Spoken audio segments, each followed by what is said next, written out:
orderly, smooth, and coordinated disarmament.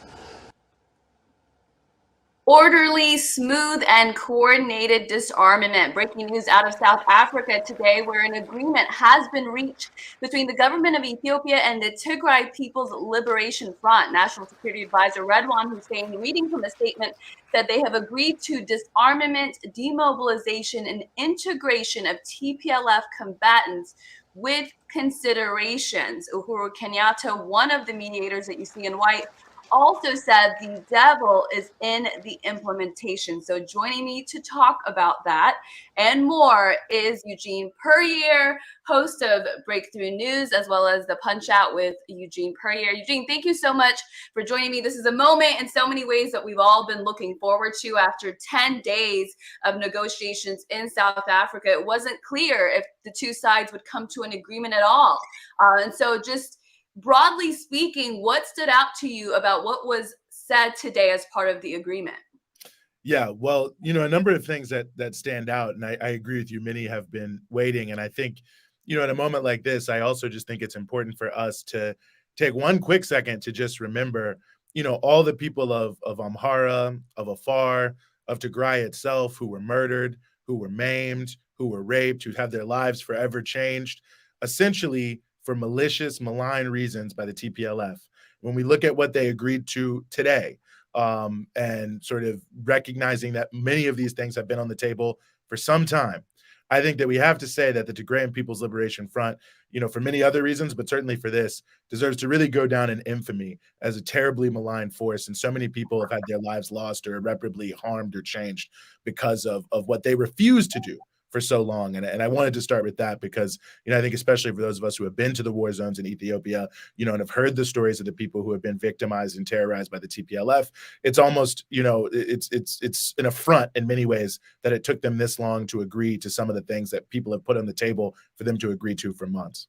Absolutely. In fact, Eugene, before we move forward, to your point about these are things that could have been agreed upon a long time ago. In fact, if you look at 4 years ago, when the transition happened and all these efforts were made to include the TPLF leadership as part of the new government without it leading to war, their options were much better than that. And hundreds of thousands of people were alive 4 years ago that are not alive now because of this war. So one of the questions that, at some point I would love for us to address is, what does this mean for the people of Tigray, for the neighboring Amhara and Afar regions, where so much of this could have been avoided, but specifically for the TPLF combatants and for those in Tigray who had believed a particular narrative, I would think that they're going to look at the TPLF and say, what was that for? What did I send my child or our father or my brother or sister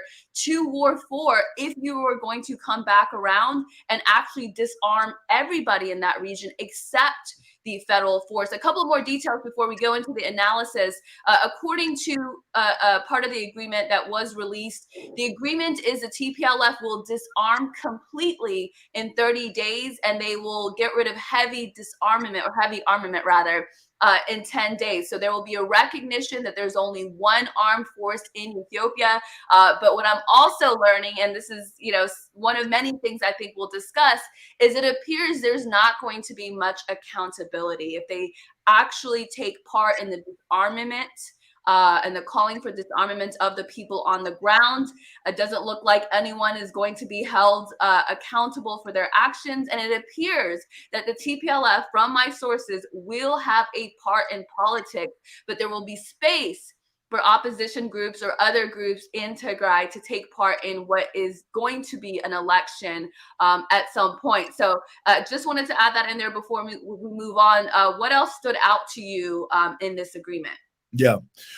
Well, the thing that I think stood out the most to me in the agreement is really sort of the explicit and implicit endorsement of the Ethiopian government as the Ethiopian government. Now, I know for a lot of people that may seem like very basic, but I think it's very important to understand that, at the core of the entire TPLF insurgency offensive whatever, the war that they created, has been the idea that the government of Ethiopia, the Federal Democratic Republic of Ethiopia, is not in fact legitimate, that government is illegitimate. Obviously, they've gone all the way back to the elections, that those are illegitimate, and thus that the conflict can only, end from their original point of view by essentially the government of Ethiopia being dethroned and the TPLF coming in playing a major role in some sort of transitional authority. So essentially, the core of the TPLF agenda from the very beginning until now has been complete and total regime change. And they've had to step back from that majorly. And I think that, first and foremost, that speaks very heavily to the point you just made, Hermela, about people in Tigray asking, what was this all about? Because they were saying this is a government that's akin to Hitler, essentially, that it's the worst ever human rights abuser like in the history of the planet. I mean, the most extreme rhetoric, and saying it's totally illegitimate, that the elections are totally fraudulent. And now they're coming around and they're recognizing that the reality on the ground, that was never true, is in fact the case. But I think that to me is deeply notable because it speaks to the relationship of forces on the ground during these negotiations, which is where the TPLF obviously was losing militarily, and they've had to actually give up the core of their own rationale for doing that, which is that they're pursuing a legitimate regime change war against an evil human rights abusing government, right? So they've let all that go. That to me is critically, is interesting in terms of things that stood out. And I think maybe the key underlining point. The second thing that really stood out to me here, which also speaks to the relationship of forces issue, is that, and it goes back to my earlier point about what was on the table, in many ways, you could argue the Ethiopian government has made little to no concessions here. I mean, the TPLF will, of course, try to save face by promoting this issue of the full-scale resumption of humanitarian aid. And what exactly that means, I think, is still yet to be defined or determined. But putting that aside for now, it's important for people to remember, just before these talks started, when the TPLF was balking at the idea of negotiating at all, one of the issues they raised as a significant stumbling block was this issue of the full, restoration of humanitarian aid and the internet or whatever. And again, whatever that means, because I think there were some questions about, whether it was what they were saying it was. But again, putting that aside, that was a big point. The government of Ethiopia at the time stated they were willing to meet that goal, that they were willing to address this issue, the full resumption issue, if the TPLF would just sign a ceasefire, a written ceasefire, and just come to the table for talks. So really, I think only real concession that the TPLF could speak to was not a concession at all, in fact, and it was really just a continuation of what the Ethiopian government had already agreed to do, and that the TPLF, I don't know, let's say 3 or 4 weeks ago now, completely rejected at the time. So again, you can see how the total obstruction of the TPLF of any peace talks, really pretty much since 2021, the summer of 2021, the first unilateral ceasefire, till now, has in and of itself completely failed. And I think that is the thing that really stands out to me, maybe underlining all of that, Hermela, is that it's difficult to read this. Again, the implementation will say whether or not this is true, but I think to me, it's difficult to read this, at least at the moment, as a core strategic defeat for the TPLF, because they've had to give up their main core of their, negotiating point, which is that the government is illegitimate, they won't recognize them, and that there should be regime change.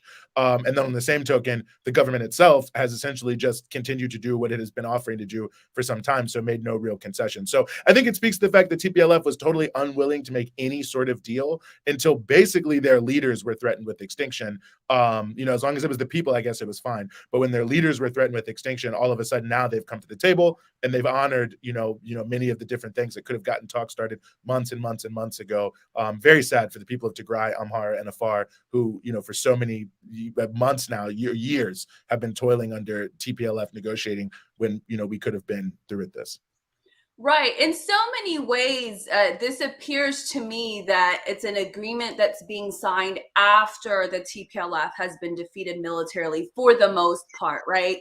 There are still people that are armed that may not disarm, even if they're told to disarm. And, that can be understandable in some ways. I mean, on the ground, they have been in this bubble. They've been indoctrinated to believe that this the context of this war is not what it was, that it was about them, when in fact it was very clearly and always was about the TPLF leadership, regardless of the fact that we can acknowledge that in war, it's not going to be fought cleanly, and innocent people and unarmed people will also get hurt, but it's always been about the TPLF leadership. So first, I do want to, and congratulations seems a little bit much, but I want to mark this moment of those of us, you, myself, so many of you in the comment section, Ethiopians, Eritreans, anti-war advocates, true progressives, Pan-Africans who have been helping correct the narrative on the conflict in Ethiopia in so many ways.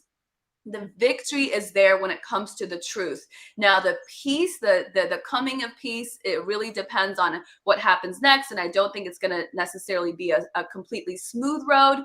But in terms of the truth, to your point, Eugene, the fact that the Ethiopian government is in fact a legitimate government and it should have a monopoly on armaments in the country as far as the defense forces go was made very clear in this agreement. And this whole narrative that this was about the people of Tigray and genocide, and this was a bad government, a government that wanted to kill its people, when in fact it was allowing humanitarian aid to go in. It was holding some of its people that had been accused of war atrocities accountable. It had been in good faith trying to work with the quote unquote international media to get this conflict to end sooner than later, having declared 2 unilateral ceasefires, both broken by the TPLF, and never mind the fact that the TPLF started this war by attacking the national army bases. These truths are no longer refuted. And I think the signing of this agreement really kind of cements that. Now, the question is, when we're talking about the implementation, I mean, I've also learned from a source that part of the agreement is that the federal government will be in control of Mekelle, the capital of Tigray. And so what does that mean? 100% of Tigray, with the exception of any rebel forces that are still operating in that region, will essentially be under the control of the federal government. And that is a good thing. That is a great starting point. How do you see this maybe playing out?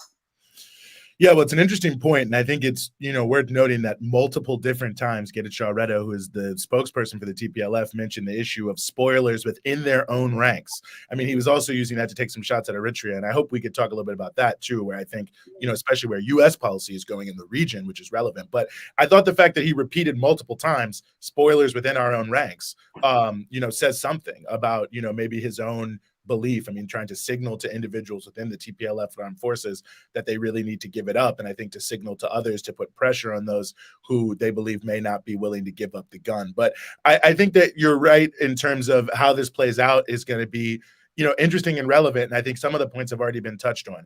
I mean, one is the issue of this disarmament and what does it actually mean? I mean, certainly in the context of what we've seen in the agreement that at least I've seen and been shared of what we, what I think is what was the agreement, but, we're looking at things in many ways, speaks to the laying down of heavy weaponry.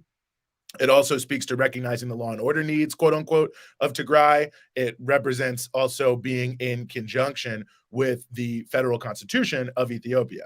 Now, for those who are in Ethiopia, those who know Ethiopia, that most of the states, I believe all of the states, but certainly many of them have, what are known as special forces, which are an adjunct to the police forces that are really more of a kind of militarized unit in many ways. And that is, of course, legal and within the sort of constitutional prerogatives of those states. But this is obviously a very special circumstance. So, I have seen the Amhara special forces in Amhara state, and they are not, just some random ragtag force of people.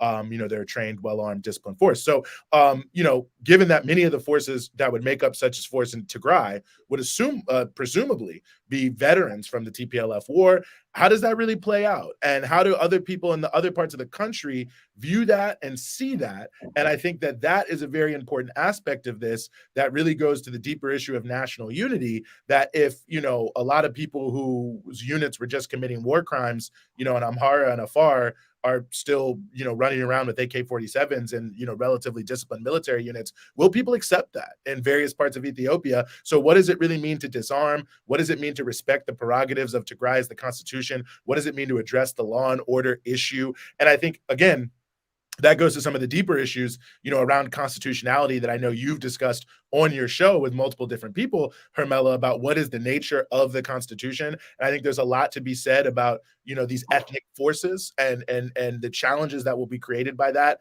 and how that relates to law and order, and whether this is an opportunity to move away from that kind of TPLF instigated ethnic federalism that I think has underlined a lot of this conflict. And so I think that will be a big piece. I think the accountability piece you mentioned is also going to be important, and it is also relevant to what I just said. Now, and again, and I'm not 100% sure this is true, but I've seen something being shopped around by both sides, including some big TPLF supporters, that goes with it, a document that is allegedly all of the points. And one of these alleged points is that there will be accountability under both the Ethiopian Constitution and the African Union's transitional justice principles.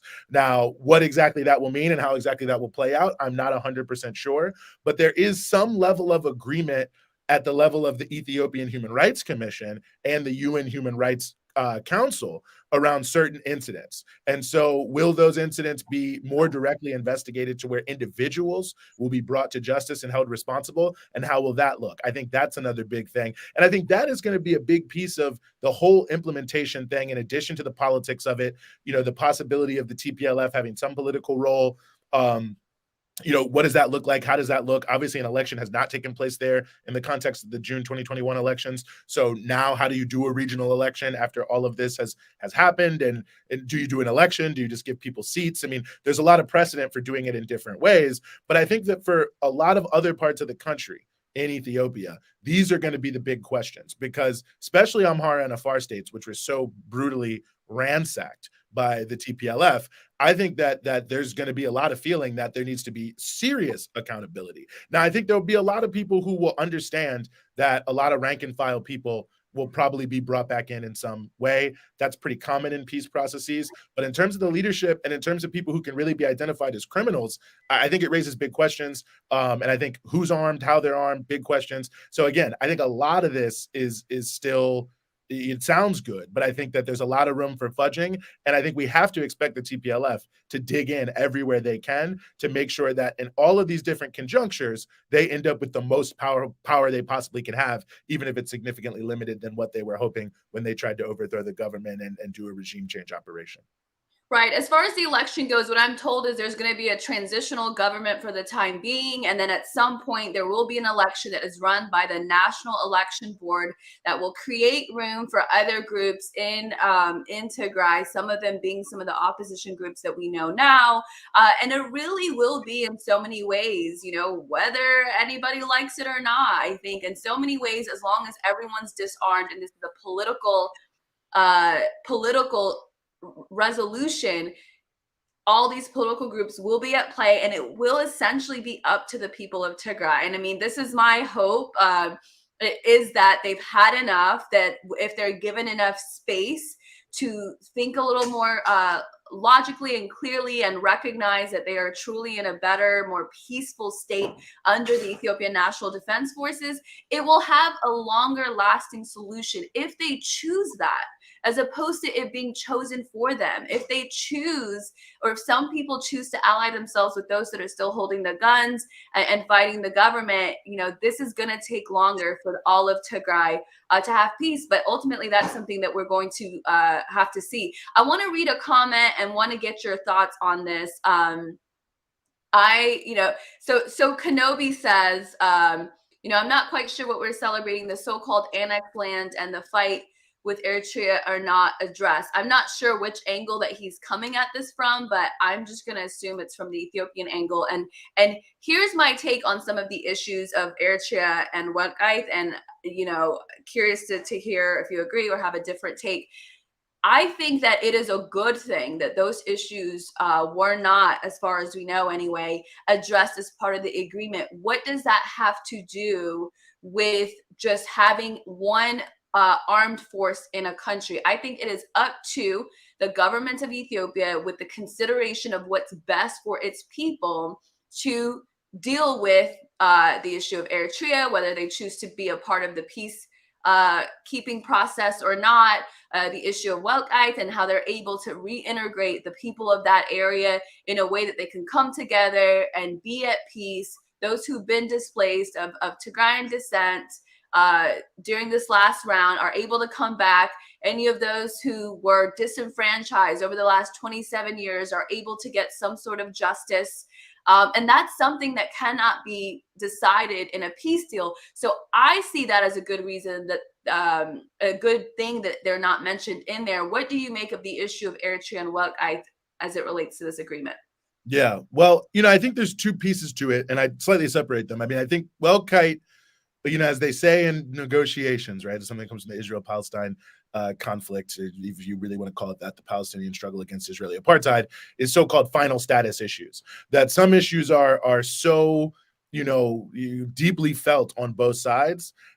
Really, you have to have several other steps that precede them to really be able to have the level of trust to really address those issues. So I'm not surprised they weren't addressed here. I think that in some ways, them not being addressed, at least on Welkite, it not being addressed actually also says a lot, because it's important to note this was a main TPLF negotiating position, and they were disguising it by making a lot of references to the Constitution, which of course does affirm some of the things that they annexed an area and then wrote it into the Constitution. But be that as it may, they were referencing it as a major goal, and the fact that it's not in there means that they dropped it as a major goal. And so I think it's unclear to what extent the TPLF is going to make an issue of this.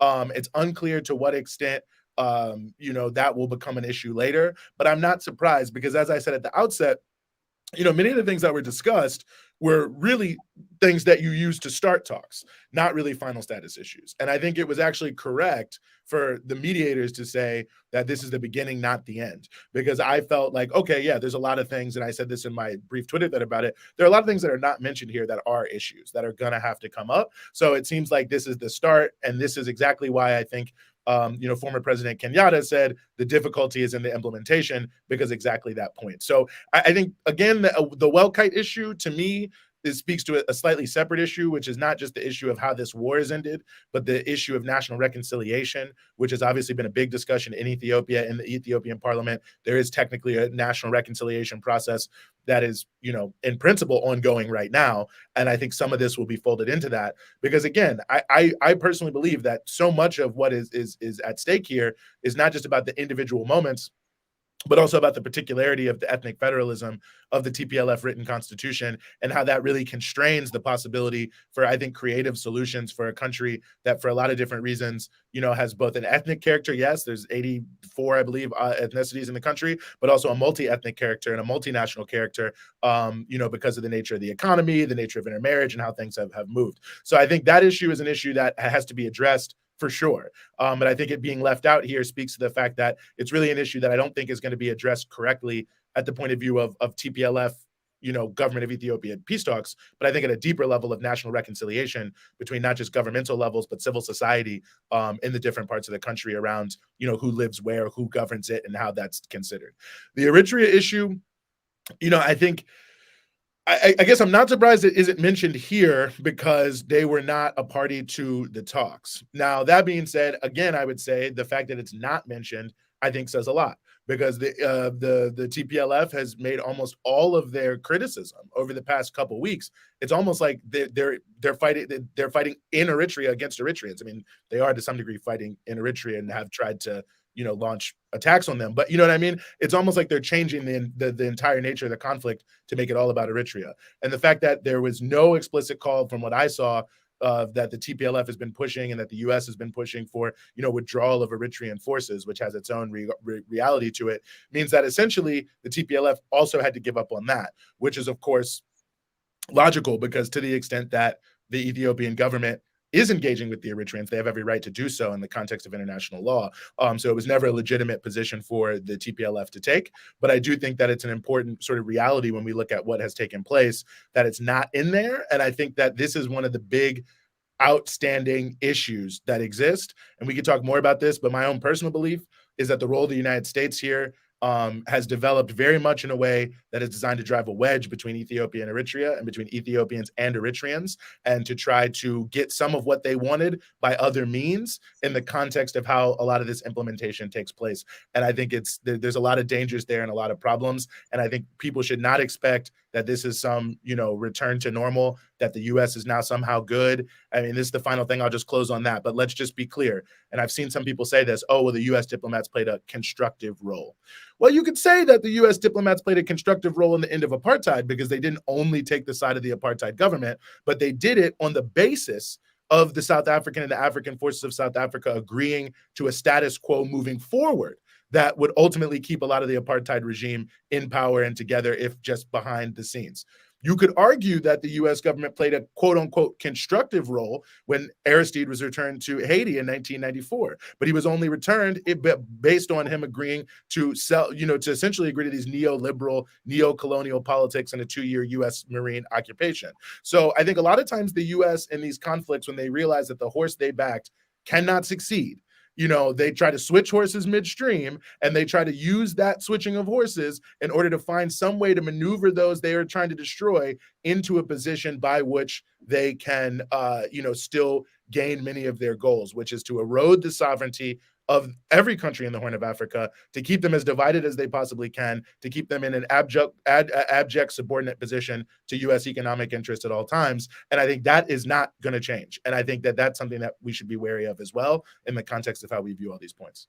Absolutely. I think the US is, that I know this term gets overused, but truly the elephant in the room. I mean, what would have happened if the TPLF was able to win militarily? Then the US would have come and negotiated a deal where this rebel group that had been an authoritarian regime for 27 years would then be running the government, not having an opportunity to get back into the political fold, which itself, I'm reading some of the comments, I think enrages people. But beyond that, I mean, I think as long as they don't have the guns or can't control people with guns, we can live with it. I mean, again, we're talking about over 500,000, possibly close to 1 million. I don't know. These numbers sometimes just seem larger than life, but hundreds of thousands, we can say with certainty, were killed in this just nonsensical war. And some of this leadership is getting a millionth chance. It's not even a second chance. So, and the U.S. is a huge part of that. The U.S. is a huge part of encouraging that, enabling that,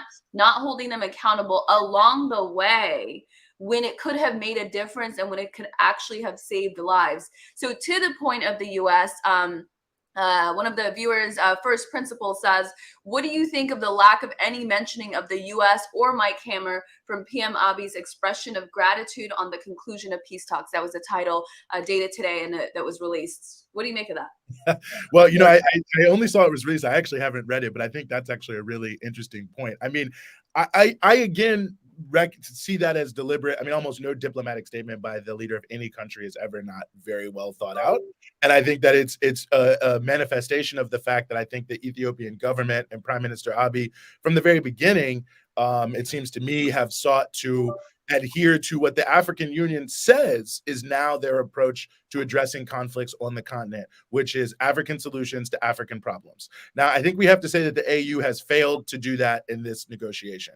And I don't mean that as a huge slight against any one particular force, but I think you have to ask yourself how it is that the US government became, such an important player to the point where they were, according to their own statements, participating in the talks themselves. So they didn't get there. But I think that in many ways, that is the nature of that statement. Is my own summation, is to not give too much credit to the US government for anything that happened, to any other independent mediators, but to try to stress the role of the sort of African solutions to African problems. So to me, it has mainly more of an AU kind of approach to it in terms of what's trying to be messaged there. I don't know if it's designed to be a dig at the United States. I don't necessarily think it is per se, but I do think it is designed as sort of maybe a veiled critique of the nature of where, they are there. Yeah, and if you were to give advice to the Ethiopians, I really do want to stay in the space of celebration longer, but I just can't help consider all the different possibilities.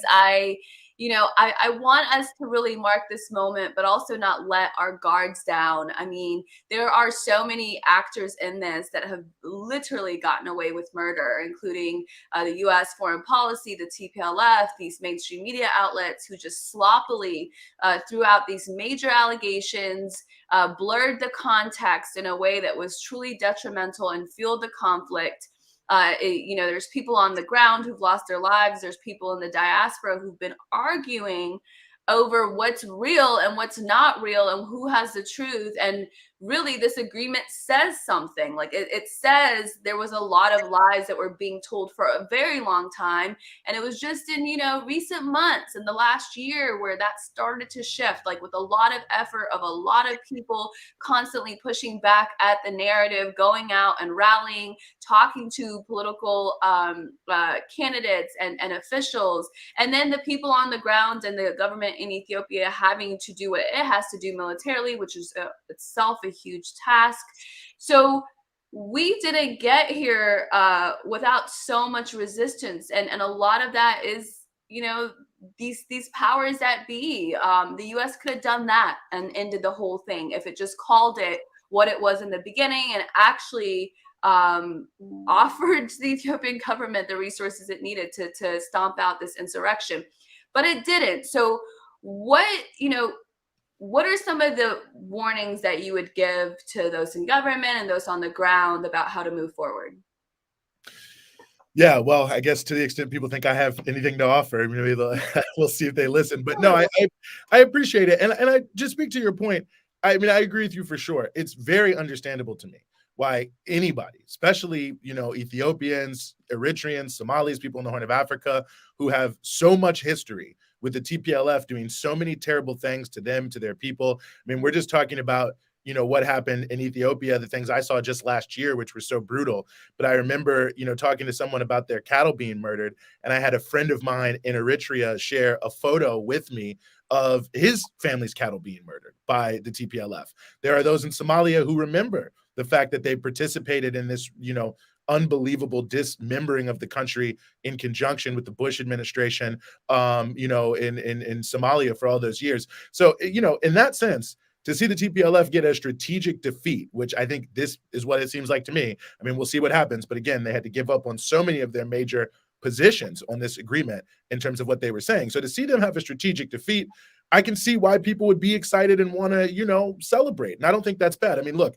you know, Stalingrad was a big victory in World War II. The war went on for 2 more years, but people celebrated it when it happened. So I don't think that it's an issue of people, you know, feeling like, oh, we can't say anything good, we can't say anything bad. I mean, this terribly maligned force has taken a significant loss. And I think for so many people who have personally been affected by them, their families have been affected by them. And for those of us who have watched around the world, you know, for so many years, you know, I've been watching the TPLF since Somalia, you know. Hold on.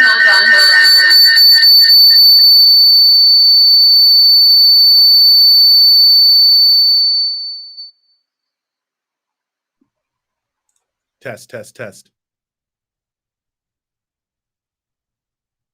Oh, am I on? And you're All right, we're fixed. I'm sorry. I was trying to avert a disaster, which I think that I did. And there's 2 of me now, so hold on. there is. All right, let's remove that one. Literally, my phone was, or my laptop was trying to shut down. So I had to open like a new browser and keep this going. Please support independent journalism. This is why we need to upgrade our equipment. I'm sorry. Continue. I'm so glad that that did not, what I thought was going to happen didn't happen. Thank you guys for your patience. Sorry about that horrible sound. But yes, to your point, Eugene, you were talking about how this isn't about not celebrating the moment, but yeah, but about really what comes next. And I think that, you know, that's how I feel, is I think that, and to go back to my past point about the United States, right? I mean, United States foreign policy works under something called, you know, no, I mean, this is a statement people make: no permanent friends, no permanent enemies, only permanent interest.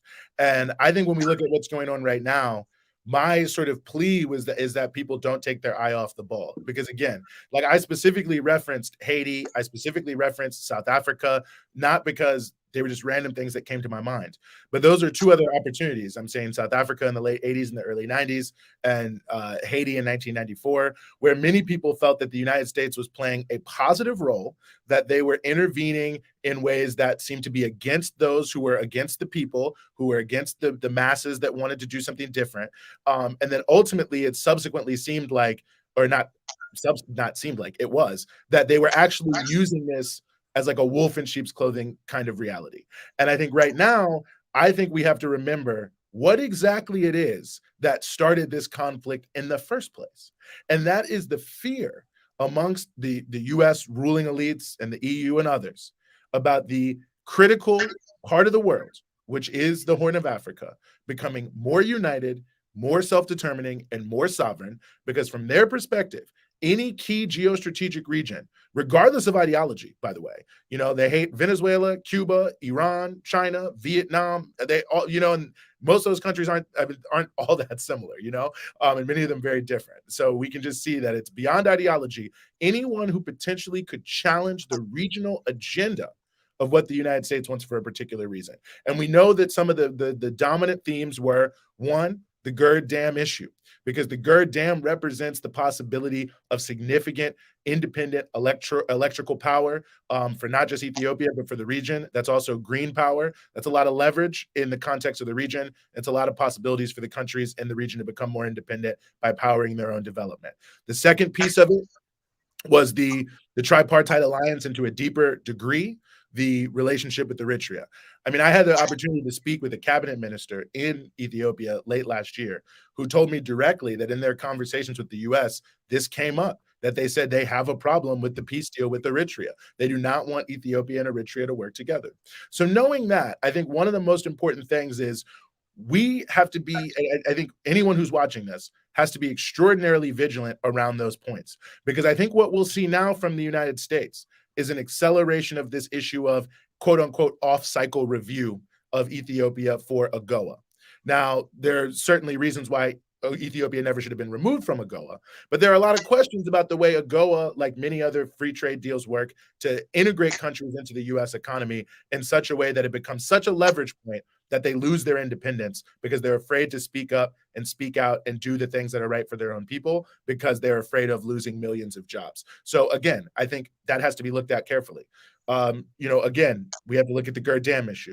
We also have to look absolutely at any attempt to split Ethiopia away from Eritrea. And what I think has been one of the more, fantastic cultural moments of this entire piece, which has been so many Ethiopians and Eritreans and Somalis coming together across all regional and ethnic lines, celebrating and working with one another, respecting each other's cultures and lifting each other up, learning from one another and looking to build on, yes, a complicated history, but a shared history into a future that can be self-determining, this idea of a new Horn of Africa. I think anything that moves against that kind of agenda is bad. And I think what we will see in the context of the implementation process here is an attempt to dig in by the TPLF at every single point to make these things less possible, to try to find some way to disrupt the political status quo, to try to find some way to drive a wedge between Ethiopians and Eritreans, to try to find some way to change the economic policies, and so on and so forth. And I think that there are a lot of positive things that are happening. The push towards food sovereignty happening in both Ethiopia and Eritrea. The push towards South-South, Global South cooperation. Of course, we've seen both countries engage heavily with the BRICS region in many different ways. So I think that, there's a question here of what's the positive policy. So much was against the TPLF because it had to be, because they were waging this regime change insurgency. But now that era, this phase of it seems to be waging, I think the question is, what is the positive go forward agenda? And I think the positive go forward agenda is to return from what the TPLF wanted to disrupt. That's more unity on the Horn. That's deeper integration between the countries in the Horn. And I'm not just talking about Ethiopia, Eritrea, Somalia. Let's talk Sudan. Let's talk South Sudan. Let's talk the overall Nile Basin and how the African countries overcome colonial borders and make themselves strong and act independently and in a sovereign nation on the world stage. And if we're not focused on that, and we're not going to be focused on anything correct. I mean, let's remember, what was it that really was the key factor and why the TPLF was driven out? Because we often hear, well, there were protests. There were protests, huge protests. They started amongst the Oromo people. And I think many people have forgotten that part of what really turned it into a snowball was the hundreds of thousands of Amhara people who came out, started throwing up the Oromo symbol and saying, we too agree with you, youth of Oromo, that we are locked out of the economy, that we are unemployed, that we are living in poverty, and that the TPLF is responsible, and we got to get them out, and let's come together. So how do we really address those key issues among the grassroots of Ethiopian people who want to be lifted out of poverty, who want to have unity in their region, who want to have peace, and who want to have some level of prosperity? It can only be done through the context of breaking with the unipolar, US-led rules-based international order where they make the rules and everyone else follows. So I think there's a lot for us to look out for, but I think it's very important to I think really focus in on the fact that there should not be backsliding here. The positive elements of what's been built on in the Horn since 2018, there's a lot there. And I think that there's going to be a lot of attempts to disrupt that. And that's where we really need to watch aggressively. And we really need to watch these so-called constructive interventions by the US. I think there's a lot of people in South Africa, a lot of people in Haiti, a lot of people in other countries that tell you that it looks constructive until it ain't. Right. Yeah, it's like until the very last minute. So I think it's, the message is for the people to take ownership of seeing this through, to like seeing the vision of a united Ethiopia that's not ethnically divided through, staying united, just taking the lessons that we learned from the last 2 years of conflict and carrying them through, not to just kind of throw them away thinking everything is done. And this is an incredible place to be, to say this is what we need to do to maintain this momentum. It was a very different place 6 months ago or a year ago or 2 years ago.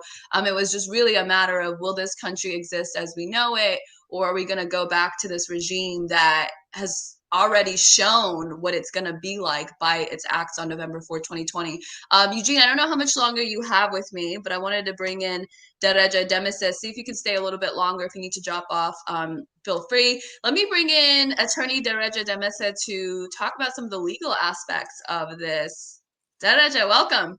Thank you. Thank you for inviting me, Eugene. Thanks Very for interesting being hearing here. you. And, it's a special day, and I get all the cautionary tales that Eugene just spoke about, but I also want to just take a moment today and recognize what an incredible turn of events this has been.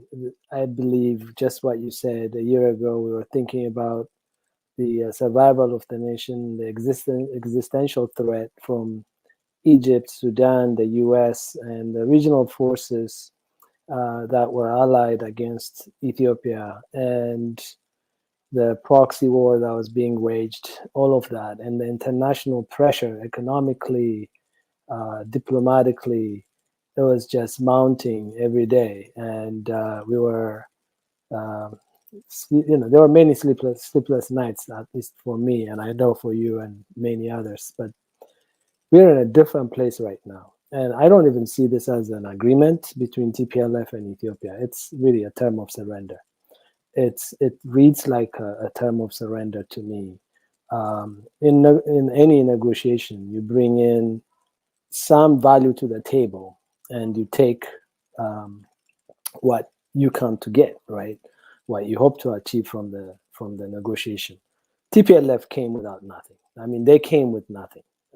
They had nothing to offer except a promise not to be a disruptive element going forward, a threat to continue armed struggle in some form, threat to continue to vilify the country on international stage. Those are meaningful things that they gave up, and in return, they managed to save their lives. Essentially, this deal is disarmament for continuing to exist in some form. And bottom line is TPLF as a party continues in some form, relinquishes power, gets to participate. I don't know how much and who in an upcoming transitional government, but would agree not to train or arm anyone, will disarm completely, not only of its heavy machinery, but also light arms. That would include any, AK-47s that they handed out like candy. And there's no mention of anything related to all of the demands they were making, Amhara troops out of this, and basically the fact that they did not negotiate forcefully for the Eritrean army to withdraw tells me they don't believe there is significant Eritrean army in Tigray. Okay, so if you have credible belief that, number one, this party that you're fighting is going to commit genocide against you, you're not going to agree to disarm in 7 days. That's just not, Right. that tells me, that coupled with the fact that despite controlling the entire region for almost a year, they didn't produce a single mass grave to show, evidence of genocide. You can't have genocide without a mass grave. Basically, that's sort of the major evidence you'd look for if you're investigating genocide. That, and the fact that they are agreeing to completely disarm within 7 days, tells me they actually don't believe what they're saying. They feel completely safe to be without arms and to continue to function in that space with the Ethiopian army in control. They agree to not only to refrain from spewing any negative propaganda against the government, they agreed not to collaborate with anyone that may be in conflict with the federal army. So that means their agreement with the Oromo Liberation Army is no longer valid. They can't fund them. They can't collaborate with them. They can't help them in any way. They also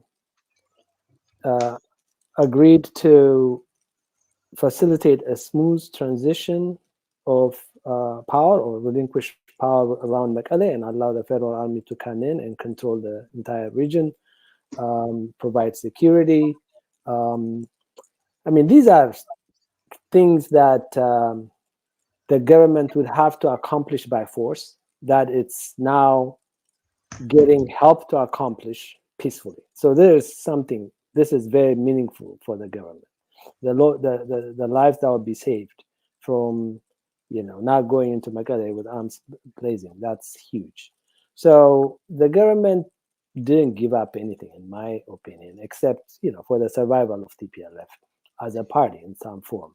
But that's also up to the Tigrayan people if they want to have TPLF as a party, or you can give it a different name with the same people as a party.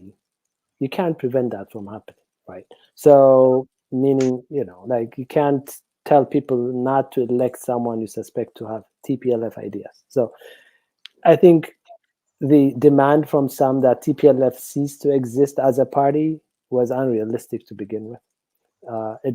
It's not meaningful because these ideas tend to linger despite what you hope. But the main thing is other parties would be allowed to participate in Tigray region.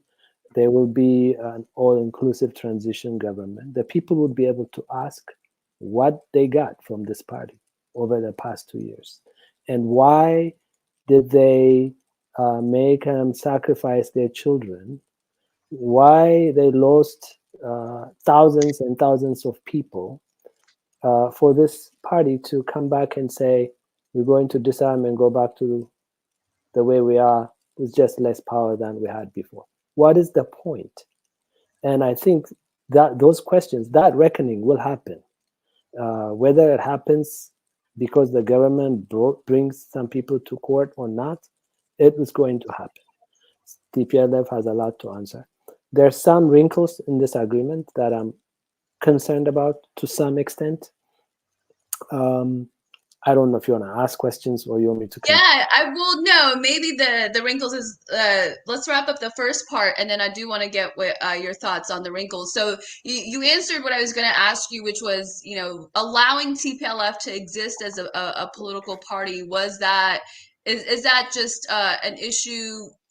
Let me adjust my lighting quickly. Sure. Yes, I was going to tell you, but you're Yeah. doing great. Got it. Give me 1 minute. Sure, no problem. So, Eugene, one of the things I was thinking about is, you know, what Dereja was saying about whether or not TPLF as a political party was dissolved as part of this agreement.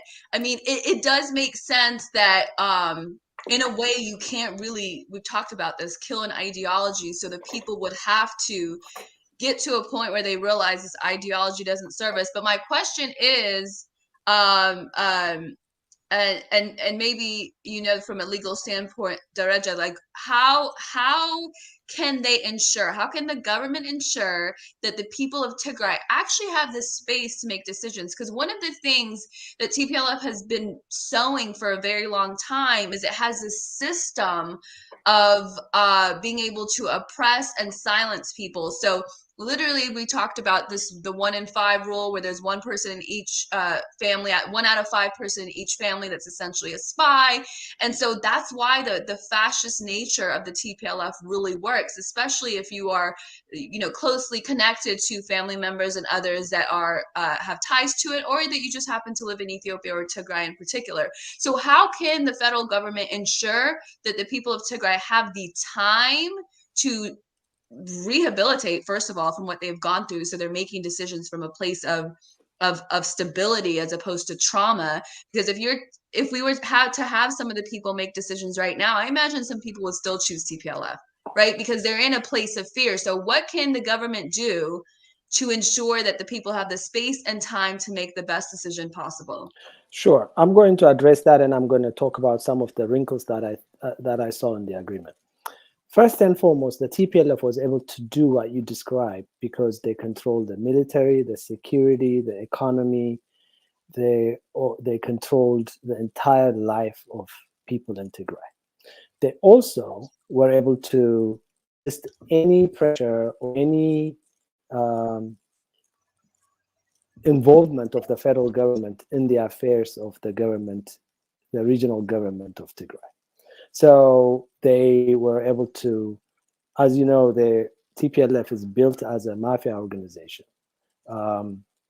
They literally has, they're all connected by family. Am I online still? You are online. Yes, you're good. Okay. They're all connected by marriage.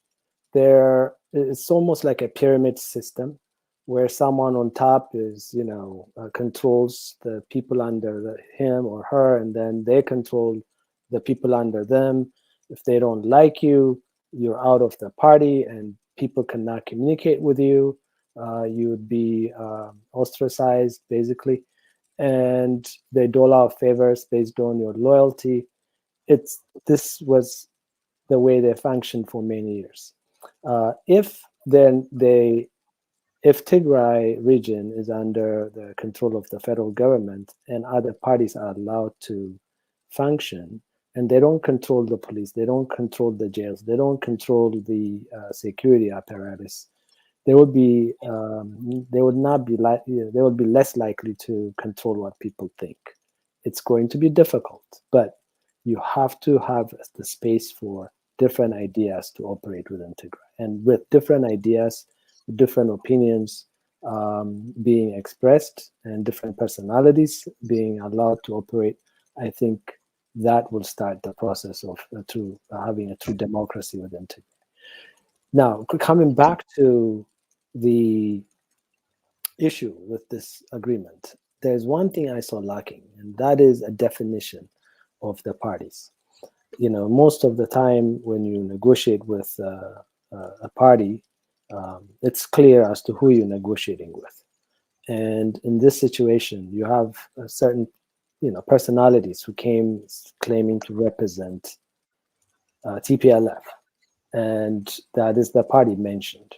But there were times when some of those personalities were saying they're not part of TPLF, they were part of TDF or some other organization, right?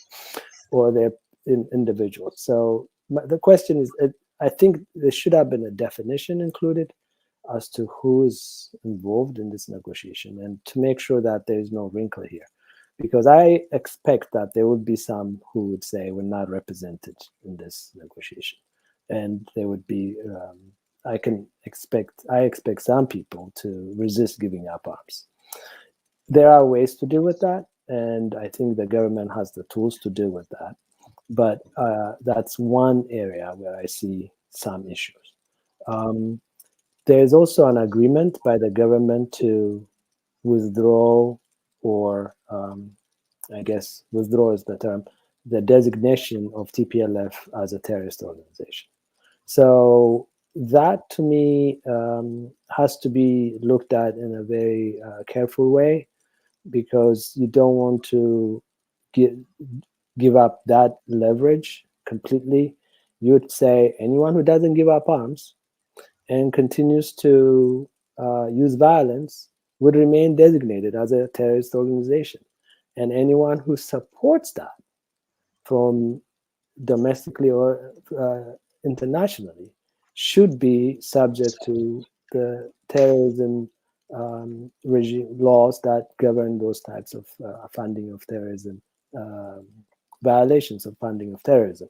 So there's going to be a concerted effort internationally by the government that pressures the US and other countries to stop any funding of armed groups within Ethiopia, and continue to pressure these organizations and countries to treat those who continue to operate in an armed struggle, or continue to use violence in Ethiopia as a terrorist organization. So there's going to be, I expect, and I've seen some signs of that, an attempt to separate TPLF from TDF. They're pretty much the same. But, and there's some people trying to be a little bit too cute, saying TDF is not represented. That's not going to fly. This was done internationally. Everyone recognizes what these people represent, and if you have these groups who are trying to continue to fund armed struggle, they should be prosecuted as funding terrorism. So that's is it designation or the removal from the designation dependent on how they proceed, if they actually see through some of these agreements, or it's they're removed, and then if they do not see through their agreements, there's the opportunity to put them back on that list? Yeah, so the agreement simply says that it lists the obligation of the government and obligation of TPLF. And one of the obligation of the government is to take steps to remove TPLF from that designation. It's obviously in any contract, if you violate one part of the contract, then you will be excusing the other party from performing their end of the bargain. So,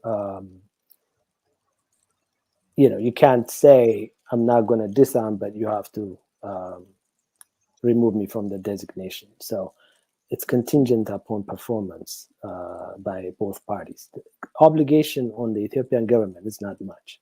It's really literally go and take over the place, facilitate the surrender, reintegrate the people, and provide humanitarian access and help and build infrastructure.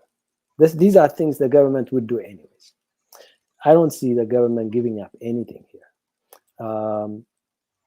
That's why I said this is more like a term of surrender as opposed to a negotiated settlement of anything. Right. If you look back where we started 2 years ago, when TPLF did their preemptive strike with 200,000, 250,000 plus army controlling vast 80% of the Ethiopian military power and threatening to take over the entire country to where they are now, it's day and night. So we're in a different place. Yeah. So we need to recognize that. The other point is this agreement not only disarmed TPLF, it disarmed every enemy of Ethiopia. It literally robbed all of these entities that were itching to, impose sanctions, help these other entities that were wreaking havoc within the country, squeeze the country's economy further. All those people are now in a position where they cannot do what they intend to do. There is no reason to do anything. The government has signed an agreement. The government's obligation is simply to receive power back, administer. TPLF is the party that has all these things they need to do, right? So who's going to be in breach of this agreement? Not the Ethiopian government. If there's any breach, it would be on the part of the TPLF. And after this time, there's no really reason to threaten to do anything to the country by any party. And all those reasons they had are withdrawn. So they're disarmed in terms of what they can say and do to that country. So I think it puts the government in such a position that it can really, if they handle this diplomatically, if they recalibrate their policies in different areas, they will be able to build the economy, build alliances, strengthen alliances. I know there's some issues with the US, but the US policy also is malleable to some extent. There are areas where you can give and take stuff, right? There are areas where you need to take a firm stand, but you can do that because all of these other pressures now are alleviated. And there's an interest on both sides. There are things that we need from each other. And if it's based on mutual respect, mutual benefit, we can work with any country. So I think we're in a really different landscape, and it's a new day. And I think the horizon is bright. I like it. Eugene, let's go to you to Deraja's point about U.S. policy being somewhat malleable, and that I think it's a really good point that in a way, at least U.S. Congress can't keep hovering or dangling these sanctions bills over this issue anymore because a peace deal has been signed. So that's an interesting and really important point. But in order to sort of get a sense of how the U.S. foreign policy may change, Eugene, maybe you can pull from history or precedent. Is a U.S. foreign policy actually malleable? Is there, when you look at this conflict, you've referred to the digital Tigray genocide campaign, the way it started as one of the most cynical campaigns in history, possibly the most cynical campaign in modern history. So when you compare it to other conflicts that have taken place around the world, does that give you a sense of what we can look forward to? Is it unique in any way, or does it remind you of other conflicts and the way they were resolved in some ways as well?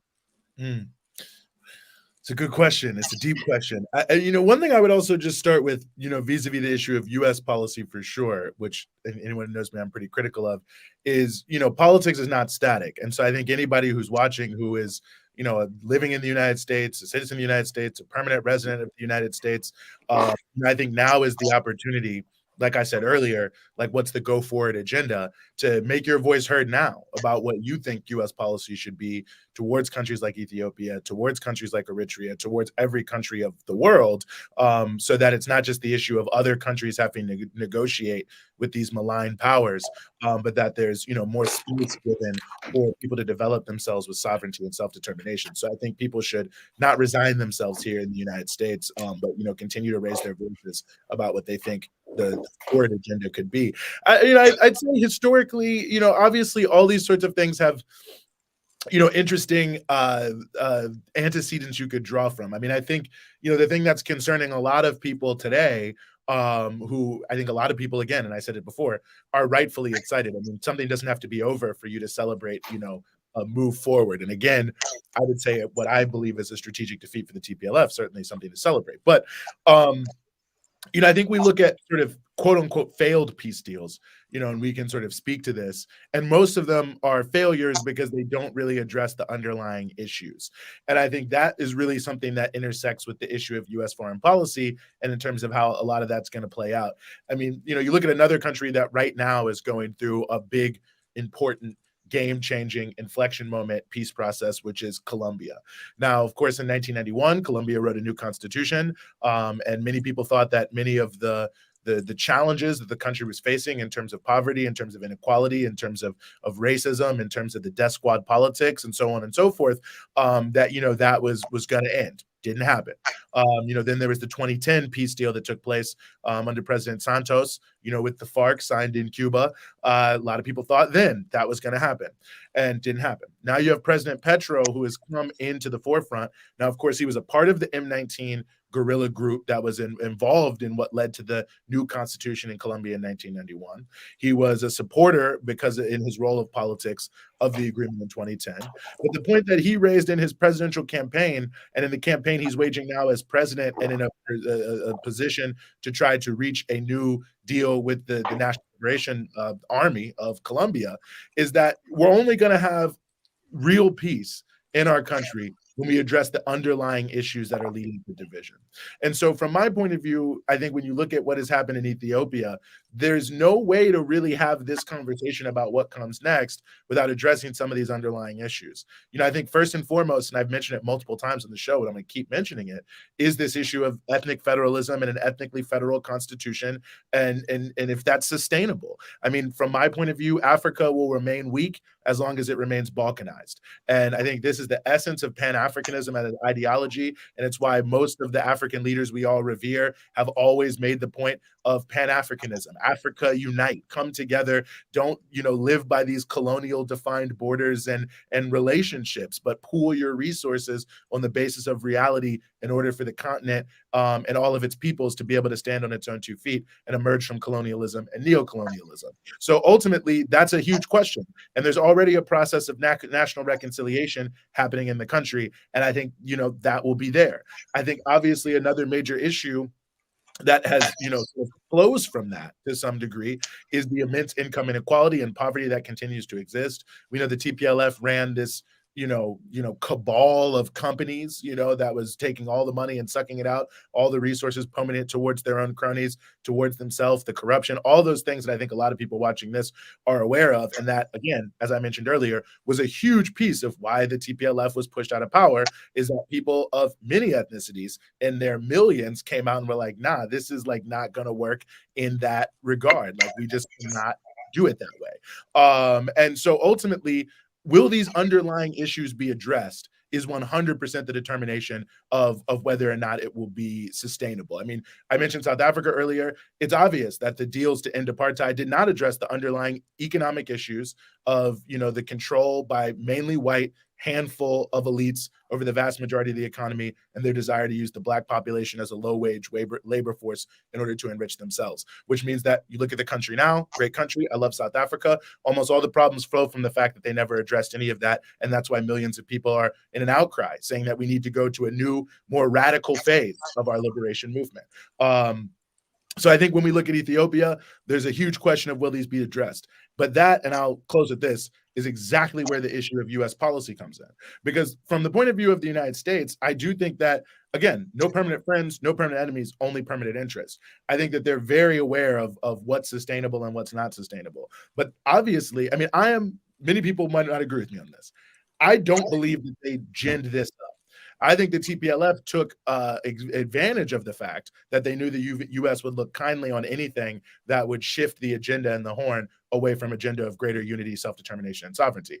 And I think now, okay, they're going to let the TPLF go, probably to some degree, already to a degree have kind of distance themselves a touch, but ultimately, how are they going to look on the issues of sovereignty? I mean, you look at something like AGOA, there's many benefits in many ways. I don't think that countries shouldn't trade with one another, but it requires that you have a certain type of government and a certain economic policy. So are those kind of economic policies, free market neoliberal economic policies, good for Ethiopia? No, not in my opinion, or Africa. So that becomes a key pivot point. They want to let Ethiopia back in, but on what terms? And I think the same thing is true for the relationship between Ethiopia and Eritrea, which cultural, social, political, economic, obviously, this is an issue for Western countries. They want to drive a wedge. Is it good for a wedge to be driven for Ethiopian people? I don't think so. So I think to the extent that there can be a combined effort in the Horn of Africa by the masses of people, the grassroots, to pursue policies that, lift people up, that raise the floor, that end poverty, that address income inequality, that expand education and healthcare, the things that I think most people want to see, the so-called social development goals the whole world is supposed to be working towards, and an effort in the United States by people who want to see our policies change to be against those kind of policies around the world. I do believe that there's a possibility to change things and do things in a very different way. But I think the challenges behind that are very deep. And I think the reality is I've never in the entire time, historically or contemporarily, known the US to go against its permanent interests and say, yes, we want a country to stand independent on its own 2 feet. The only countries that they support like that were like South Korea, Taiwan, Japan, in the context of challenges against the Soviet Union in the Cold War, right? They've never allowed any other country to have the same level of market access, the same level of financial incentives, the same level of military development without going after them. So I think the agenda of Pan-Africanism on the continent is a tremendous challenge to US policy for that very reason. They don't like anchor states as no longer anchoring for them, but anchoring for their own people. But I don't think that it's just a done deal. I think that those of us who are here in the United States and those of us around the world can continue to raise our voices and should, and hopefully create a new paradigm. But I think it's a big challenge. And I think historically, again, just to go back, you look at countries like Colombia, which I think hopefully has a really bright future addressing these underlying issues. You look at countries like South Africa, you look at some of these other places, failed peace deals tend to be because the underlying issues that are causing the conflict are never really addressed. So I just hope that some of the momentum behind the issue of national reconciliation policies, of moving away from ethnic federalism towards a better pursuit of more sustainable standards of living, all these things where there's momentum in Ethiopia, in Eritrea already, that conversation continues and moves. And then I think we can be hopeful and should be hopeful, that things can change. I definitely don't think that this is just a zero-sum game. That's a really good point. The addressing the underlying issues, and I know Eugene, you might have to go, so feel free to drop off whenever you do. Daraja, to the point that Eugene's making, I mean, I imagine the legal system, the judicial system will have to play a really important role in addressing the underlying issues, victims getting some sort of justice or rehabilitation, whether they're war victims, victims of sexual assault. I was told that on YouTube you can't say the RAPE word or else they'll censor you, so don't use that word. There's a lot of issues to address. There's a lot of victims that may or may not ever actually see justice, unfortunately. But what role can the legal system and the judicial system play in making sure this peace deal actually creates peace?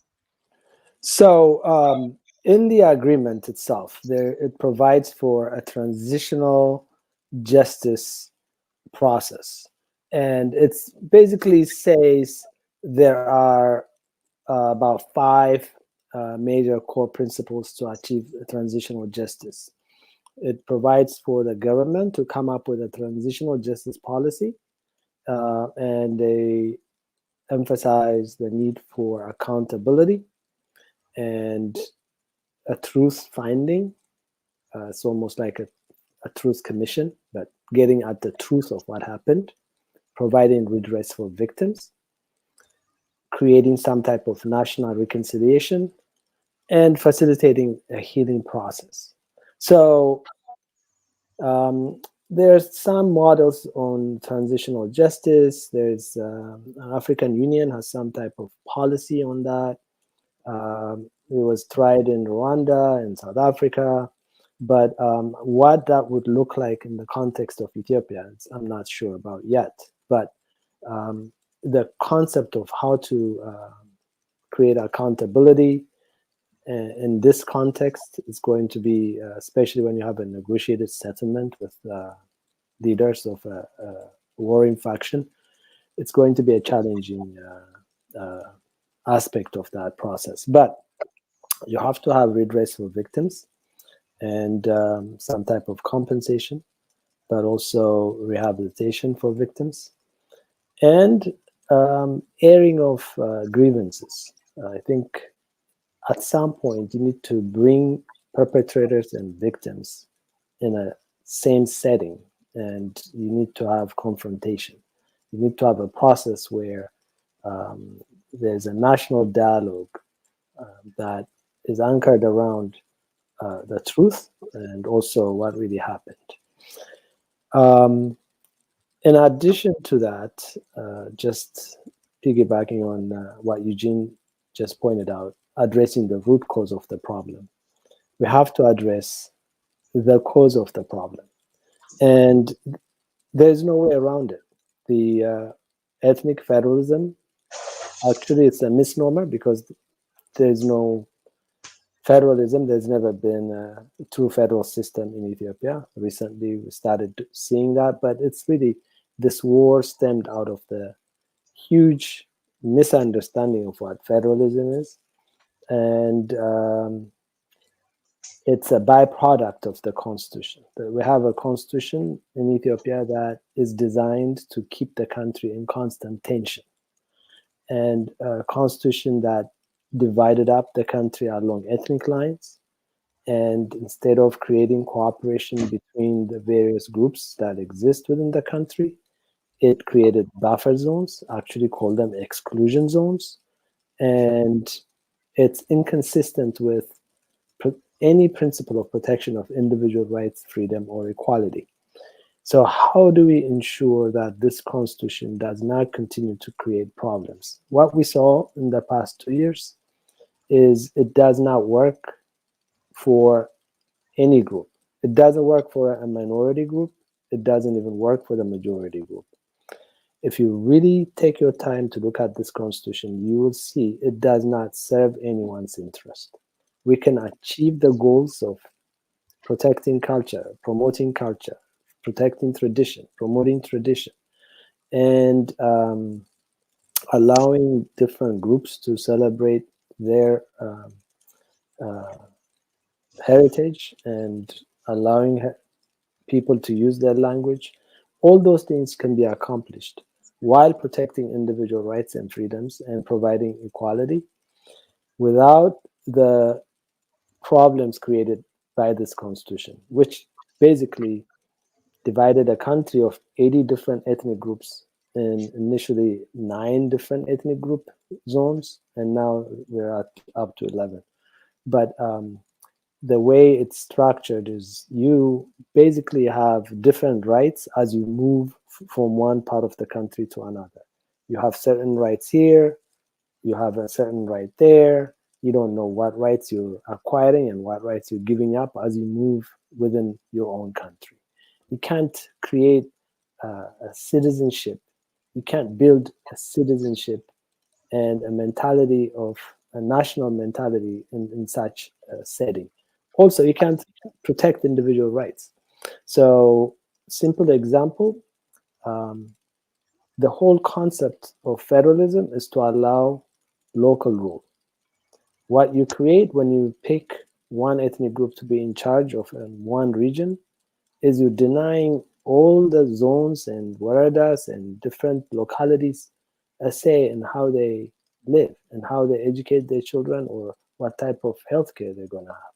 Because you have picked one ethnic group to be a client member that administers that region. It's not going to help anyone. The other big problem is we don't have a constitutional court. So all of the disputes that we have that relate to our constitution cannot be resolved by a constitutional court. So if you as an individual, you say your right is violated, your federal constitutional right is a right that you have anywhere in Ethiopia, whether you're in Tigray, whether you're in Amhara, or wherever you are, your federal constitutional right remains with you. A state cannot take that away from you. That's one of the central core principles of federalism in any democratic country. In Ethiopia, that's not the case. If you have a federal right to own property, to move anywhere you want to work just like anyone else, to have equal right, you don't have that as you move from one place to another. So when your rights are denied, where do you go? You go to court. But the courts are not allowed to entertain federal constitutional questions. It goes to the House of Federation. And the House of Federation is part of the government. You sue in the government, and the government is the judge. So in Tigray, for example, when TPLF said the constitution was violated by the extension of the election, that really is what they used to start the war, right? They disagreed with the extension of elections. They held their own election, claiming the constitution was violated. Why didn't they go to court to sue the election board to hold elections or not to postpone it? We need a tradition of resolving our problems through the courts. When you claim your constitutional rights is violated, go to court. You don't need to start war. How do we do that? We create a constitutional court, a Supreme Court that can entertain constitutional issues. In Kenya, there was an election twice, this time and prior to that. It was disputed. How was it resolved? The Supreme Court resolved the case for them, and they had a peaceful transition of power. So we need a constitutional court in Ethiopia. The Ethiopian constitution does not provide for that. So there are so many aspects of this constitution that we need to look at. We need to create ways to have a dialogue, not just to say, I'm for ethnic federalism, I'm against. No. How do we want to live? How do we want to protect individual rights? How do we want to ensure freedom? And all those things need to be discussed from an individual point of view, not this ethnic, amorphous ethnic group point of view. We need to shed ethnic leaders. We don't need ethnic leaders to tell a whole bunch of millions of people how they should live and how they should think. They have their own opinion. They as individuals can say what they want, but please don't say you represent the Tigray people, you represent the Oromo people, you don't represent Amara people. You do not represent anyone. You represent yourself. So each person needs to be able to speak for him, for her, or for herself. Let's have a discussion. And also, let's get rid of this concept of liberation group. You're not liberating anyone. Liberate yourself first and foremost from ethnocentric mentality. Okay, so liberation fronts have been the main problem in Ethiopia. They assign themselves as liberators. They find oppressors. They find oppressed people, and they say we're liberating the oppressed from oppressors. We need to stop that madness. There is no one oppressor in Ethiopia. There's no one group that oppressed everyone. There's no one group that's always been oppressed. So let's talk about individuals. Let's talk about rights. Let's talk about equality. That serves everyone. And let's end the concept of liberating people. Let people decide. Democracy is a system where everyone gets a say. By voting, we can decide what people want. So we need to have a dialogue. We need to have a national reconciliation, and we need to stop nonsense, hatred, and vile language. I think it's time for us to just take a moment, sit back, relax, and reflect, and see where we're going to go next. Yes, and Daraja, before you go, I want to ask you a last question. This issue of the Constitution has come up before. We've done, entire segments on it, and one of the elements that you brought up is the fact that Tigray would not be a part of the constitutional change if it was to be done during this conflict, where Tigray would not be able to take part in that conversation. Now that we're getting closer to that possibility, which do you think will happen first? That there's going to be elections in Tigray, or that there may be some constitutional changes that move it away from the ethnic federalism, or from the so-called ethnic federalism? And part of why I'm asking that is if Tigray was to move towards elections before the ethnic federalism constitution was to be reformed or amended somehow, then the groups that represent Tigray that are going to go run there are going to be ethnic based groups, right? I mean, it's true for the other regions at the moment too. So it seems that would put us back into a similar scenario, or how do you see it? So I think there's no way around it right now. The way population is settled, you're going to have people who reside there would be mostly the same ethnic group, at least in Tigray, vote. And technically, under the Ethiopian constitution, an Oromo, Amara, or Southern a person from southern people can be elected if the people in Tigray choose that person, right? So theoretically, there's nothing that prevents them from picking someone who's not from Tigray. However, the way it is right now, you can't really change the constitution overnight. It's going to be a process, and it may take years, and it has to be preceded by a national dialogue, honest discussion, and not just a knee-jerk reaction, but really thoughtful discussion as to where we want to see our country go in the next 300 years. How do we want our children, and their grandchildren live together in peace? What would guarantee that? That is the conversation we need to have. There's going to be election, and that election is going to take over under the existing rule, because you can't really change the rules before the election. That's not going to happen. That process is not that expedient. But the dialogue needs to continue, and we're going to start that dialogue very soon. There's already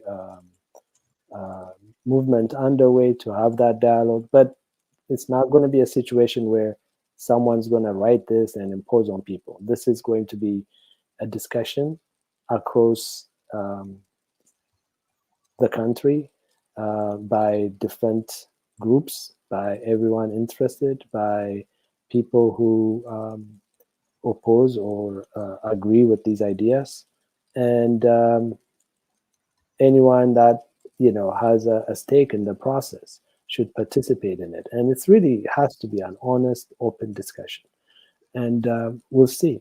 I think at the end of the day, when people are forced to look at their individual existence and what it means to have a country that works for everyone, and how we can create a set of laws that allow us to resolve our disputes, set of laws that do not encourage conflict, but allow you to resolve conflict. We need to have that dialogue and see what we can come up with. Considering that this is a good day. The fact that this is what we're talking about is, I think, a huge sign that the times have shifted a little bit. So we'll end on that positive note.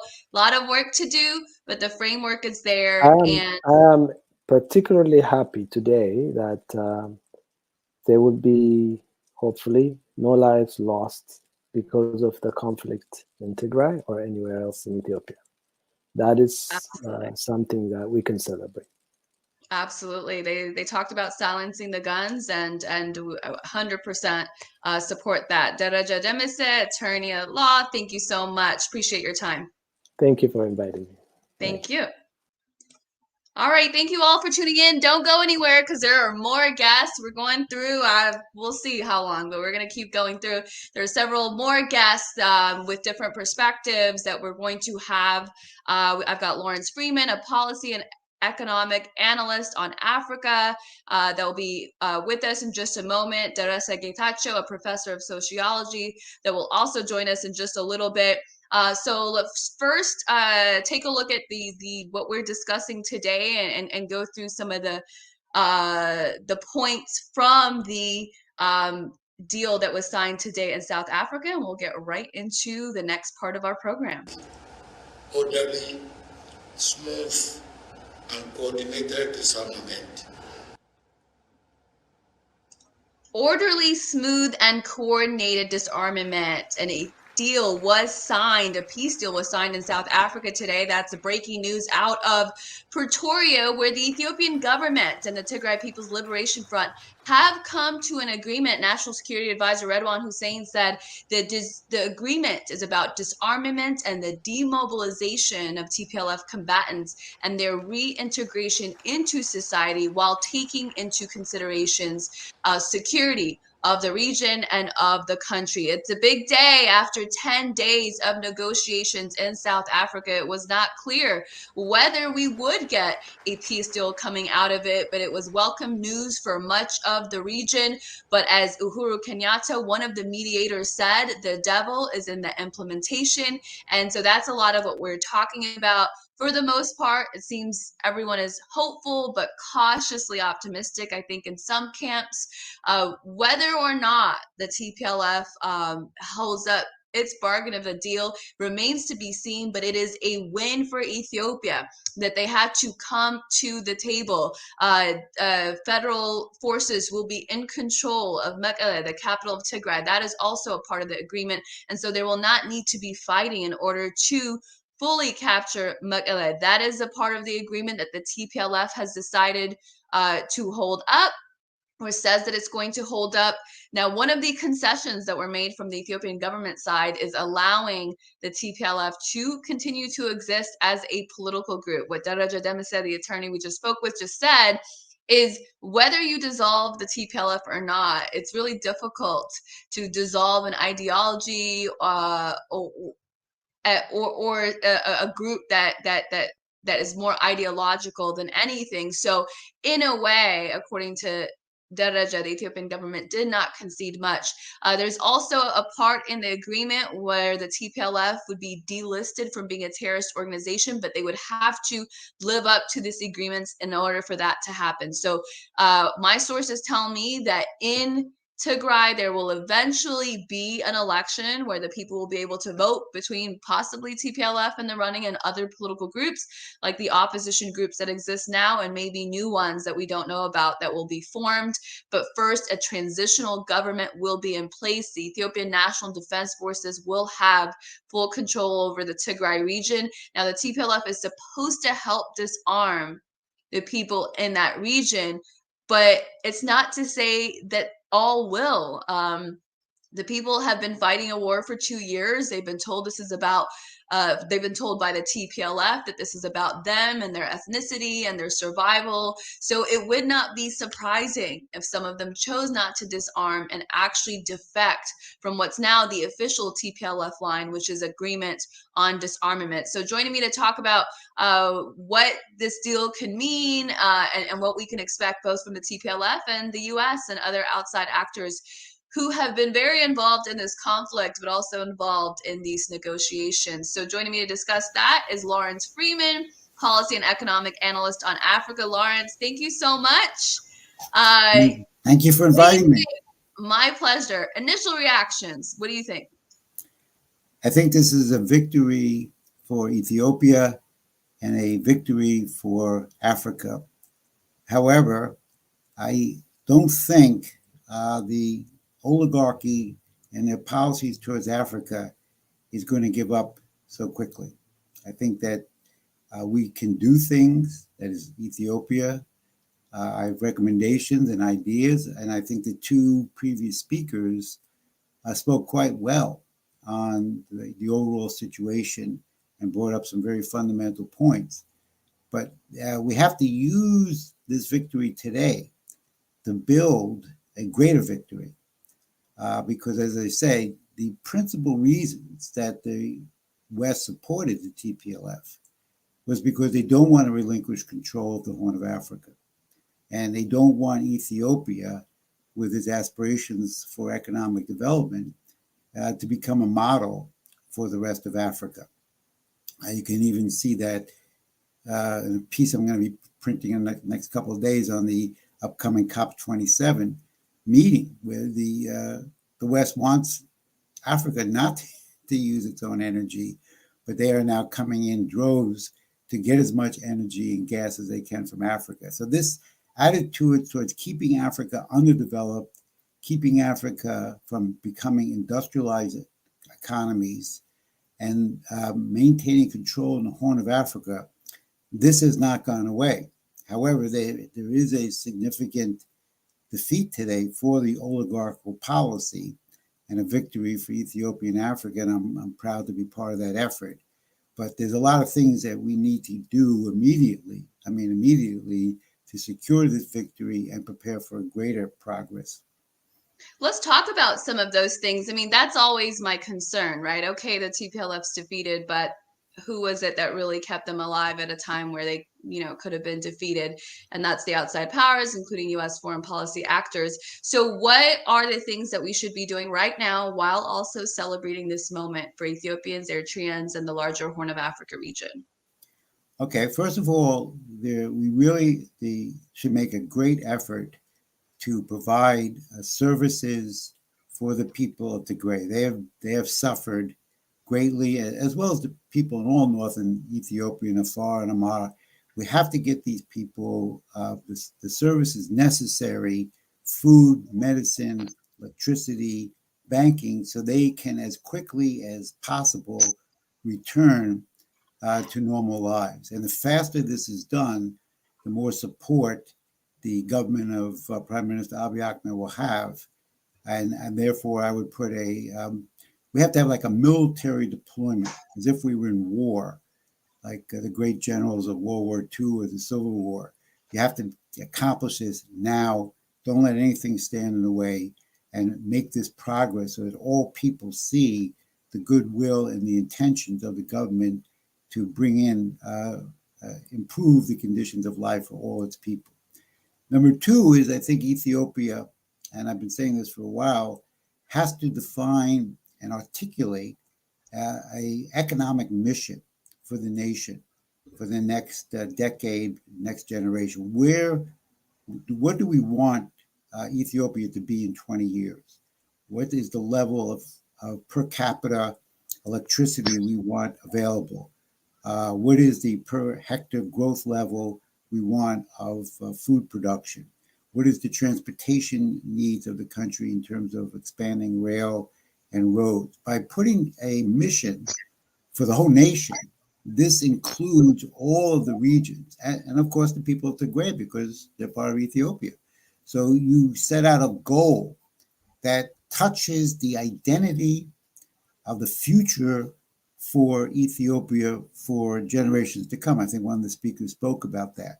So I think that having a national mission that's inclusive on every level for all Ethiopians to participate in and have jobs and have a dignified, productive life for themselves and for their children and their children's children, this is very important. The other thing that both speakers touched upon, which is they're absolutely correct, is we have to defeat ethnicity. And as one of the speakers said, this is not easy, and it's not, but it has to be done. As long as ethnicity exists in Ethiopia, this will prevent the country from having a national mission and succeeding in controlling its sovereignty. The speakers brought this point out, quite well. Ethiopia belongs to all Ethiopian citizens, and theoretically, any Ethiopian should be able to participate and run politically and involve themselves in any other region of the country because there's no restrictions. But Ethiopians are being undermined by ethnicity, and there is no ethnic federalism. That doesn't really exist. It's actually contradictory in terms. Ethnicity is an attack on people. It's an attack on the human race. It's an attack on Ethiopia. And as long as it exists, and even though we have a victory today, as long as it exists, other ethnic guerrilla organizations can be activated in a way maybe not as strong as the TPLF, but can be disruptive in trying to make Ethiopia ungovernable.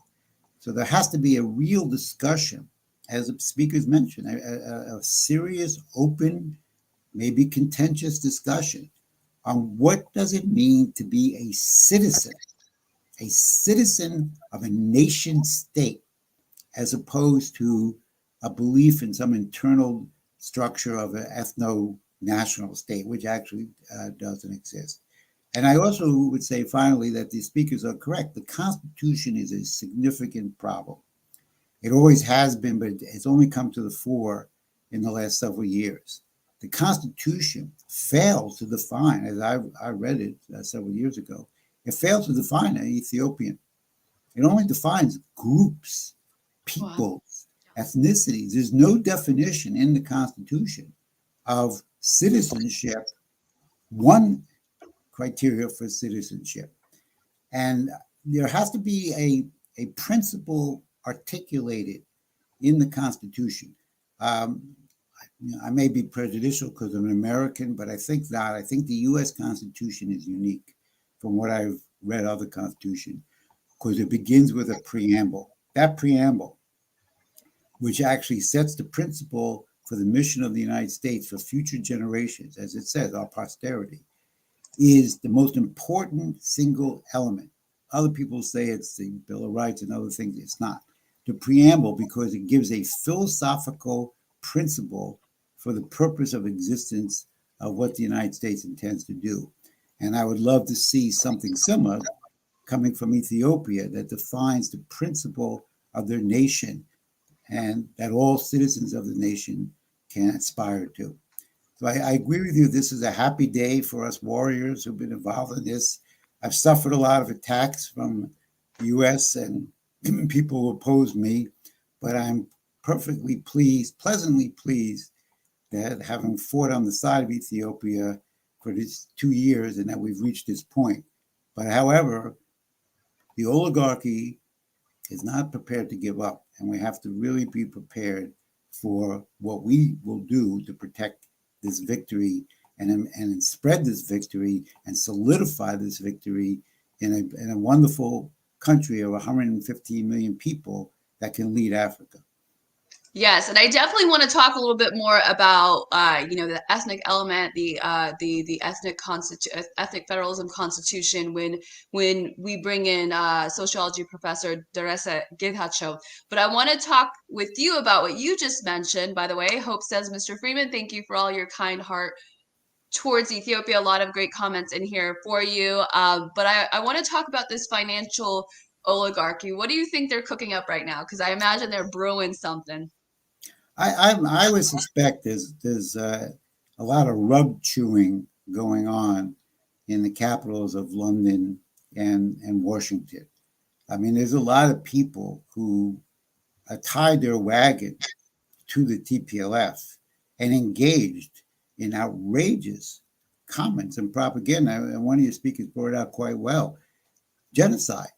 This was uttered so quickly by the State Department, by Secretary of State Anthony Blinken, by press spokesman for the state Ned Price, by congressmen, foolish people who don't know anything about Africa or Ethiopia. They use these terms so fast into the war, so quickly, with no evidence. They would use credible reports and they all came from CNN. The fact that they made that effort so early on would indicate to me that they're not having a good day today. And as sometimes we say in the United States, they're not having a good hair day today. It's a little too windy for them. And I don't think they're going to give up. But on the other hand, they've suffered a victory and they're going to have to regroup. One thing they can do, and they don't need the permission of anybody, is financial pressure. Will Ethiopia be brought back into AGOA, which was an outrageous action by President Biden?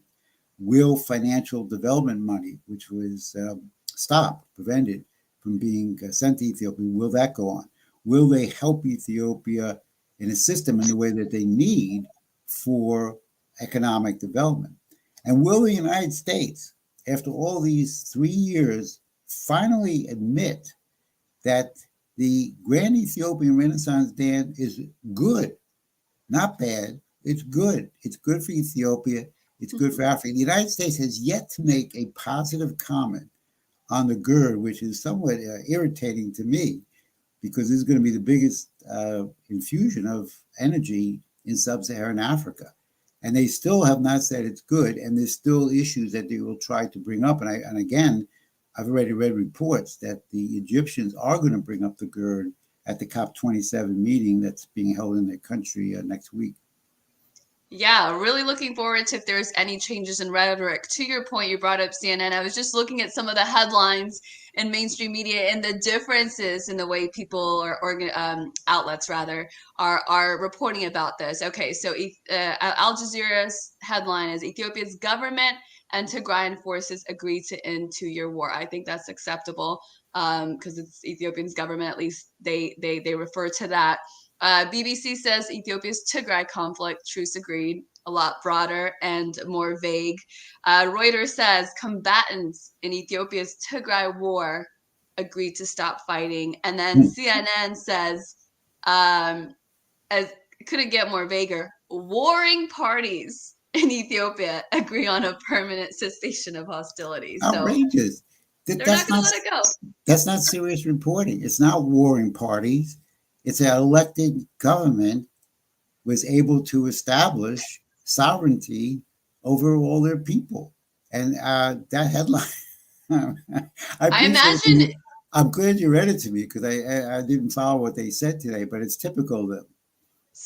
Yeah, they're not gonna go back and No. fix their reporting, which I almost didn't expect that, but it's when they continue down the same route, then it's just it just gets absolutely ridiculous. I'm sure one person that's not having a great day is CNN's Nima El Bagir, who was one of the top propagandists on this issue. Fortunately, has been moved off the Ethiopia issue after just an outrage had been pouring in for months over her reporting, and then they eventually moved her to Ukraine because that was another war that I guess she could become an expert on overnight, and do what she does there. I want to talk more about the social issues, one of them being the ethnic federalism element and its impact on the people, and just what the people have gone through in much of the north, including the Tigray region, the Amhara region, the Afar region, and all the fallout of the war in other parts of Ethiopia, including the diaspora. I mean, there's really no one that has not been touched by this issue if they have any connections to Ethiopia and Eritrea. And I mean, it's taken up so much of people's time, energy, emotional energy. There's been a lot of loss in the last 2 years. So to talk a little bit about that, I'm going to bring in Professor Deresa Getachew, Professor of Sociology. Deresa, welcome.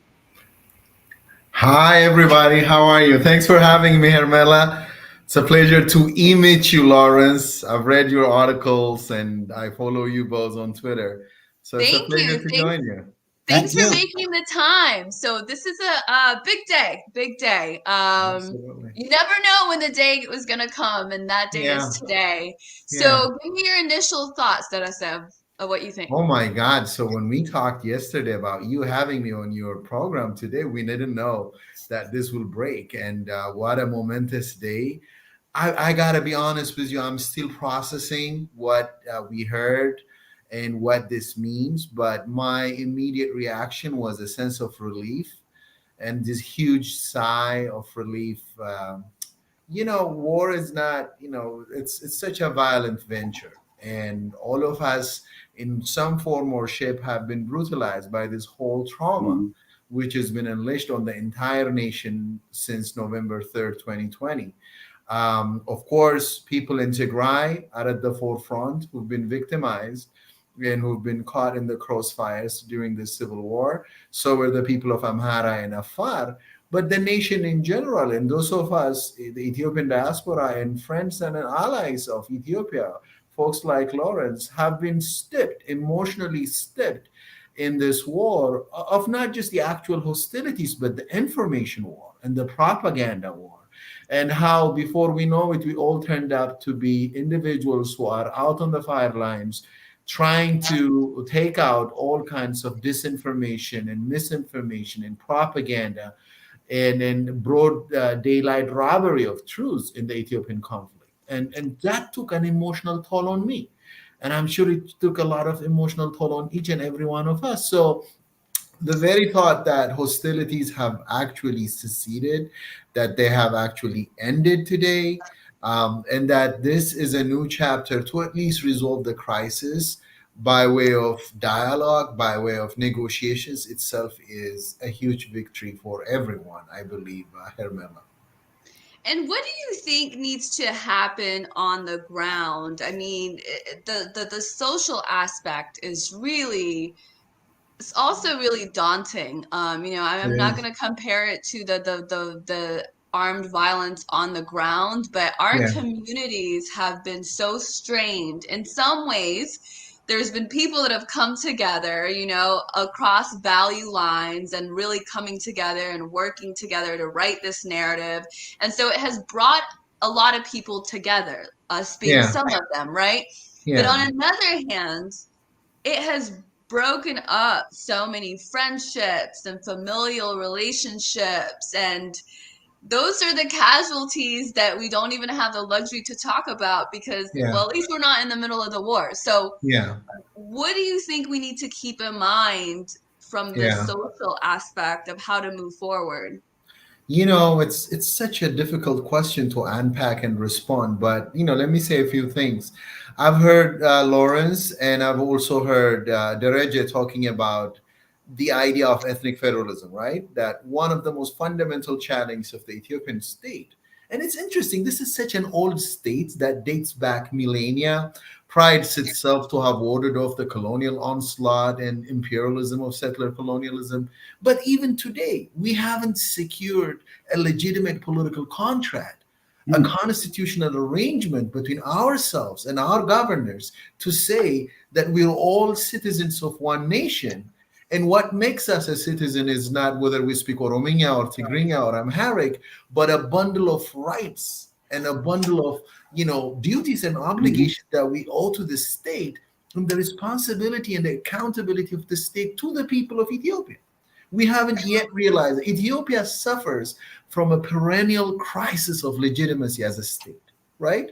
And you could argue what just unfolded before our own eyes is a manifestation of that significant political fault line where, up until 1991, beginning from the Ethiopian students movement and the revolution, there was this notion that, if land goes to the tillers and if a feudal monarchy by way of Haile Selassie and his allies goes away, Ethiopia's blues would be over and a socialist republic would usher in a country of equality and freedom for the people. That didn't come through.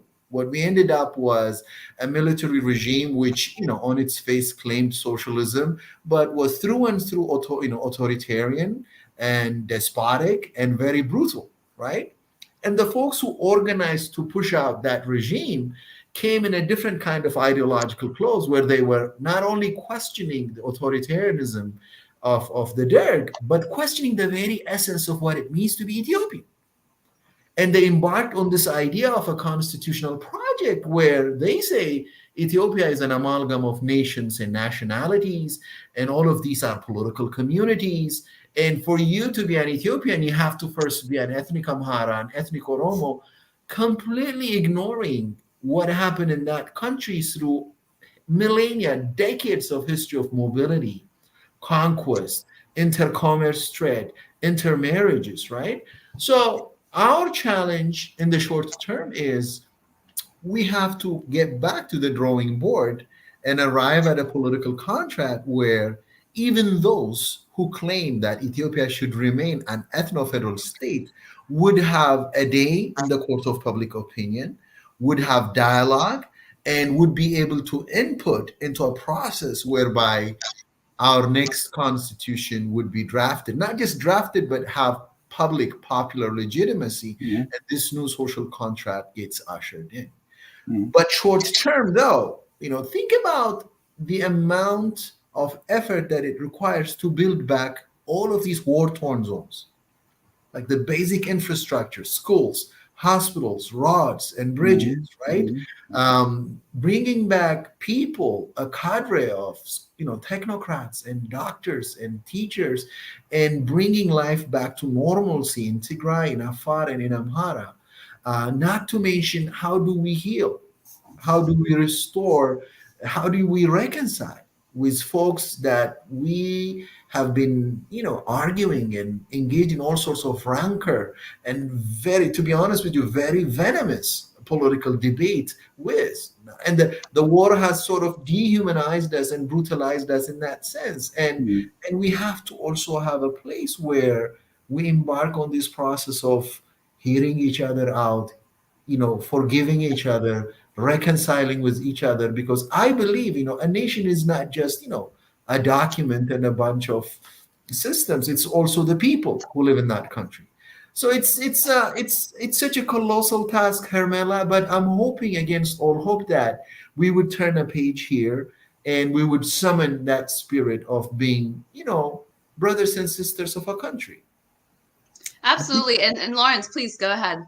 Well, look, the reconstruction effort is massive. I mean, as you pointed out, it's massive. So why don't we have a program for Ethiopia like Franklin Roosevelt had for the United States when we were in the midst of the Depression? Take all the young men or able-bodied men and women and put them to work. We have to build roads. We have to string electricity. We have to build hospitals. We have to build distribution food centers until people can grow their shop in their own food centers. There's so much required. It's, as you said, it's gigantic. But we can use that to employ everybody. Everybody can now be employed. And the question you raise is, how do we get over the animosities and the rancor and all this? There is no, my view of history over many years, there's no simple solution. You can't wave a wand, but you can create self-interest. And through self-interest, prejudices can be shed. They can float away like hair on a dog during winter or summer. This is something that the United States leadership has never understood properly. This could have been done, and I advocated for it with others for the Israeli-Palestinian crisis.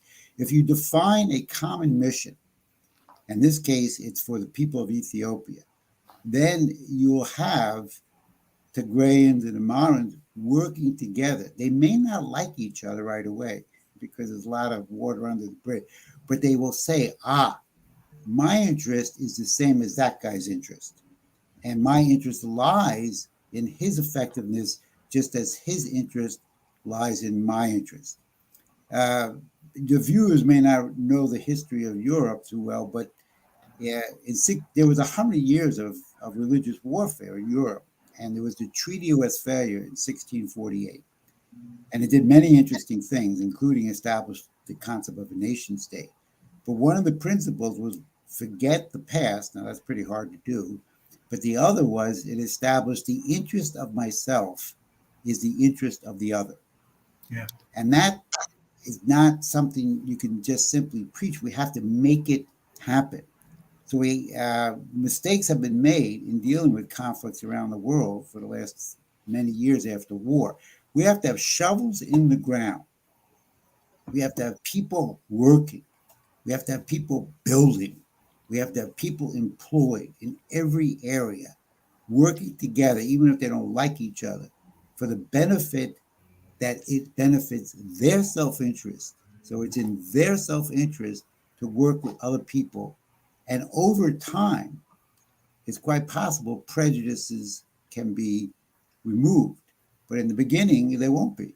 But we have to have what I would consider a Franklin Roosevelt effort of massive reconstruction, because we don't want a single person to die for lack of medical treatment, lack of food. There's been enough deaths. So we want to make sure every life that can be saved will be saved by a national mobilization. And I think this is something that the Prime Minister could articulate and then has to deploy all his forces and the military, like the Society of Engineers of the United States. The military can be deployed on these tasks as well, because they will no longer have to be fighting. So the engineers in the military can be deployed. There's people who do this kind of work in the military who know how to mobilize. In the United States, the military is excellent at drawing up plans for mobilization. I worked with AFRICOM for a while, many, many years ago, to try to help them. So they can draw up plans. They know logistics. And we have to apply that knowledge and the knowledge of every expert to reconstruct, save lives, and begin the process of healing, which will take many years. I think that's a really good point, to have the youth, to have these young men involved in the reconstruction of the country. Sketch Therapy, username Sketch Therapy, says, young, frustrated, poor men will turn violent without responsibility, work, and guidance. I mean, my assessment of what's happened in Tigray is actually an example of that. The region was poor. There wasn't any investment in the education and the workforce. And so by the time the TPLF had retreated in 2018, 2019 and started feeding this propaganda to the public, and it's out there. It was on their media. It was an open secret. They were having these military drills for a war that an enemy is coming. I don't know how clear it was that the enemy was the Ethiopian government at the time, but they essentially prepared the people for this. And because they weren't doing anything, many of them, they didn't have anything. They had been poor. Picking up a gun seems like a reasonable idea. You're told you're going to be a hero. You're told you're going to be eliminated anyway if you don't pick up a gun. And so I think that's a really good point. And maybe Deresa, you might have something to add on this. This has to be tangible impact or tangible steps taken. It's not enough to just go there and say, we're not here to hurt you, we're your government. They need something to do, and they need to be, it's sort of something like a national service where they get some sort of compensation for it. There's the work builds confidence, being able to actually get something done and make a living on it, which is the anti-TPLF model. You can run a business and get money just by allying with them politically. A lot of their degrees in education isn't legitimate. I've heard so many legitimate stories from sources that have worked with some of them who had degrees that didn't make sense. It just didn't add up how you would have had that degree if you came from here. So it's, and they're insecure because of it. So they end up really leaning into the politics and the divisive politics in order to hold on to their power. So Teresa, how important do you think it is to have programs like this? Oh my God, it is, terribly essential because let me back up a little bit. A lot of people don't know this. The conventional wisdom that we all agree is the TPLF has been in power since 1991. They were the top brass. They controlled the military, the business, and the economic and financial establishments of the country, of course, the intelligence, and they wielded power through these, institutions. And that was often blurred with the supremacy or the dominancy of every Tigrayan soul alive in Ethiopia, which was not the case. But there is this crazy logic to nationalism because it appeals to, linguistic kinship, blood ties, and makes it look like, because you and me were born from the same neighborhood or from the same province, I, the foreign minister, have some sort of similar class interests with you, a son of a peasant or a daughter of a primary school teacher in Meghalaya.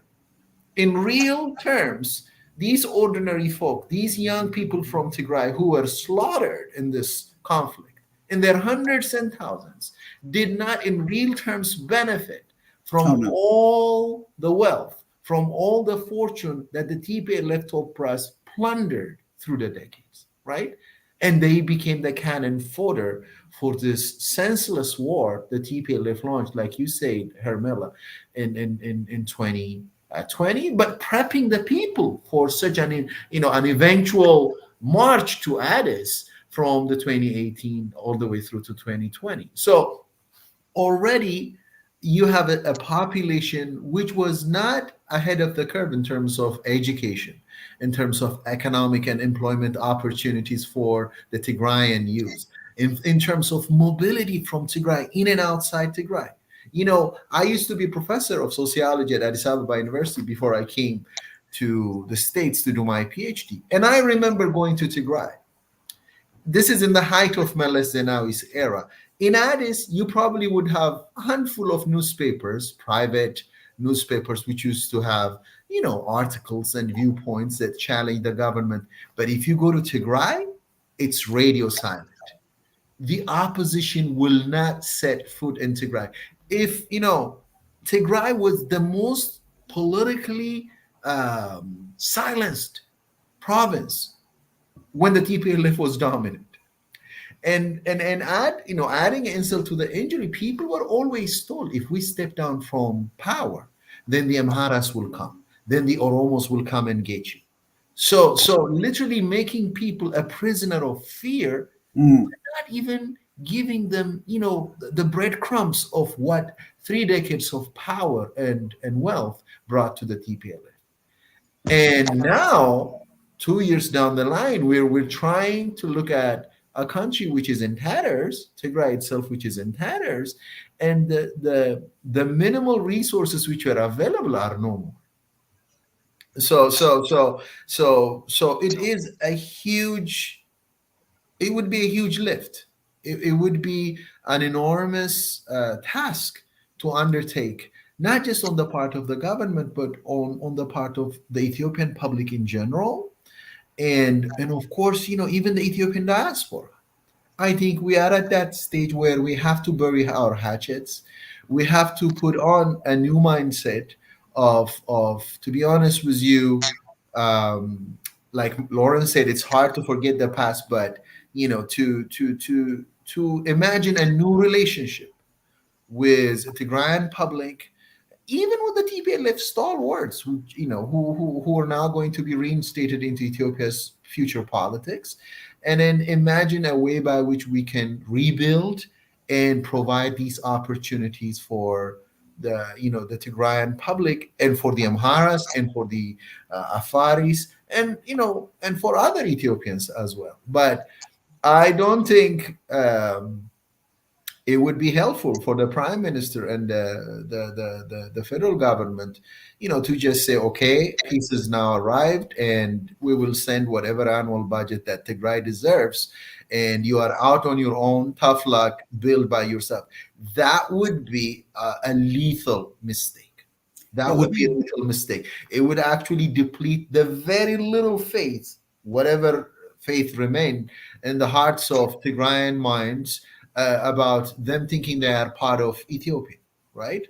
So I think we have to go out of our way to rebuild by that trust, by being there, and then and then working together with the Tigrayan people.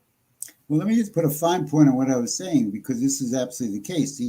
When Roosevelt rounded up all the young people who were restless because unemployment was 25% in 1933 when he came into office.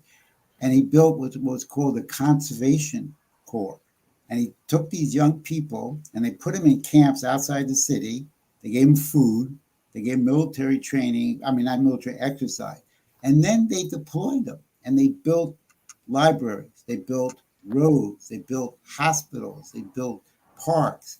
They were a deployable workforce. But as Hamela said, it was far better than sitting unemployed watching, and your parents were unemployed during a depression.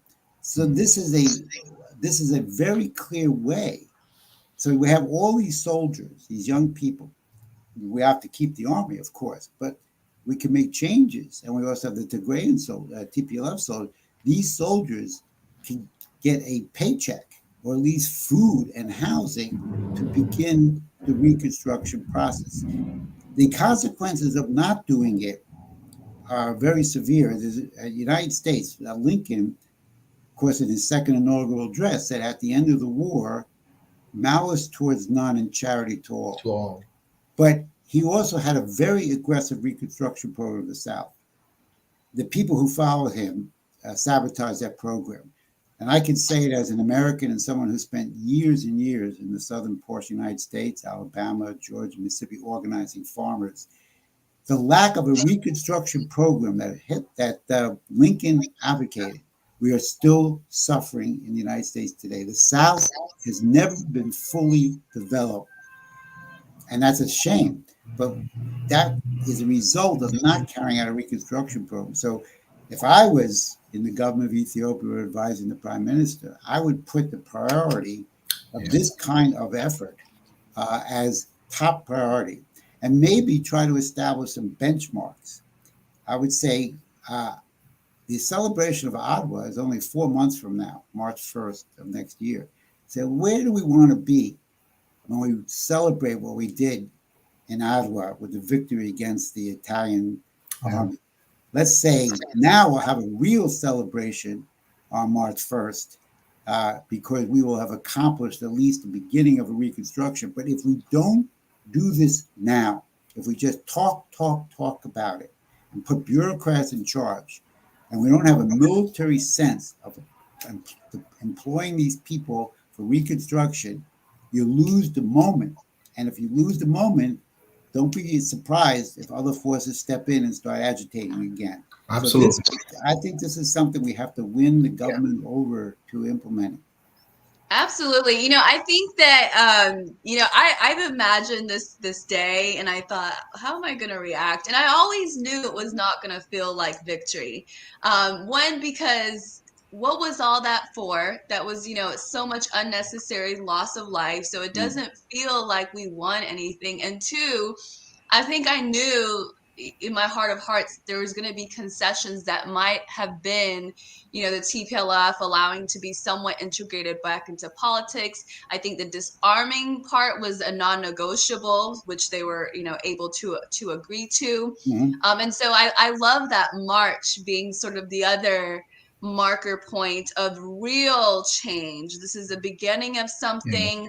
And as much as I am as elated as any Ethiopian ally, Eritrean, to be able to get to this point, I just can't help but see like the work ahead of us. And I think we can do both things. I think we can be really celebrate this moment and all the hard work and the sacrifice on the ground and elsewhere that was made for us to be able to get to this. But I'll read this comment to kind of speak to this a little bit. Rahel, I think, is talking about probably some of the TPLF activists saying they're out right at this moment, and social media is saying they don't want a relationship with the rest of the country. Here's what I want to say about that, and you guys have touched on this, and I want to get your take on it.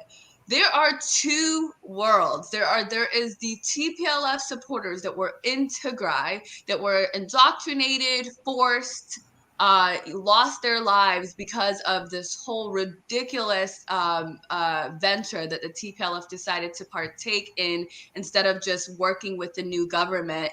And those people are actually in the face of danger. They've lost a lot. They're, in many cases, were poor. That region, the majority of that region was poor. And so they're talking about real consequences. And that's why some of them were supporting TPLF maybe up to the end. Maybe there's some that still support it because they believe this idea that this was about their existence, and they're under the gun. So I've always had empathy for the people on the ground. And then you look at who Rahel is mentioning, these activists who are already in the space of trying to diminish where we are and talking about they don't want to be part of Ethiopia. Here's where I'm at today. And you guys know probably how much I've argued with them. They don't matter. They don't matter anymore. They don't. These are people that say they would take a bullet for Tigray, would never get on the plane to go there. Right? We've not seen any of them do that.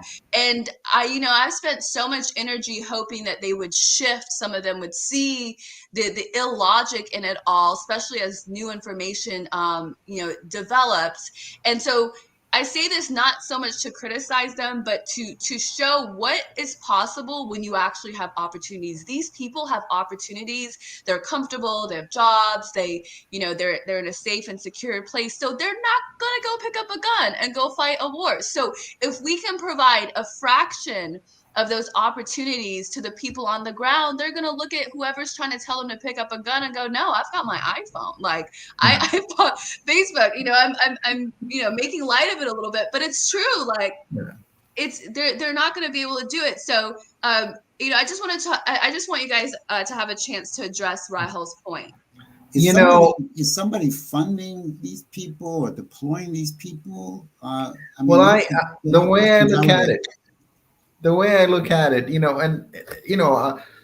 because I study displacement and how people who are displaced, it could be, people who relocated because they see greener pastures and better opportunities, like a lot of the Ethiopian diaspora, or folks who've been displaced by conflict.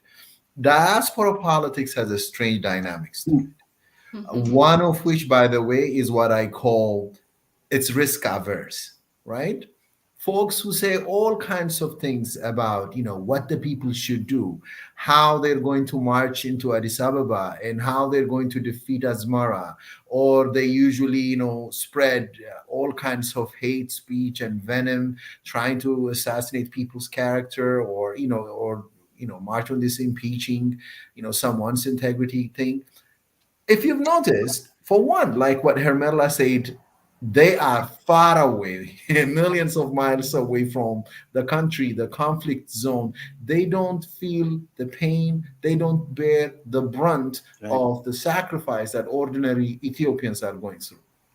So empathy is in short supply in their mind. Second, and I'm going to be very blunt, they're cowards. And I'll tell you why. A lot of them don't even use their real name. A lot of them don't even put their face out there, right? They are in the dark. They use this, fake names, and they troll and they spit out whatever they think it is. And it's not only irresponsible, it is cowardice, right? And I don't remember the last time where cowards have done anything good to any society, to any community, right? So they're just in this experience, thing, in this mood of venting out frustration and anger at others. And a lot of them are like equal opportunity haters, right? And the other thing is, do not forget that a lot of the Ethiopian diaspora, and this is not only about the Tigrayan diaspora, a lot of people who've had a chance to travel abroad are people who come from a middle class and an upper class background, who have privilege, who have resources. If you were to go and do some demographic study about who are these people, are they connected to the previous foreign minister or finance minister or the top generals of the TPLF, you would find out that these are people who are really connected and who benefited from that regime, right? I kind of make a comparison between them and Cuban immigrants that fled, Cuba in 1959, friends of Fulgencio Batista, and they came to the other side of the Atlantic. They're now in Miami, in Florida, and if you say anything good about Cuba, they just go bananas. And they want to paint, how Fidel Castro and the communists have breakfast, babies for breakfast, and what have you. But that's not true. You may point out a lot of things what's wrong about Cuba, but it's not the evil that they portray, they project it is, right? And we all know that. We all know that. So there's this, partly because exile politics is resigned, and that withdrawal makes people to be honest with you, in many instances, not productive. It's only when you're accountable, when you're held accountable to your commitments, to your statements, to what you do, what you say and you don't say, that you become responsible, right? But anybody can control from the basement in Calgary or in Tokyo and make it look like they're dishing out commandments to Tigrayan youth. Fact of the matter is, it ain't true. It's not going to happen. Right, right. And to your point, yeah, I was gonna say, Lawrence, and I definitely want to give you a chance to chime in. So you asked about the funding. Okay, I said there are two camps of people from Tigray, those on the ground and those in the diaspora. I would also argue there are two camps of people in the diaspora. There are those who have direct ties to TPLF, whether it's past or present. And then there are those who became from Tigray literally 2 years ago. I mean, I would argue I was sort of one of them. I've always had that connection to Tigray, but I was born in Addis, and it was a new camp for me, right? So there's a lot of people like that.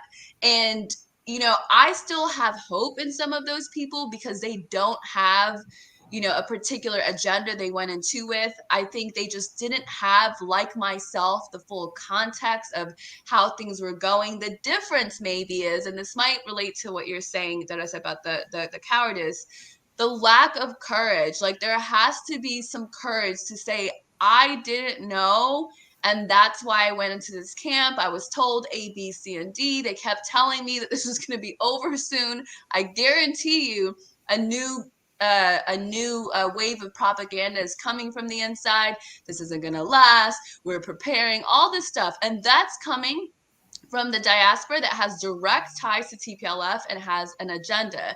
And so I hope that there is that space to say to people, it's fine. You can literally change your mind right now.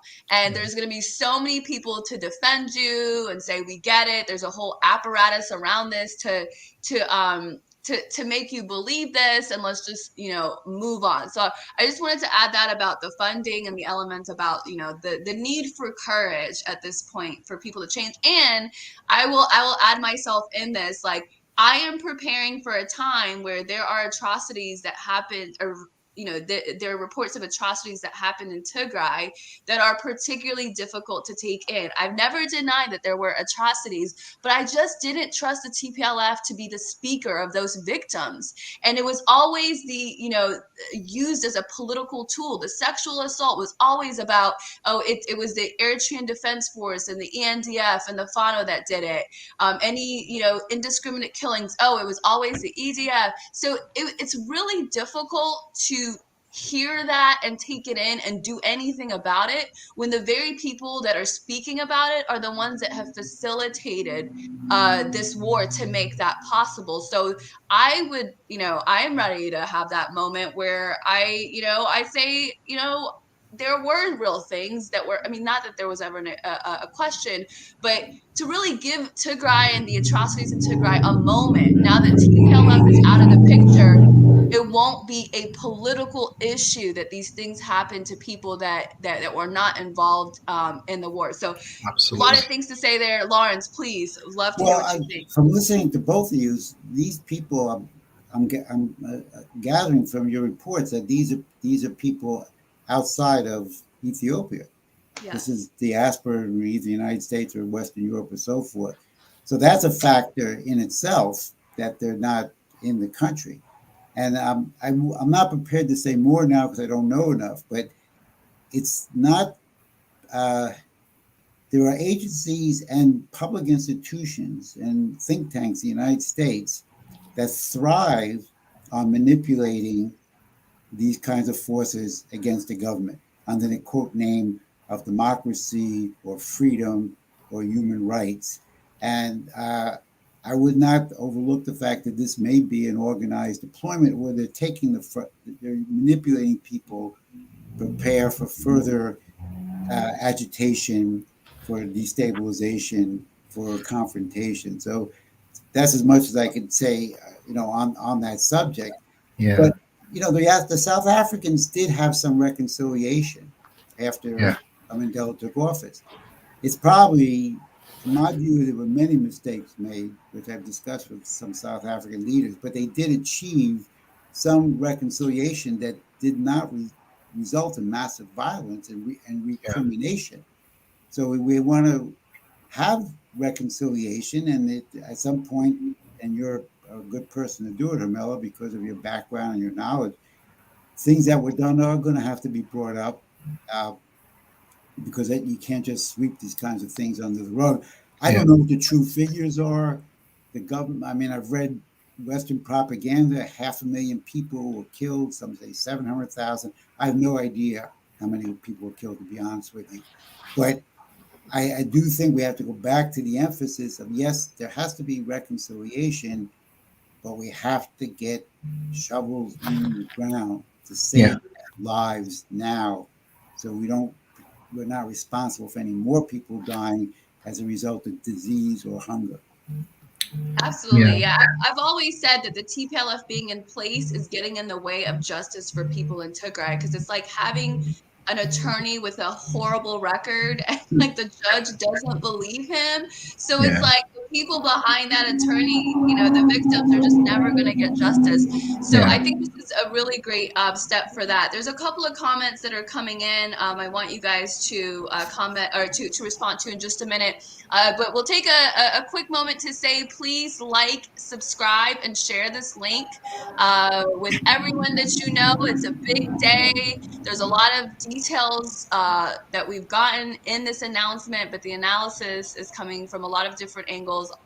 All my guests have been amazing today, and they will continue to be amazing. I mean, I'm just saying that we've got really good guests today. I appreciate you guys making the time. And there's some questions about Eritrea. Simon Tesfamariam will hop on here at some point, so I'll save some of those for him. Nebiu Asfa will also join us in just a little bit.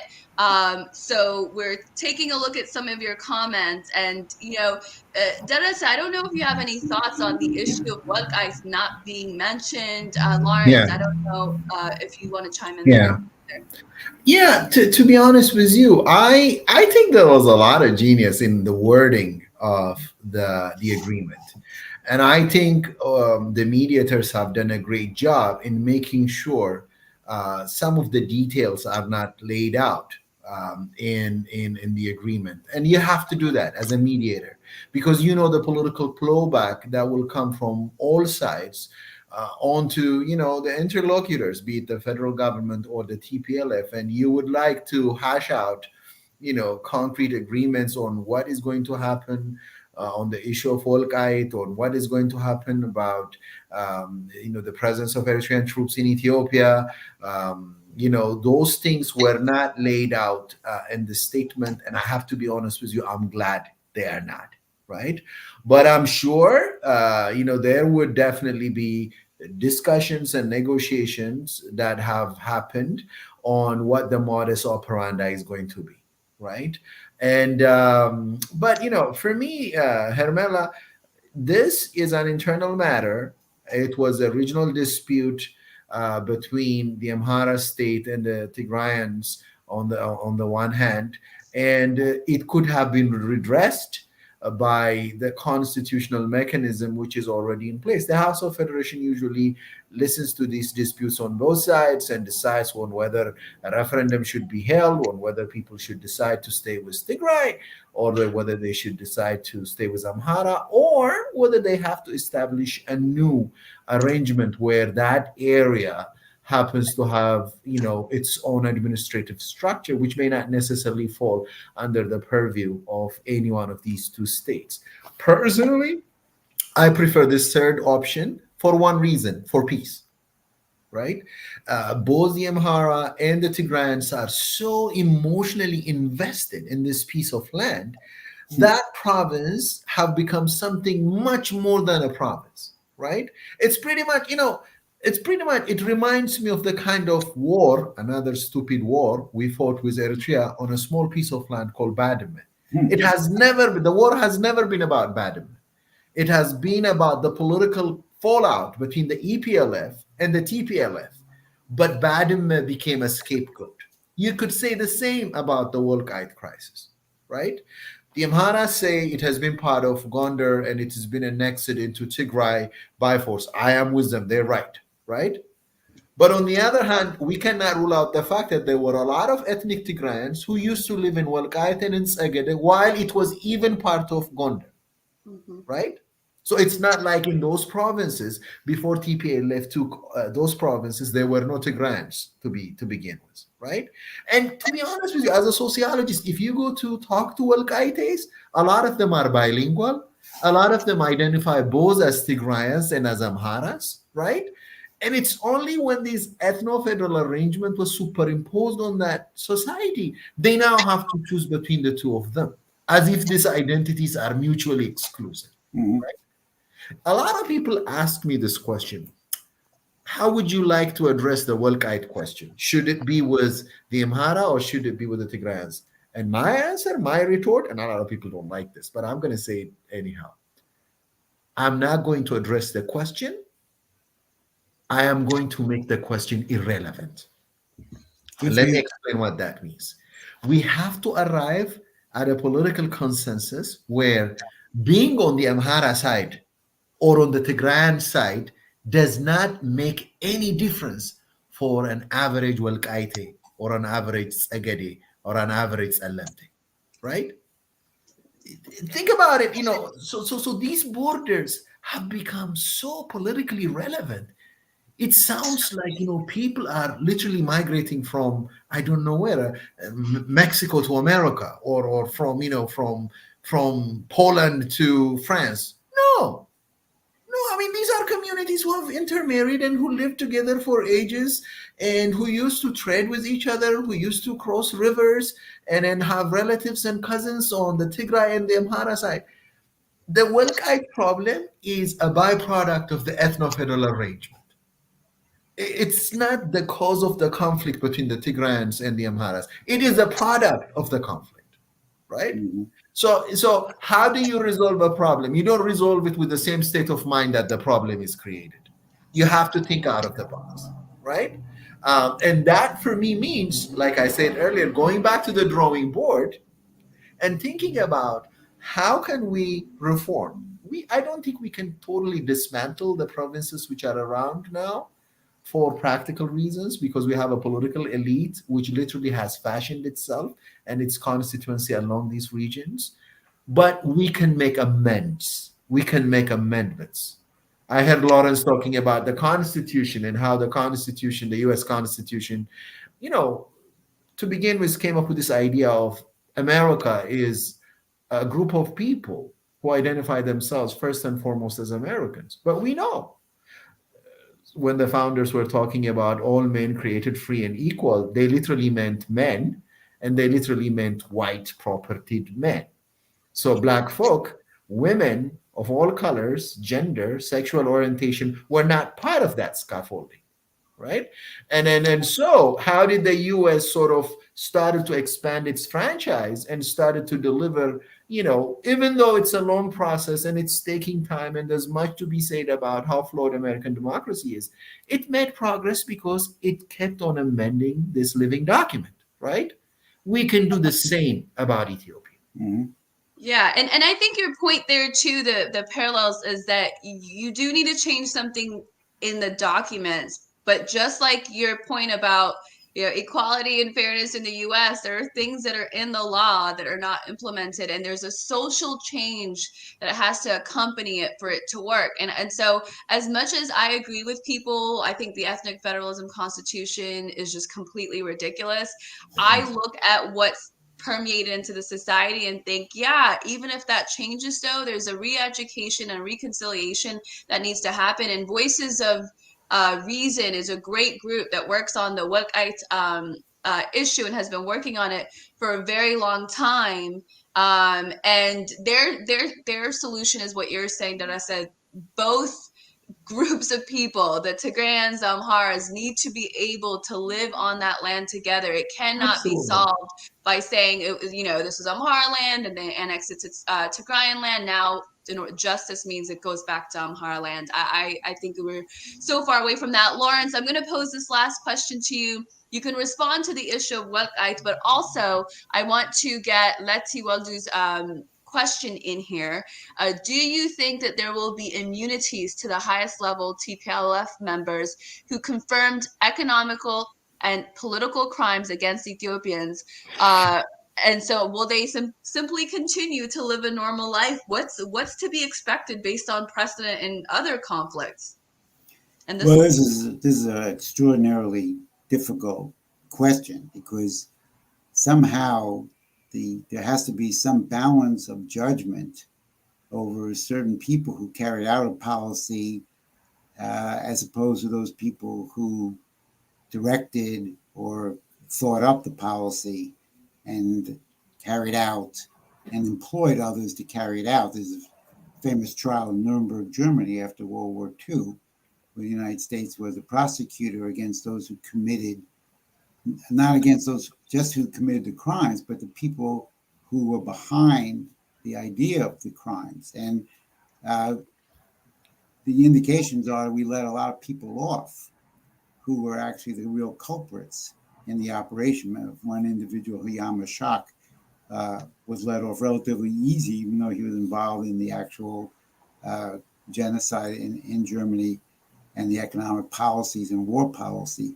So the government's going to have to, with a judicious, balanced hand, try to figure out who are the real culprits who incited and responsible for generating this kind of war, and then come up with what they think is an appropriate punishment that does not further antagonize the situation, but recognizes the role they play. It's a very difficult situation for the government to be in. It's going to have to be done by some very qualified justices who have the credentials of being above the conflict itself. But I think that'll be part of the reconciliation process. I mean, my view is that, look, Ethiopia is unique. We had the victory at Adwa in 1896. That was an essential change in sub-Saharan Africa, because it showed Africans were not inferior. That actually they defeated a modern army on the battlefield. Since that time, many things have happened in Ethiopia, including the Dervish taking over, the reign of terror that killed several 100,000 people in a mini genocide in Ethiopia, then the coming to power of the TPLF. So Ethiopia's been through a lot, but it's also maintained a commitment, in my view, a unique commitment for economic development with infrastructure.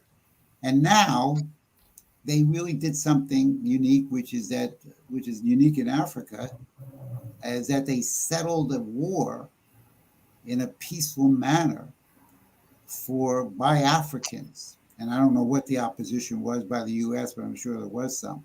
Now the question on the table is where do we go from here? The Chinese have this expression that crisis is equal to opportunity. Now we have peace being a basis for opportunity. We can take Ethiopia on a better, more elevated course that continues the fight that it's had over centuries. And by doing so, we will nationalize the whole population into a conception of Ethiopia and set an example for Africa. But my concern is twofold. I'll leave you with this. One is I don't think the oligarchy is going to give up. And two, my experience over many years of watching these crises, I'm not sure, but I'm hopeful that the Ethiopian government will act expeditiously on this reconstruction program. Shovels in the ground, results are very important right now to not only northern Ethiopia, but to the whole country, and to solidifying the positive view of the government itself. And whatever happens in the next election happens, but this is the government for the time being. Those are my two concerns I leave you with. Absolutely. Lawrence, thank you so much for your take. Dennis says stay with me a little bit if you have more Thank you very time. much. You're always so great. Thanks so much Thank for your you, Lawrence. Thank you. Bye-bye. Bye. Bye. You too. God bless you. That's what that was. I cut it off by Yeah, accident. Sorry. yeah. So this is, he's always has great insight, and I'm so glad to have you on too, Darasa. What a Oh, thank day you, to man. book you for. I know. I'm like, wow, should I be happy or should I be scared? I'm like, this is such a Both. momentous day, right? Both. I think I know. there's a psychology of when something big happens that you've been waiting for. There's this weird fear that I know. also I comes know. up. Like, is this actually happening? I want to Yeah. do a quick set intro for everybody before we get into a couple of more questions. You guys are tuning in to coverage of the Ethiopia deal that has been announced out of South Africa. I'm joined with sociology professor of sociology, Darasa Getachew. So stick with us a little bit, like and subscribe and share this link because I am getting a lot of calls of people that must have just heard not that long ago trying to ask what's going on, what does this mean? So watch this live link. We've got a lot of great different angles of people that have analysis that will help us figure out what this means. And I've got a lot of details to consider here too. So let's take a look at what we're talking about today, and we'll come back to the discussion. Orderly, smooth, and coordinated disarmament. Orderly, smooth, and coordinated disarmament. Breaking news out of South Africa, where an agreement has been reached between the government of Ethiopia and the Tigray People's Liberation Front. Disarmament, demobilization, and the integration of TPLF combatants with security considerations. That's the words of National Security Advisor Redwan Hussein, who was leading this negotiations. And Uhuru Kenyatta, who is mediating the talk, said the devil is in the implementation.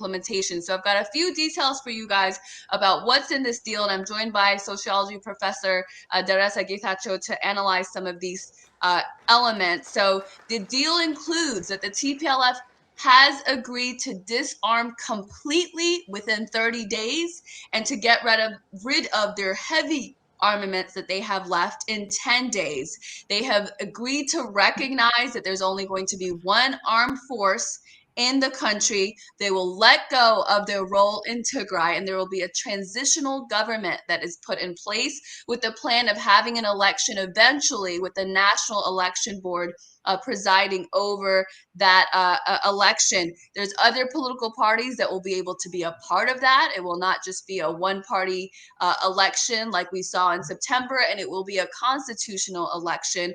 But definitely lots of questions about, will the TPLF have a place in Tigray? Will the people that are still armed agree to disarm? What will be the sentiment on the ground after 2 years of war, when this is the way it ends for the people there?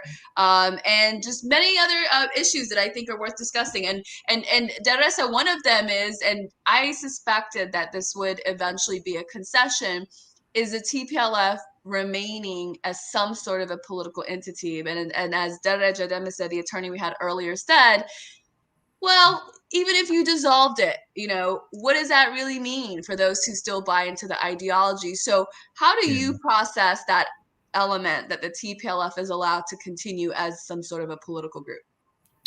The TPLF, no matter what we say about what it did when it fought its way to power, 1991, and when it stayed in power till 2018, there were a lot of inequities, a lot of injustices, a lot of history that went, and it's because of that history and because of that baggage that a lot of Ethiopians throughout the breadth of the land detest and revile the TPLF.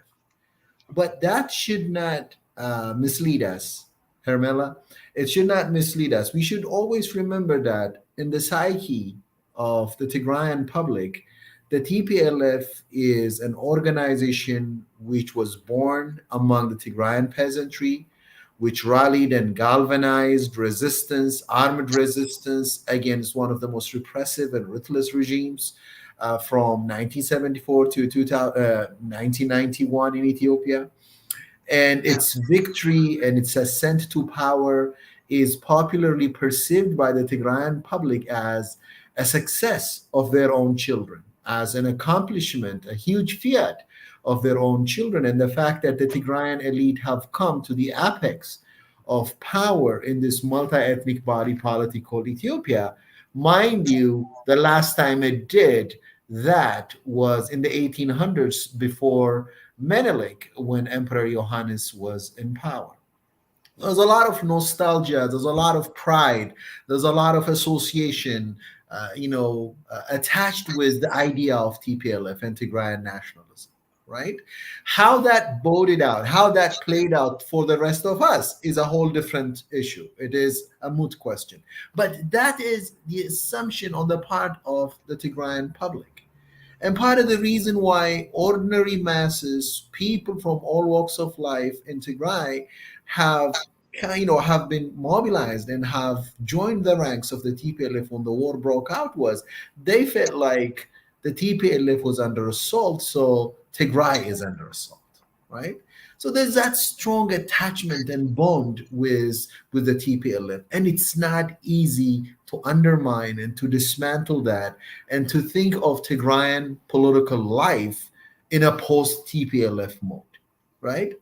And if you wish to do that, the way to do it is not by military means. It's not by banning and violently repressing and dismantling TPLF. It should come from the Tigrayan public itself.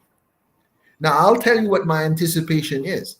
One, people would ask question, what was this all about?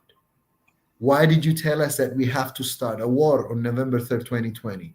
Why did we lose hundreds and thousands of our children? We did not arrest power in Addis, right? We did not prevail over the Afaris or the Amharas, right? What we had was a total destruction of our homeland, right? And people would hold the TPLF elite accountable for all the destruction that was happening in Tigray over the past 2 years.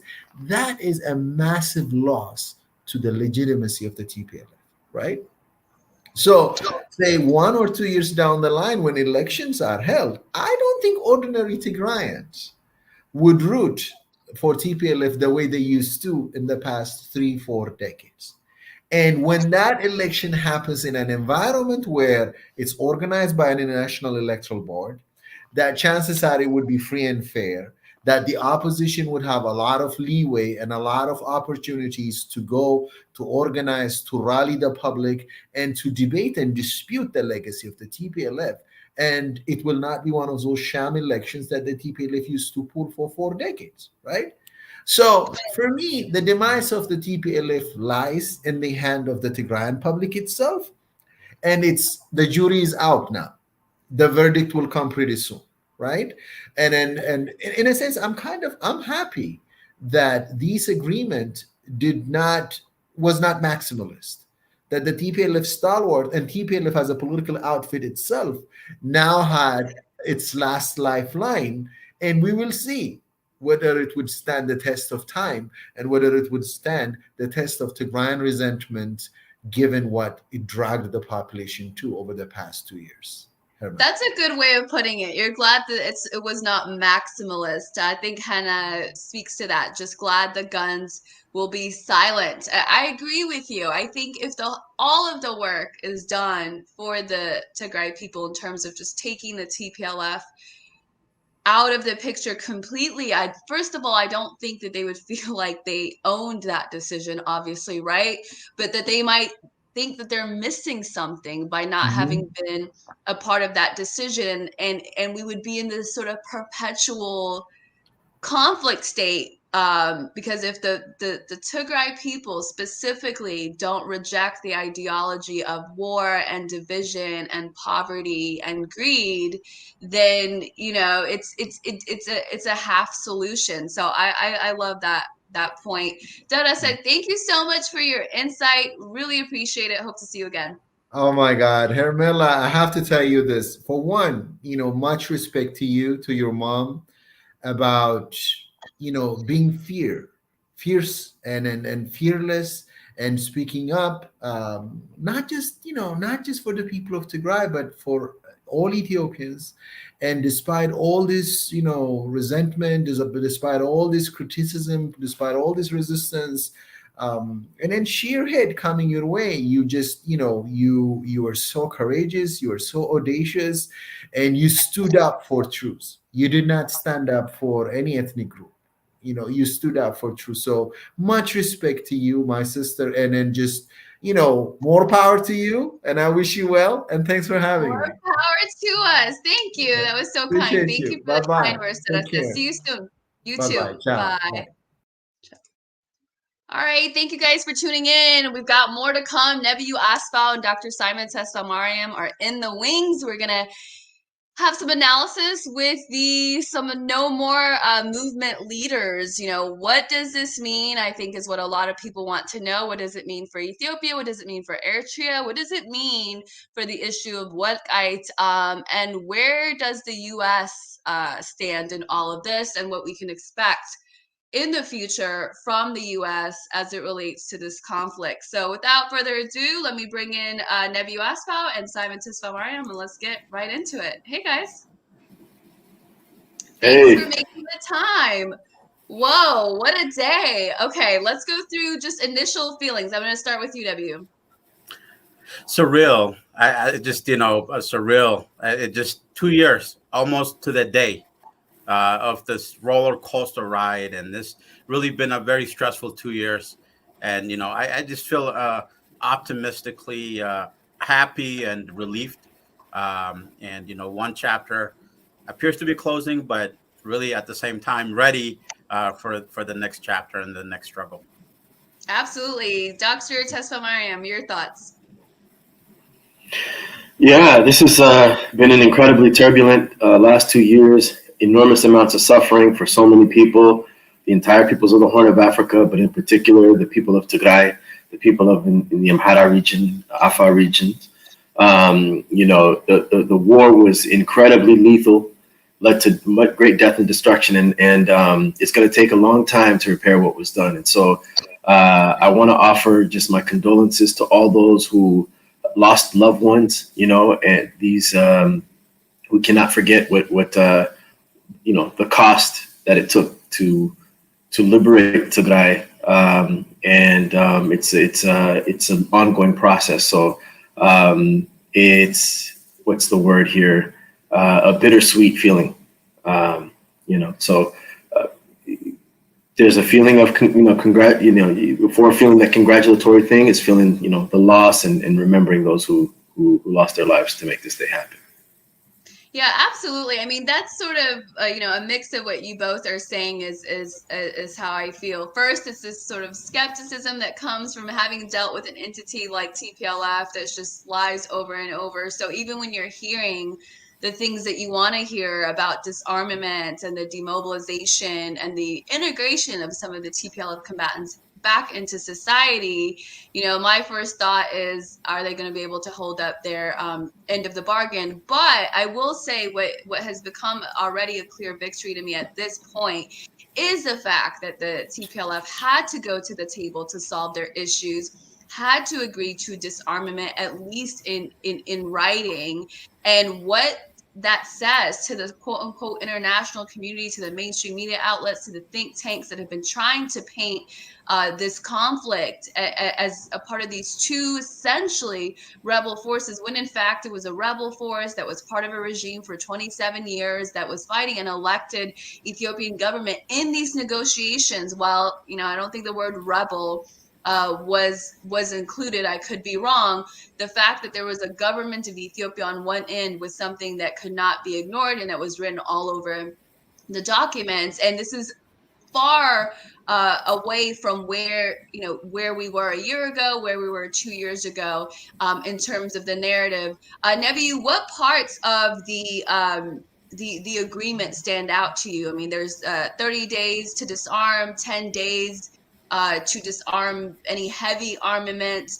TPLF is going to be allowed to exist.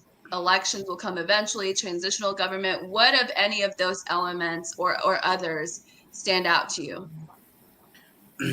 Yeah. I think the government of Ethiopia and the TPLF, I think, surprised the world today by agreeing to this 12-point the 12-point joint statement. I think we're all seen, essentially ending this 2-year-old conflict.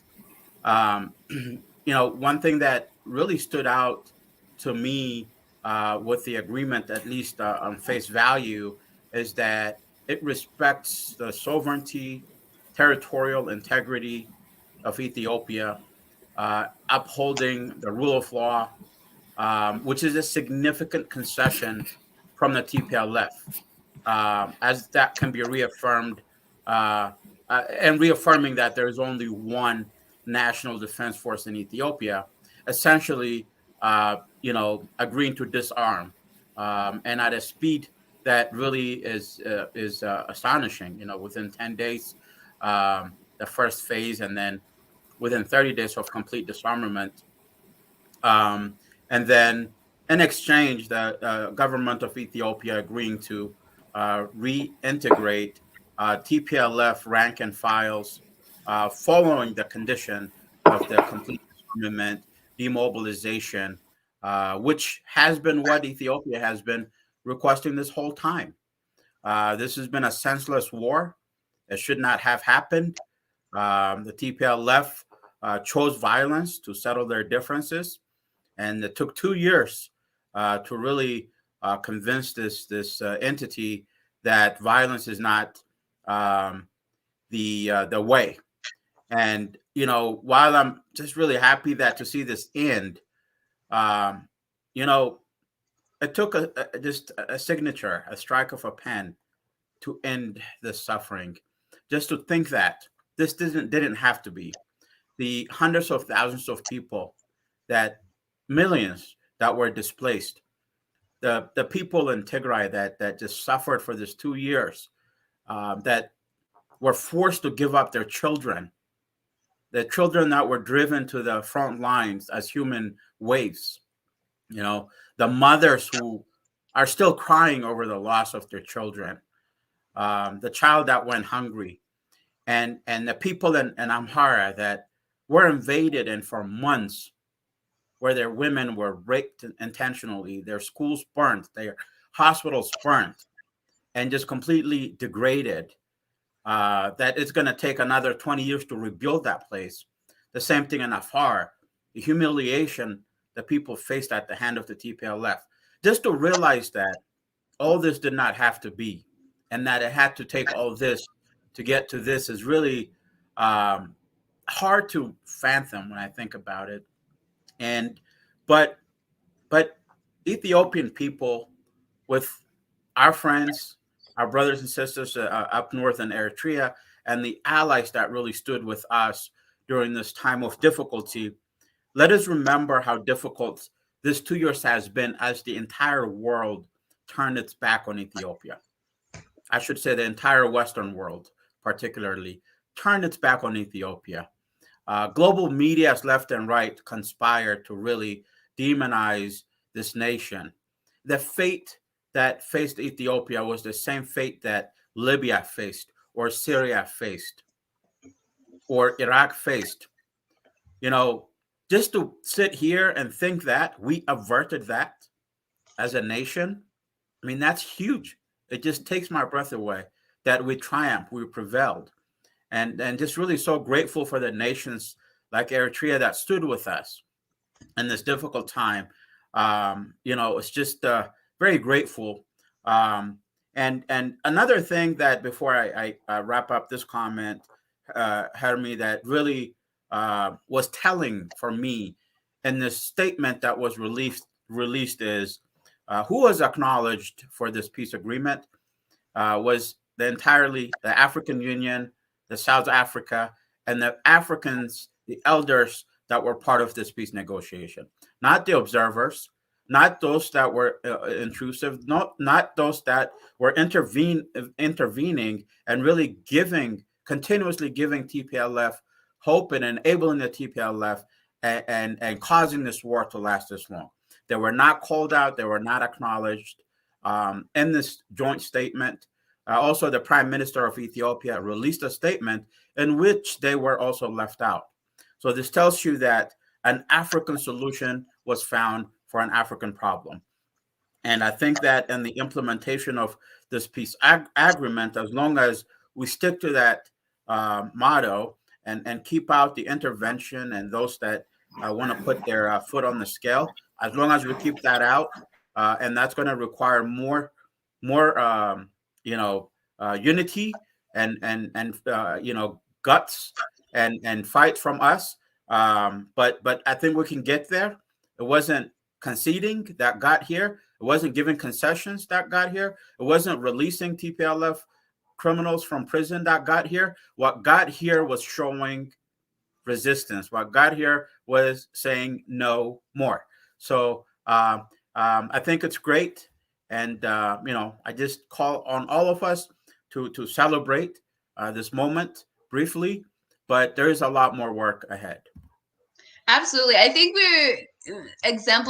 these talks exemplified the African solutions for African problems. I think the Prime Minister's statement, whether it was intentional or not, did not include the names of those in the West, such as the Horn Envoy, Ambassador Hammer. It could completely be, unintentional, but it definitely put up or highlighted those from the African continent that took part in getting to these negotiations. Two elements that I think are worth discussing, and I'll bring it over to you, Simon, with this. The fact that Eritrea wasn't mentioned in that, I happen to think it's a good thing, but I want to hear what you think. What do you think about that? And then how should we start to be thinking about the US's role in this all? I mean, is the story that they helped negotiate this? Are we forgetting that it took us 2 years to get here because of the painting vague pictures of what this conflict actually was? And what more can we expect from the West?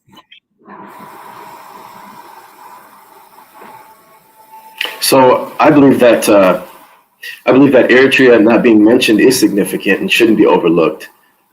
We know that over the past, a couple of weeks, really throughout this entire conflict, but in particular these last couple of weeks and since the start of the counteroffensive, there has been an increased focus on Eritrea, always condemning Eritrea, talking about Eritreans are engaging in various crimes, in particular, genocidal acts, war crimes, all this horrible stuff. unfounded, without evidence, just a random grainy video that's put on the internet at a time that's strategically placed so as to, influence public opinion, international opinion on Eritrea. So we've noticed this coming particularly from TPLF, and the fact that there's zero mention of Eritrea does tell us that TPLF was in a very weakened position when coming to the negotiating table. And that when they signed at the dotted line, basically they did it from a position of desperation. And they're going to go back home. They're going to go to their constituencies and say, we did it, we succeeded. And they're going to, go full scale propaganda, and their backers are going to probably, say the same thing. Well, they'll be clever about how they do that. But I will say that they'll frame this as a victory. And at the end of the day, when there's a war, everybody loses. And this was a tragedy for the Horn of Africa. And I want to bring attention to the fact that, who created this issue. TPLF is a proxy for a larger power, and many of us know who that is, who stoked the flames of this war, who begged for this war to happen.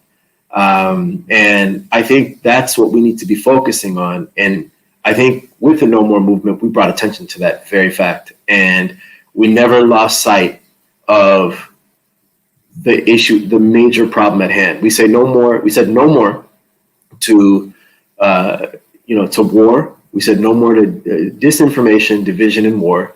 And now we can say that last part, that war, hopefully has concluded. It doesn't mean it's going to be over forever, but at least for this stage, if we follow through with everything, that there should be a cessation of hostilities. And the devil's in the details in terms of implementation, but we'll see what happens within these upcoming 30 days. So I also want to say that you mentioned the U.S.'s role. The U.S., and I mentioned that, they instigated, they promoted, they provided political support, moral support, and many suspect other forms of support that I am reserved to talk about without evidence. But, a lot of people feel as though that the United States did not play a peaceful role in this conflict, but instead was actually stoking the flames of conflict. And when we look and we don't see Hammer's name, the U.S. is that the U.S. was mentioned in this, in this peace deal. What does that tell us? Abiy, Prime Minister Abiy did not mention the United States, and that is very intentional. But we also have to understand that the United States, I can speak from the Eritrean experience, seeks to make their agenda and their initiative look like an African initiative. In fact, that's the very phrase that was used by Susan Rice when sanctioning Eritrea in 2009. She called it, and we only know this because it was in WikiLeaks, where she was going around to different African countries talking about how we need to make these sanctions look like a quote unquote African initiative. So they would rather that it has a blackface. I remember when they sent Obama to Africa and to speak to the Ghanaians, to Cairo, when Obama, I feel as though Obama, the Black Secretary of States, we can talk about multiple Johnny Carson, Jendai Frazier, and we can go down the list. They send them to say much more hostile things that a white person wouldn't necessarily get away with. So whether it's a black face or an African face, a lot of times they do that to present the unpalatable stuff to make it look like the United States was not behind something. So anyway, that being said, I will say that the U.S. did have its hand in this process, but it got very little in return. And the resistance of the Eritrean and Ethiopian people will continue, of the Somali people will continue, of Africa will continue, whether it's in Francophone, West Africa, Southern Africa, in the Congo, as we're seeing everywhere, in Haiti, the resistance against imperialism around the world is very, very strong, and people are saying no more in their own language and in their own ways. So I'm very encouraged by the developments of today. Yeah, I think so. I think the fact that Eritrea or even Welkite wasn't mentioned, and I want to go to you, Nebiu, to say more on this, says to me that these issues are an issue for the government of Ethiopia. They're not a part of the peace negotiations. They're not a part of what it takes to get to peace. You know, whether or not Eritrea is in the region was, I think, something that they were trying to make as contingent before they signed a peace deal, and that never ended up on the document. It really just, I think, speaks to the fact that Ethiopia as a sovereign country can decide to call on its neighbors and its friends. And then on the issue of Welkite, you know, if you're strictly looking at the Constitution, which the TPLF can't really refer to anymore after breaking it by going to war, but if you're strictly looking at their Constitution, it's still their Constitution, the one that they created, that this current government still lives by. So I think the issue of Welkite being left to the government and the people to have that peacefully resolved is a better direction than to actually legislate it or to put it in the agreements as part of the peace deal. Nebi, what do you think about the issue of Welkite not being mentioned? Yeah, I would argue that the issue of Welkite as well as Eritrea was part of the discussion. This was an intense 12-day discussion, and TPLF had made it clear for 2 years and multiple attempts at peace talks that it was their demand to, quote, return every inch of Tigray territory in what they considered Western Tigray and Southern Tigray, and that there would be no peace until the TPLF basically got Welkite back. So we know that's their stance. The other thing that the TPLF has been absolutely gung-ho about is Eritrean forces must leave Tigray. And by that, they're considering Badme, sovereign Eritrean territory, as Tigray, right? So this were basically the pillars of the TPLF's argument. And I would argue that this was part of the intense discussion, but that the TPLF has abandoned these demands because there would have been no agreement from the Ethiopian government to give the TPLF territory that it lost, territory that it confiscated by force to begin with. So I think that the issue of Welkite is settled already, and that the TPLF no longer has a say. They no longer are going to have an army to be a threat. And, you know, moving forward, things are, you know, one of the agreements is that things will be handled peacefully and around the negotiation. So that's what I take out of this. The things that were not mentioned are spoken so loudly, in my opinion, and clearly, including the issue of Welkite and the issue of Eritrea. So, you know, we'll see.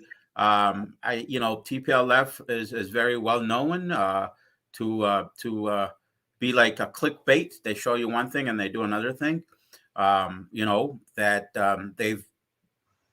They've lived their entire existence of 40 or so years by making false promises and by fooling the world, right? So we'll wait and see that if they really truly will disarm, if they really truly will follow through with this, submitting to the federal authorities. If that is the case, I think, in my opinion, the issue of Welkite will be up to the people of Welkite to make that determination. And I think from what we've seen the last 2 years, they've already spoken. Simon, do you think the issue of the demonization of Eritrea will continue by the West? Do you see a different shape of the rhetoric? What can we expect on the what will come out of the West and their apparatus on Eritrea moving forward? Given my experience just over the years really just like since my teenage years of following what the U.S. does, U.S. imperialism, successive administration, after each one, it's just the same thing where it's unrelenting imperialism, just undermining the sovereignty of nations. If we can go back to the Wolfowitz Doctrine, which basically, says that the United States can be the only superpower in the world, and this idea of the end of Fukuyama's idea of the end of history, where basically these liberal, this neoliberal liberal world order that places the U.S. at the center, and just unbridled capitalism is going to be basically the way forward, and all the other systems of the world are now of the past, and there's going to be this new order, and with this kind of insane thinking, this belief that there can be no other, that there aren't other nations that can express their sovereignty and become great nations. This is very much like a giant bully, a big bully in the world. And nobody likes a bully. You should be able to appreciate the different cultures, different political models, social systems, economic systems of different nations, different cultures. But that's not the order of the world at the current moment, according to the United States. It's the so-called rules-based order, their system. And if you don't follow it, they're gonna make you pay.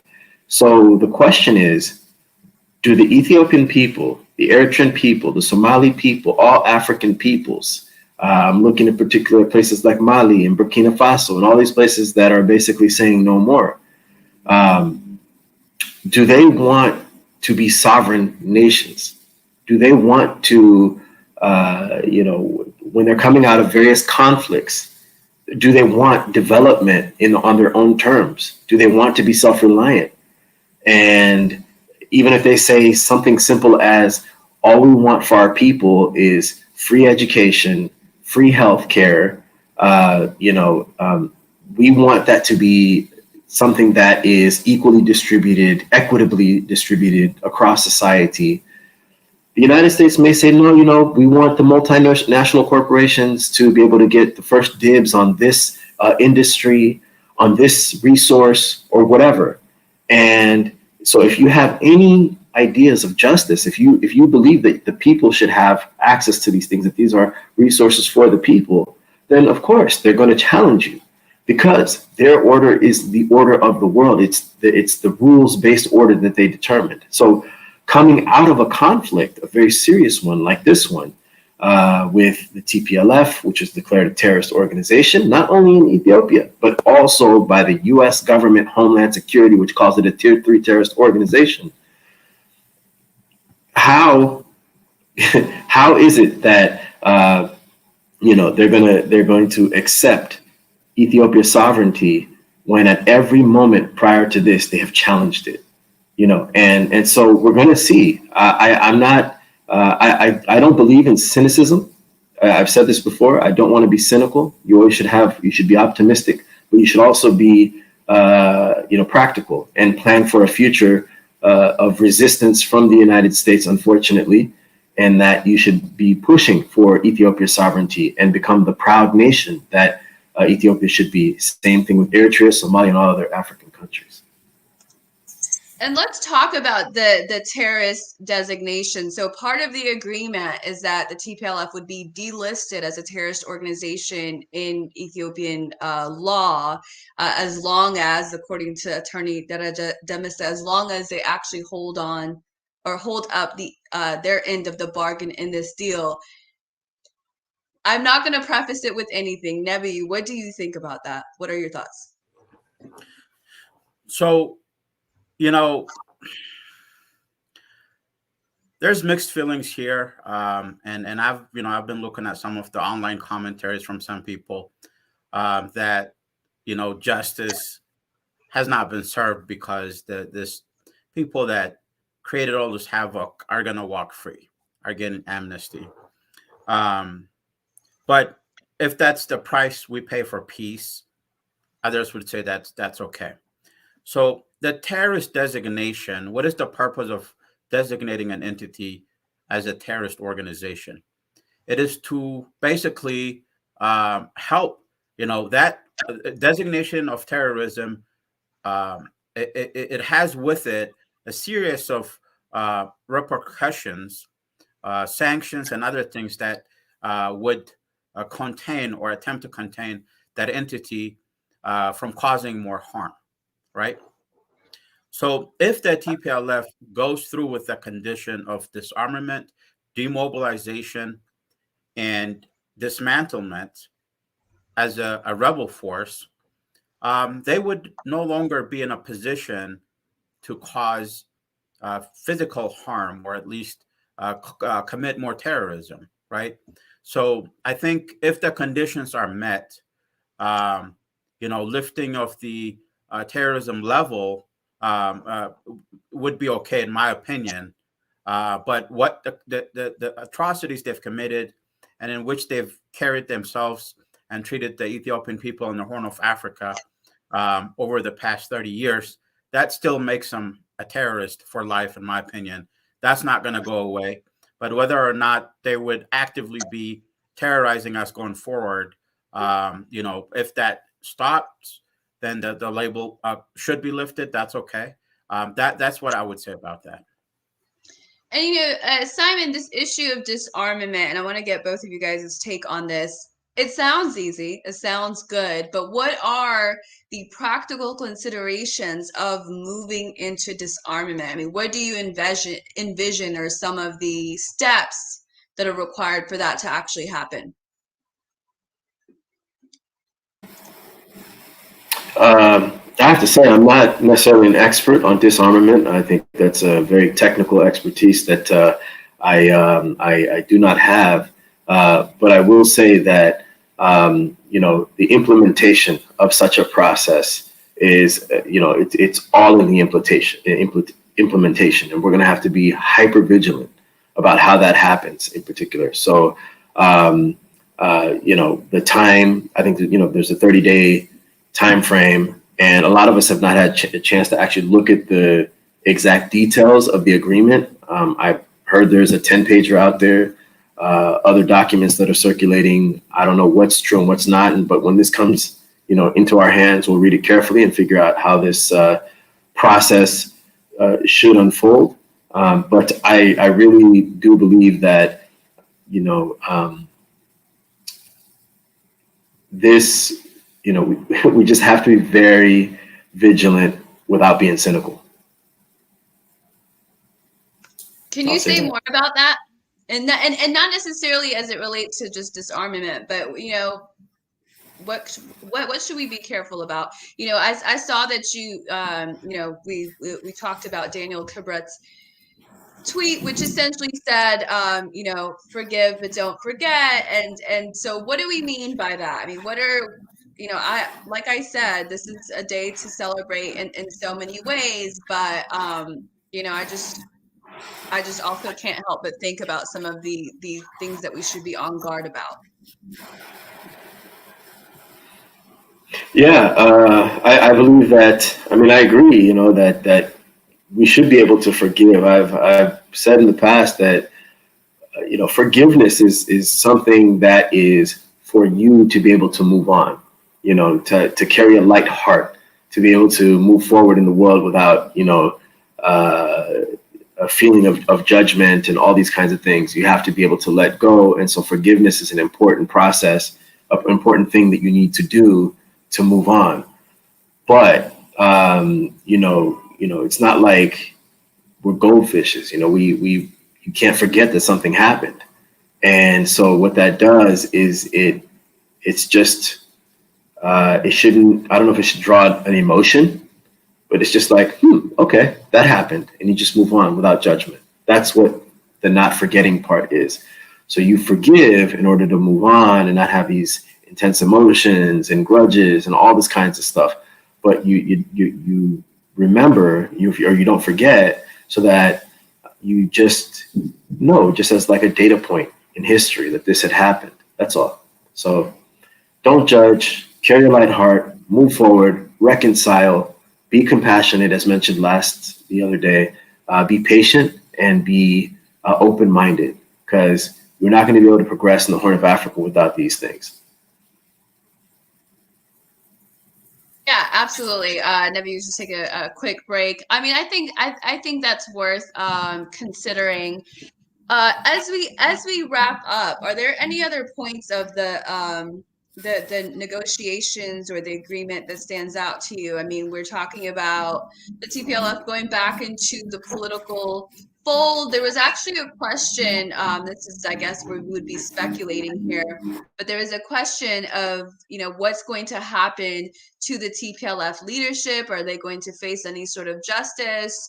Or are they really going to be allowed to walk around Addis Ababa like everybody else? I mean, the reaction to some of the releases in January, we saw how intense and passionate that was.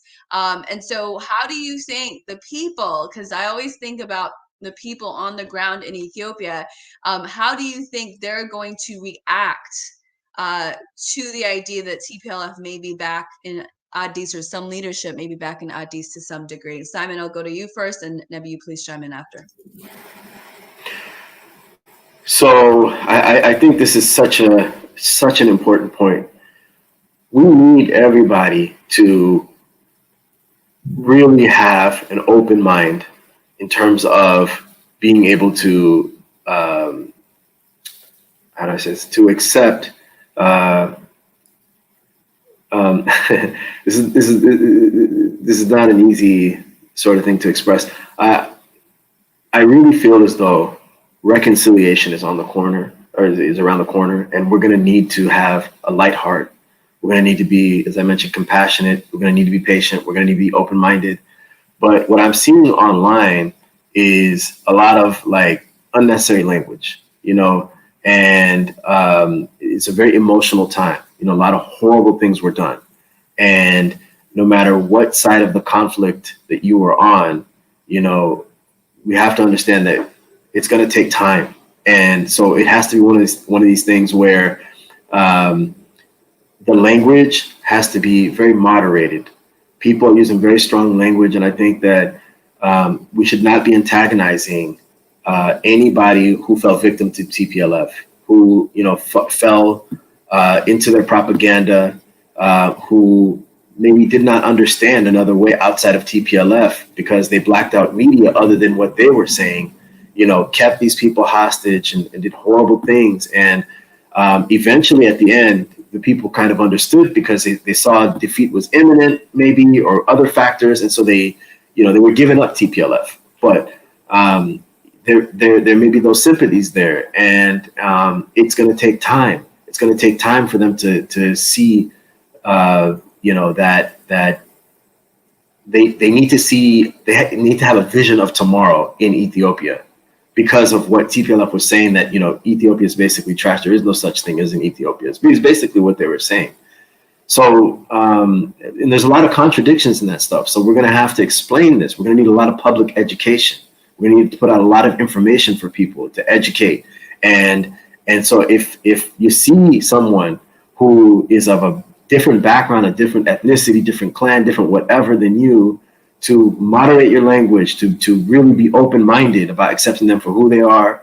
And in particular, the people of Tigray, they are the #1 victims of TPLF, just because they, for some period of time, were supporting TPLF because of the fact that they, there's this ethnic federalist system, right, in place, and you're boxed out and kept apart from your Ethiopian family, and all you have is the information that's coming from your TPLF leaders. So you only get one vision of the world, and then then there's a war all of a sudden, and it's framed as, we didn't start this war, they started this war. And then after that, all of a sudden they create this bunker mentality, this siege mentality, that the world is against us, that that the Tigrayan history is under being challenged, and that Tigray was here since ancient history. It was really us, and this kind of thing, and and put at the center of history, and then the marginalizing of other groups. And you do this for enough time, and you say that the world is against us and the world hates Ethiopians, hate you, Eritreans hate you. Some people are going to fall prey to this kind of thing, and it takes time to come out of that. And so we have to be able to be very patient, very compassionate, very open-minded. This is going to take time, and it starts today. I hopefully there's not going to be any cynicism. I don't want to see cynicism out there. So on all sides of this conflict, please, be open-minded and try to push this process forward in the sake of peace and future prosperity for everybody.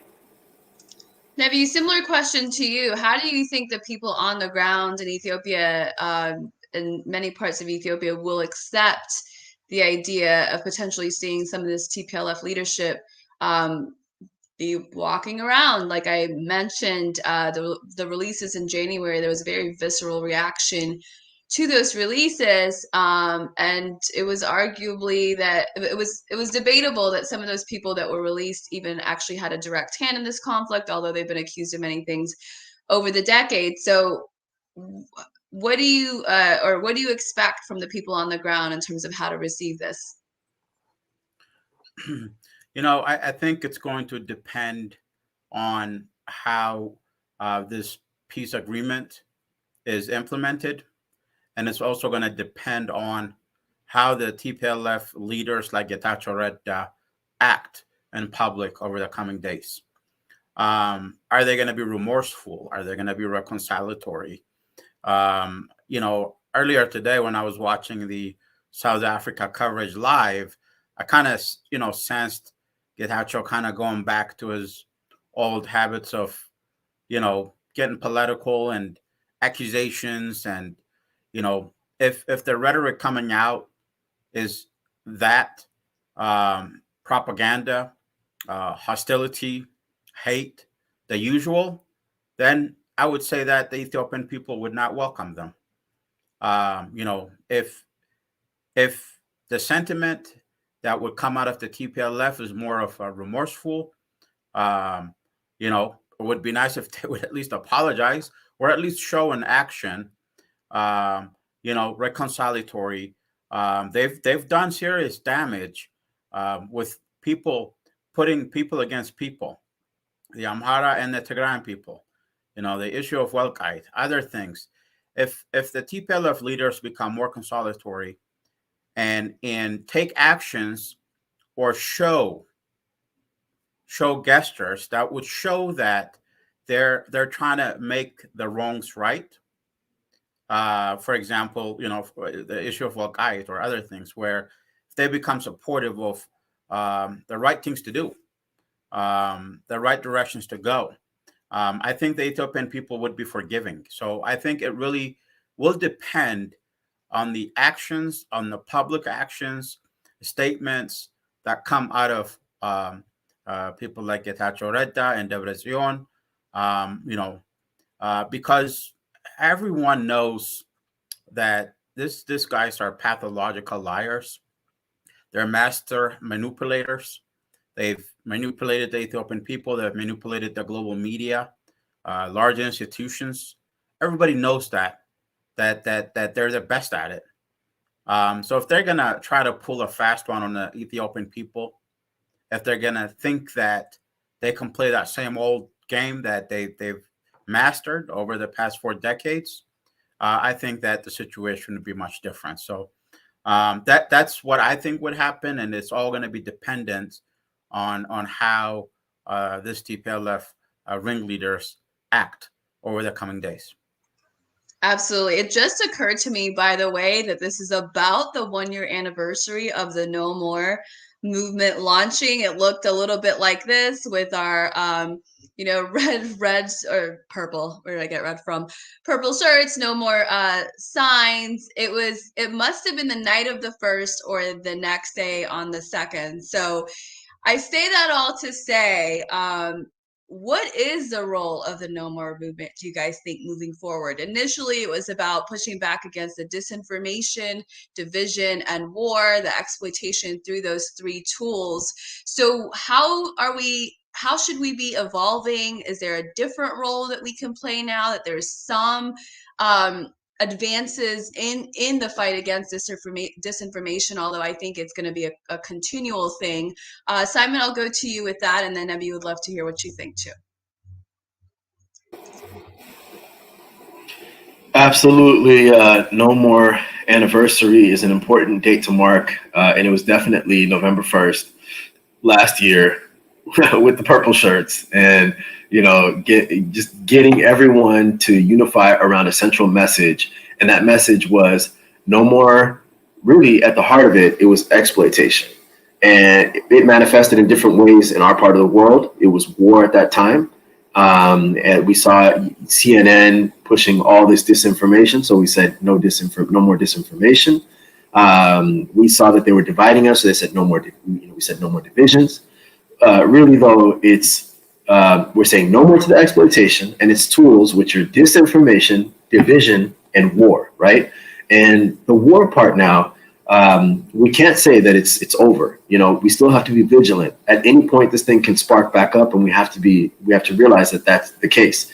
Yes, TPLF is significantly weakened at this moment, but you have to be very vigilant, eternally vigilant, to support your sovereignty moving forward when you have a force like the U.S. and its imperialist nature, unfortunately. So then that brings us now to then the division and the disinformation. That is still going to be there, and it's going to be extremely intense. In fact, it's going to have to make up for the weakness in the war part with an increase in the amount of division and disinformation. So we can expect a boost in this. We can expect more resources mobilized towards this. In fact, by engaging in this peace process at this current moment, the guard is going to go down, right? Because now you're going to have to, we're not actively in war. So why don't we just, there's going to be free movement of various supplies and information and all this kinds of stuff, which we want. We want the people of Tigray to benefit from all these resources to, get an education, to get healthcare, all these different things that were lacking over the last couple of years because of the war. Amhara region, Afar region, same thing. So, but with this, you can imagine that the, various enemies, foreign enemies, entities from outside that want to exploit Ethiopia like they have for the last 30 years, they're going to push a lot of, the NGO industrial complex, the Amnesty Internationals of the world, the Human Rights Watches of the world, all these NGOs that claim they're acting on behalf of the Ethiopian people for humanitarian and human rights reasons. These are just pretexts. These are pretexts a lot of times for intervention and imperialism.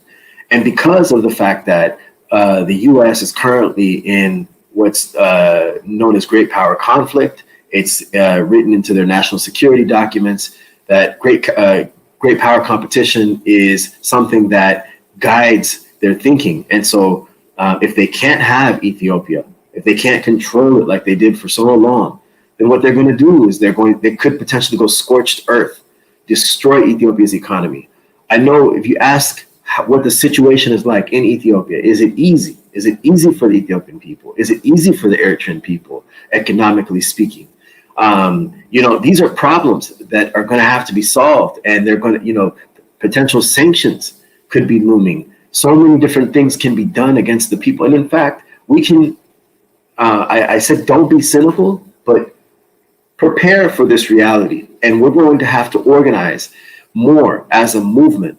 No more. You should organize on the national level, on the regional level, the African level, and the global South and international level. So, how familiar are we with the history of this kind of stuff, movement building?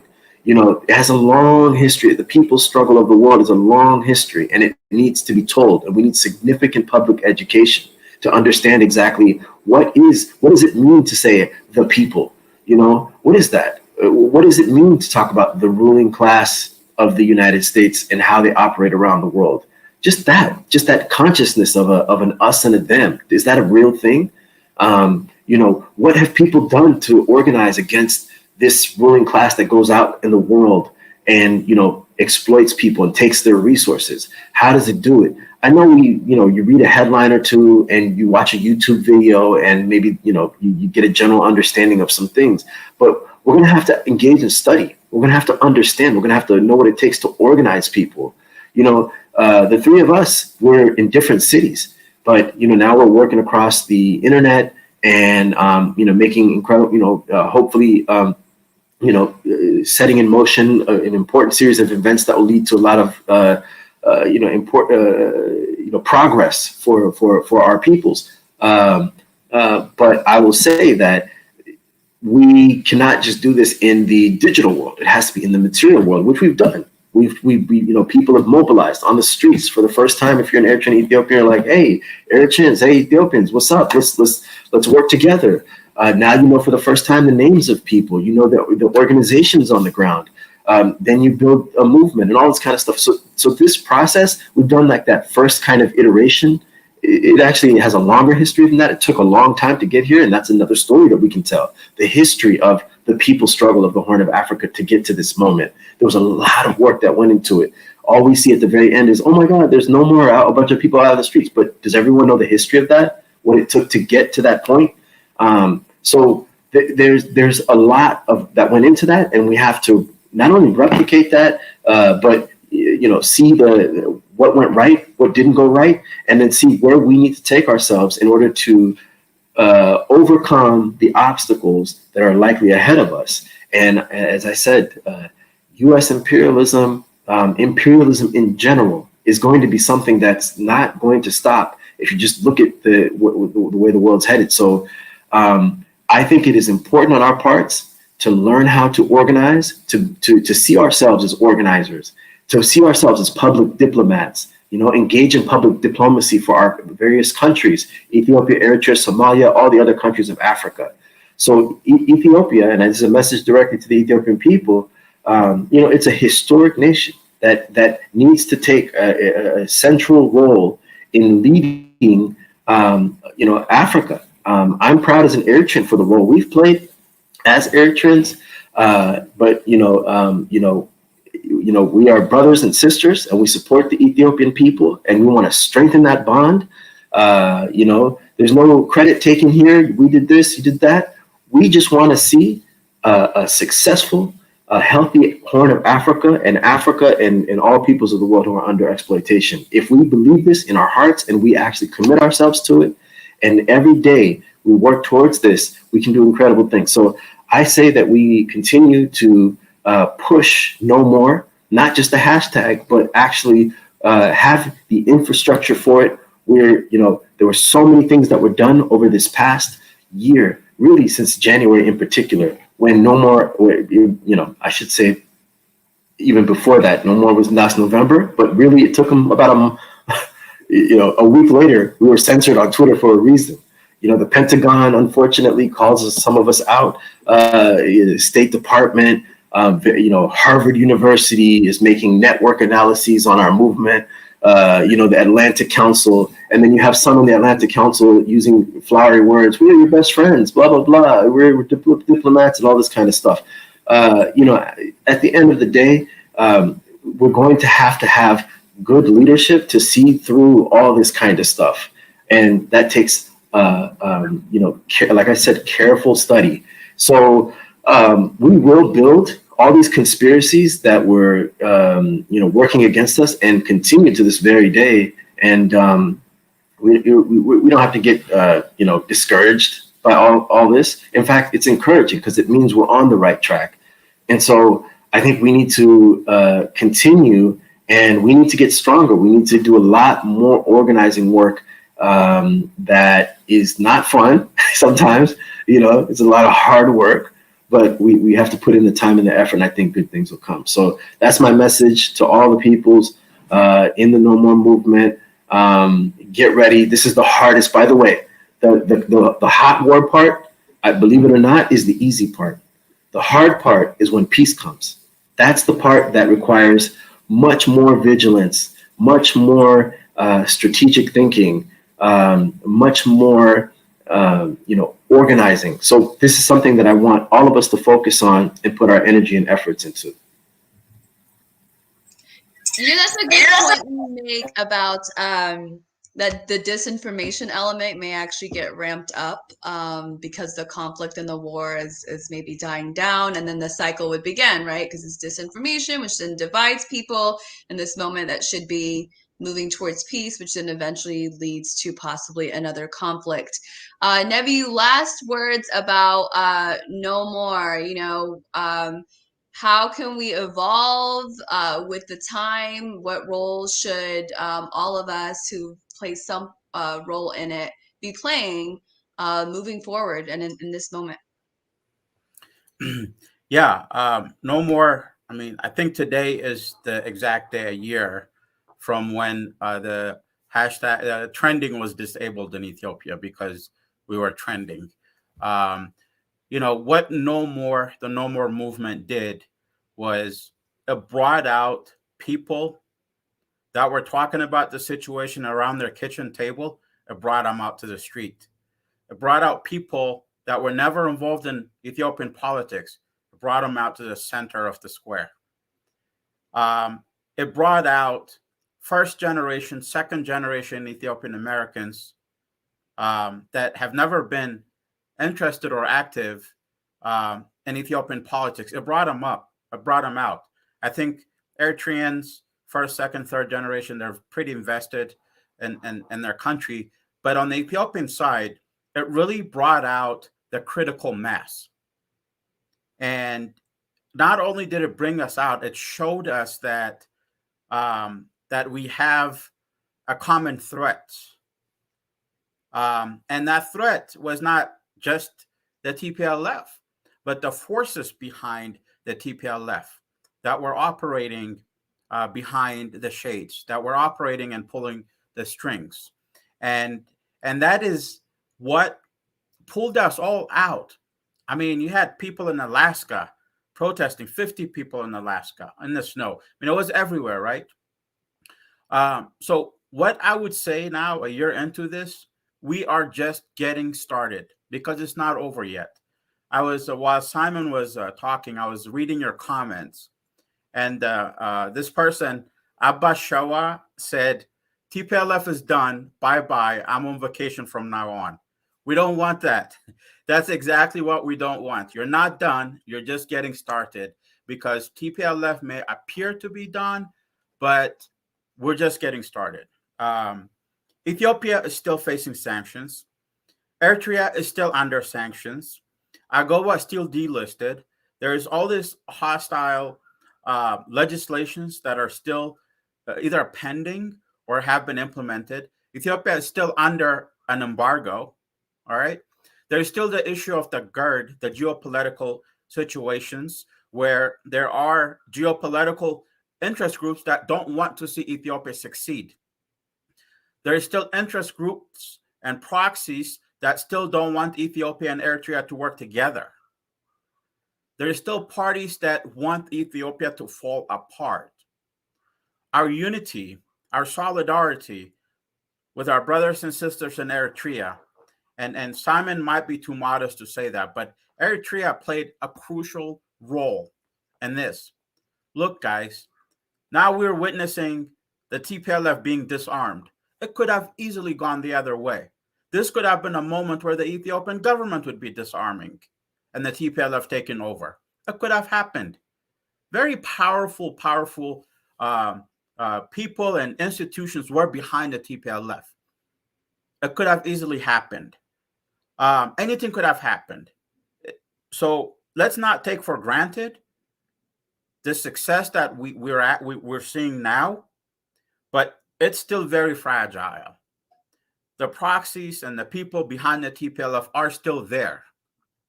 And when this TPLF, when one tool dies on them, they're going to find another one. They're going to find another one. They're going to try to divide us. They're going to try to still break us up. There's still other entities like the OLF that are still proxy dividing Ethiopia.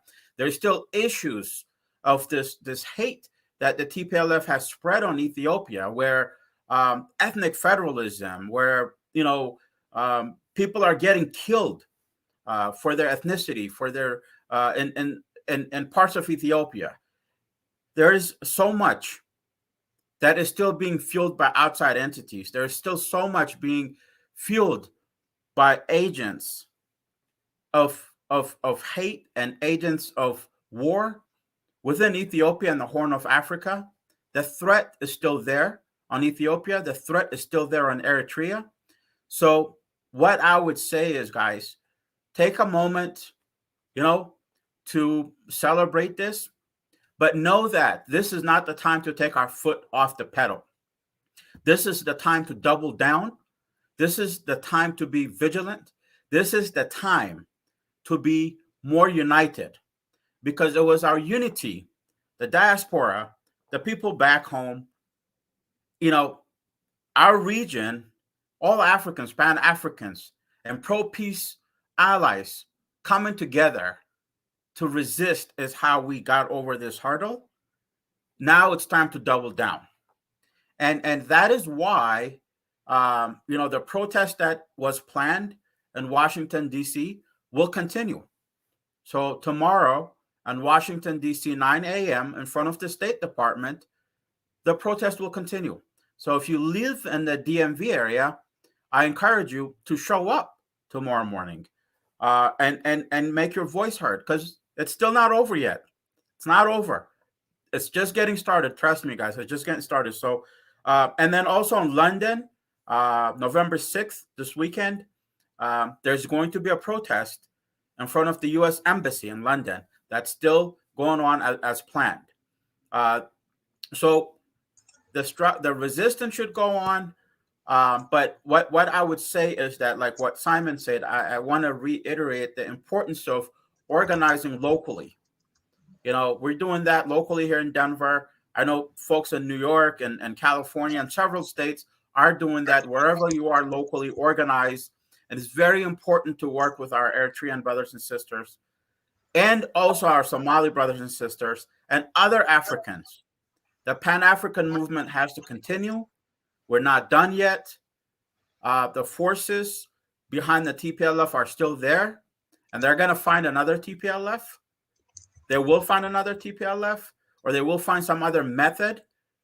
So the only thing we have is ourselves, guys. And it's time to double down.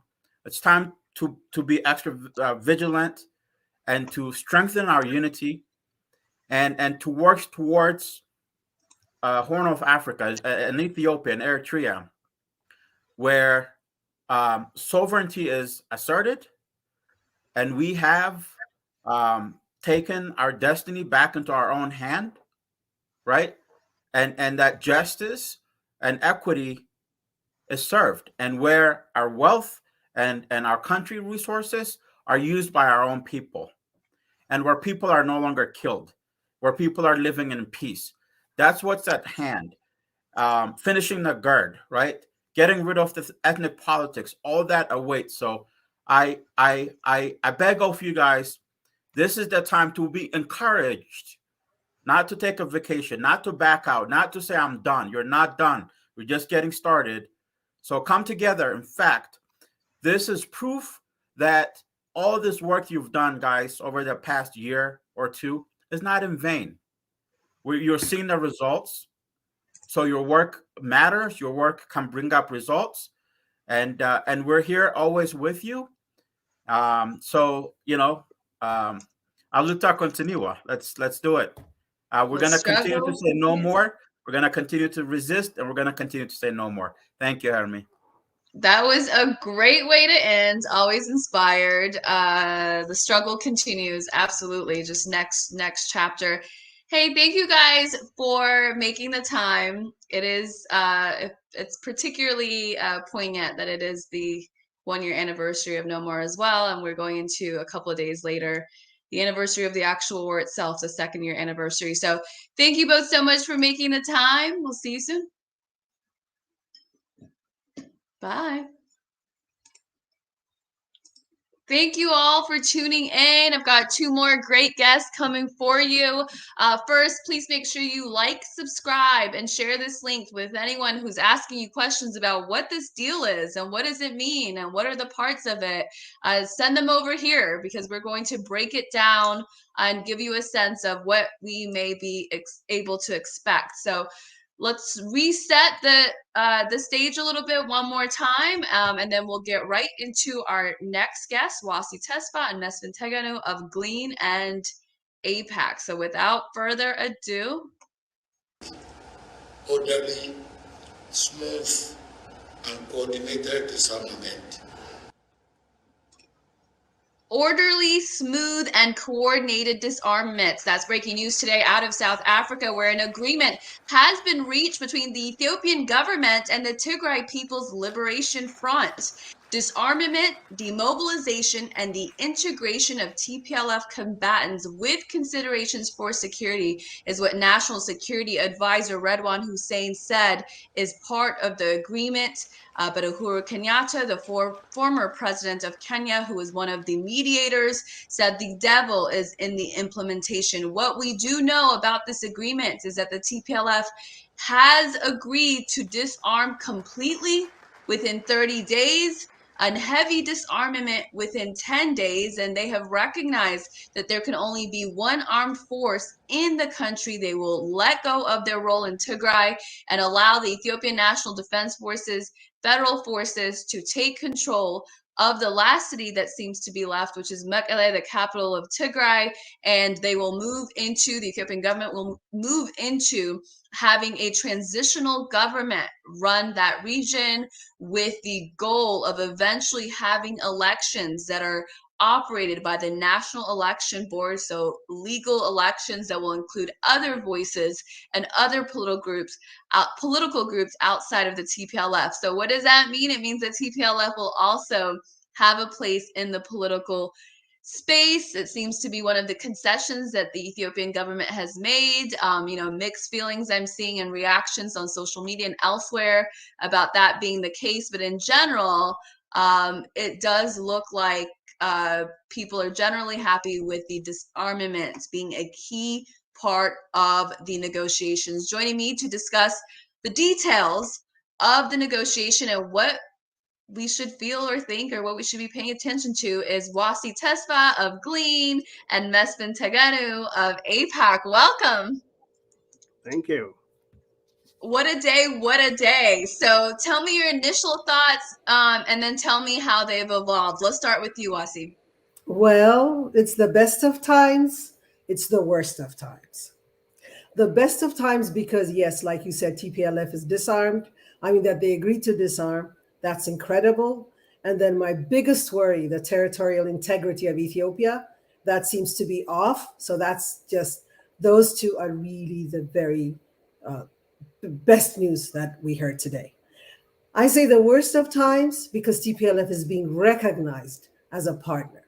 Now, that has a lot of negative implications. One is they are really, they're at the table. They're going to be at the table, at the political table. They're going to be in the parliaments. They're going to be able to run for political office. And because they are who they are, I mean, they have all the funding, they have all the money, the know-how. I'll never underestimate the TPLF's know-how. It's not going to be too hard for them to get back into some kind of political saddle. Now, what that entails also as a negative implication of that is, I mean, the people of Ethiopia, including the people of Tigray, they have seen these criminals commit crimes against humanity. And now these same people, they're just going to get scot-free. They're going to be taking part in whatever is going to be, in the governing or just participate in any form in the country. And that is a major disappointment, especially considering there are other political organizations that are imprisoned right now, and their leaders are not being able to participate in any kind of political activity. And the TPLF, the biggest criminal in Ethiopian history, I'll say that, I dare say that, is going to go scot-free. So that is my first thoughts to this. Yeah, I share a lot of those thoughts with you. I mean, what is the message that we're sending, that you can have all this power for nearly 30 years, that you can start a war rather than having a peaceful transition, that you could cause so much damage, and then you're getting more of a seat at the table than other groups that have not had nearly as much power and have not done nearly as much damage. But there's many elements of that I want to explore as well. But Mespin, what are your initial thoughts and maybe how they've evolved over the day? As they say, the detail, the devil is in the detail. I mean, we don't know much at this point. Uh, what we saw, there is a good news that there is a major disarmament, which is welcome. That there is no more fighting, and if that happens, that's a big accomplishment. Now, but then we don't know what does TPLF will be allowed to participate based on the government discretion is, I think, what they said on the letter. What does that mean? So who's going to be accountable for the 500 and more thousand perished lives because of the really criminal action of this TPLF? What? How are we going to account that? How do we get over the fact that this has been a conflict that's caused by a few people who wanted to come to power and decided to do as much damage as they can? So how do you do that? Do we do a national reconciliation? Is there a process in consideration? At this point, we don't know. Is there going to be, there is either a national reconciliation and people will, people have reconciled. We have seen South Africa a place where apartheid was practiced for many years, have reconciled, but there has to be a proper reconciliation. People have to accept their actions. They have to be accountable for their actions. It just can't be these guys people who are responsible for 500,000 lives, even more, will just get up one day and say, okay, that's fine, and let's just get to Addis and go and have beer. I mean, this is not going to work. I don't think this is something that is being contemplated. I hope not, but we don't know. So there are ways where this thing can go. There could be very well thought, very well structured, detailed national reconciliation process in place, and that would actually put these things, somehow, the nation reconcile with itself, and there has to be accountability for sure, 100%. And these people who are, especially the ringleaders, have to be accountable, and there has to be some sort of accountability. I mean, there is no way, the country will heal. The mothers of Tigray and the whole northern Ethiopia who suffered through this aggression will just heal overnight because somebody decided, okay, now I'm not going to do this anymore.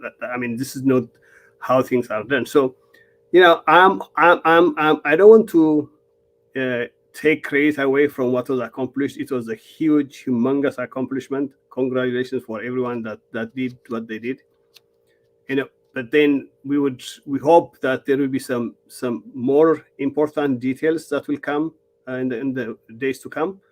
I would suggest that the government make every work plan, every action public, make as public as possible. What does that mean to disarm the major things in the coming 10 days? The whole nation should know. There should not be a secret, or it should not be something that, we have to find somebody to tell us what's going on. What does that mean? What does that mean? The remaining will be disarmed in the coming 30 days. It has to be very clear. and it has to be communicated. You know, all 110 million Ethiopians living in Ethiopia, and over 5 million Ethiopians living outside the country have been impacted. All these people have lost their slips. All these people have been, you know, doing whatever they can to just get this thing right. So we owe, I mean, the people who run the country owe every single person not only an explanation for what's being done, but being open to what action is being taken, so that we build a nation that deserves to be built.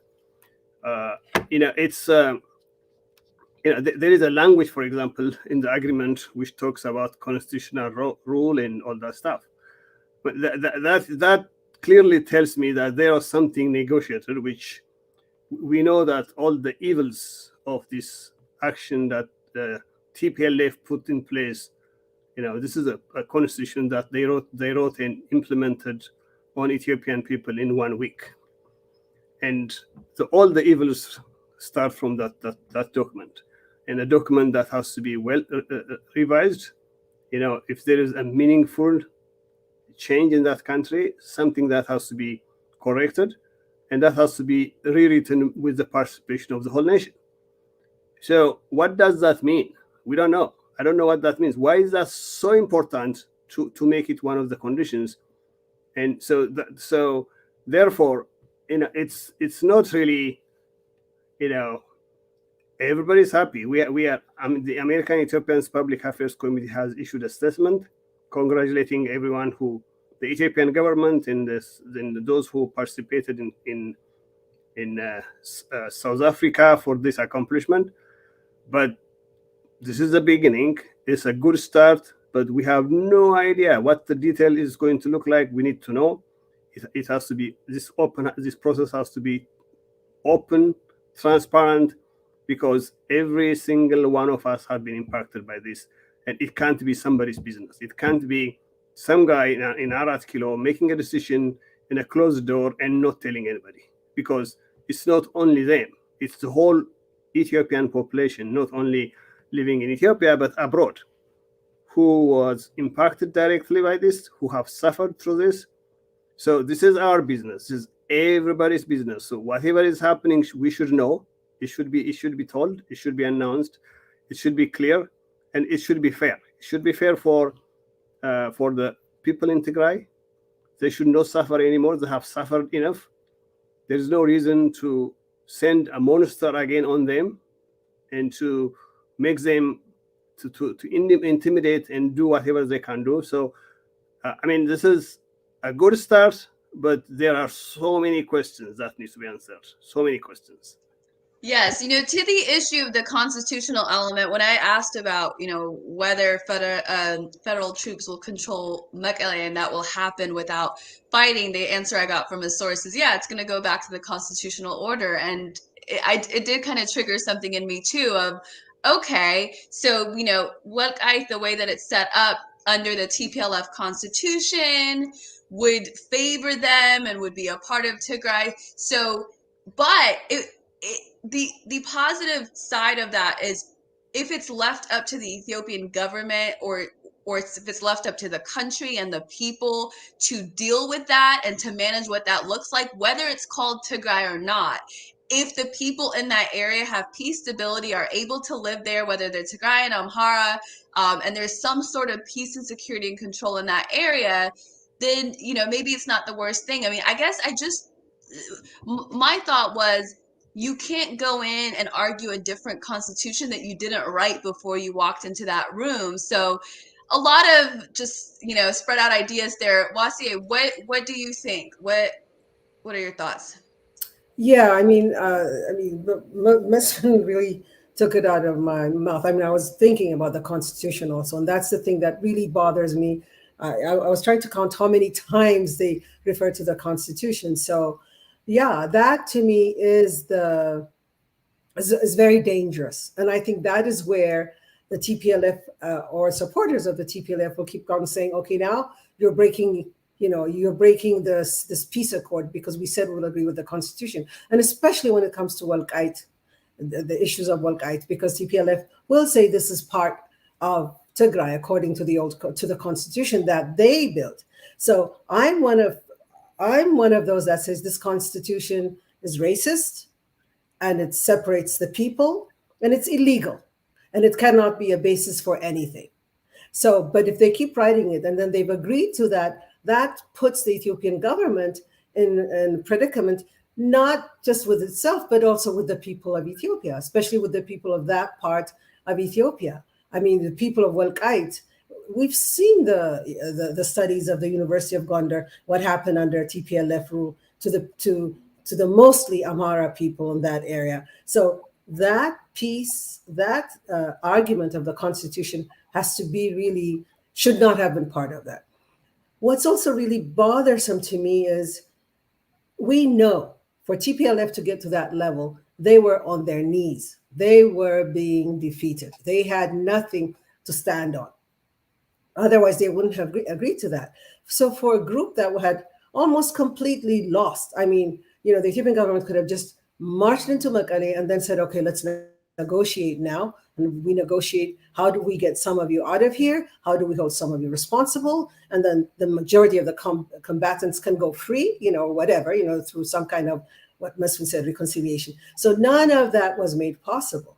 So to me, what this does is, if, like you said, it's in the details, is in what's really being implemented and how this thing happens and how it takes place. But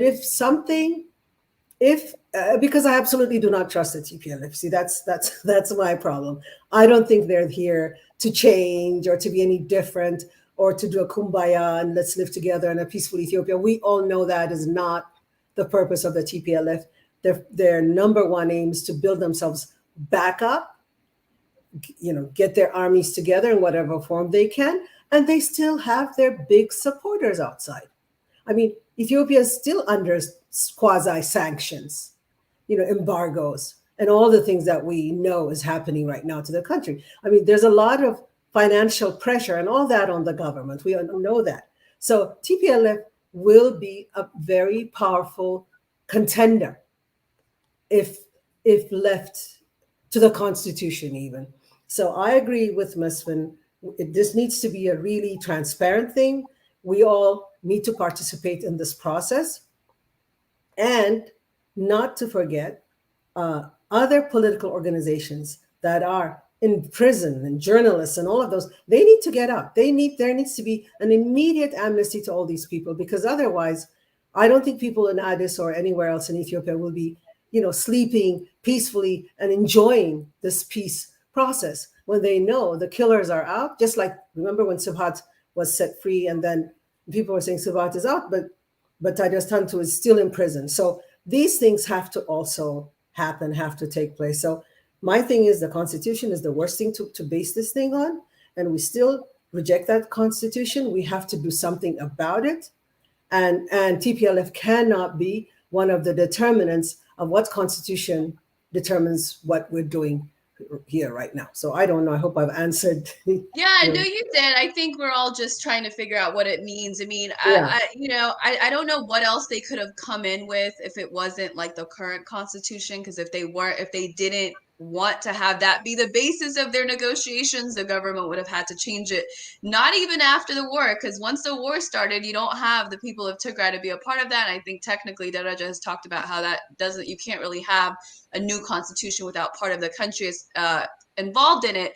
So that's what they had to work with. And I'm hoping that leaves them room to do right and not have something like a TPLF actually implemented the way they would like to. But to the point of the TPLF, in the best case scenario, I'd say two are kind of leading contenders. They would have been completely eliminated as a political group. But what Daraja was saying is, even if you technically eliminated them, you really wouldn't be able to completely disband them. I guess you could arrest people that look like they're operating as TPLF or under the ideology, but generally it would be a difficult thing to actually see through. So the second best,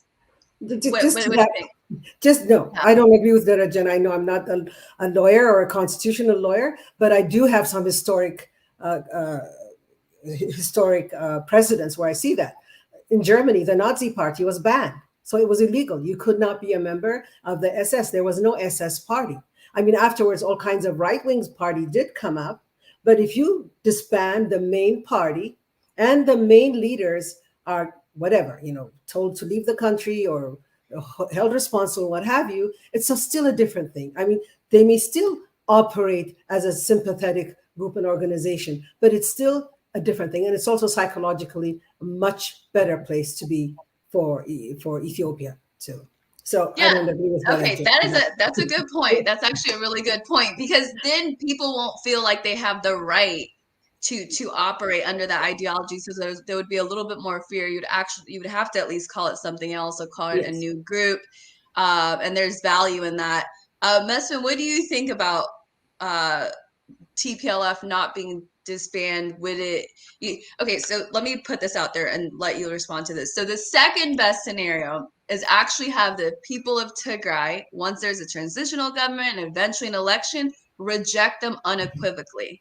Like, that would be the actual nail in the coffin for TPLF, because it would seem to me that if you disband them in these negotiations, there's some people in Tigray and other parts of Ethiopia, by the way, very vocal supporters of TPLF. And I do want to talk about some of what's happening in Addis. It's really scary to see how vocal people have been so far.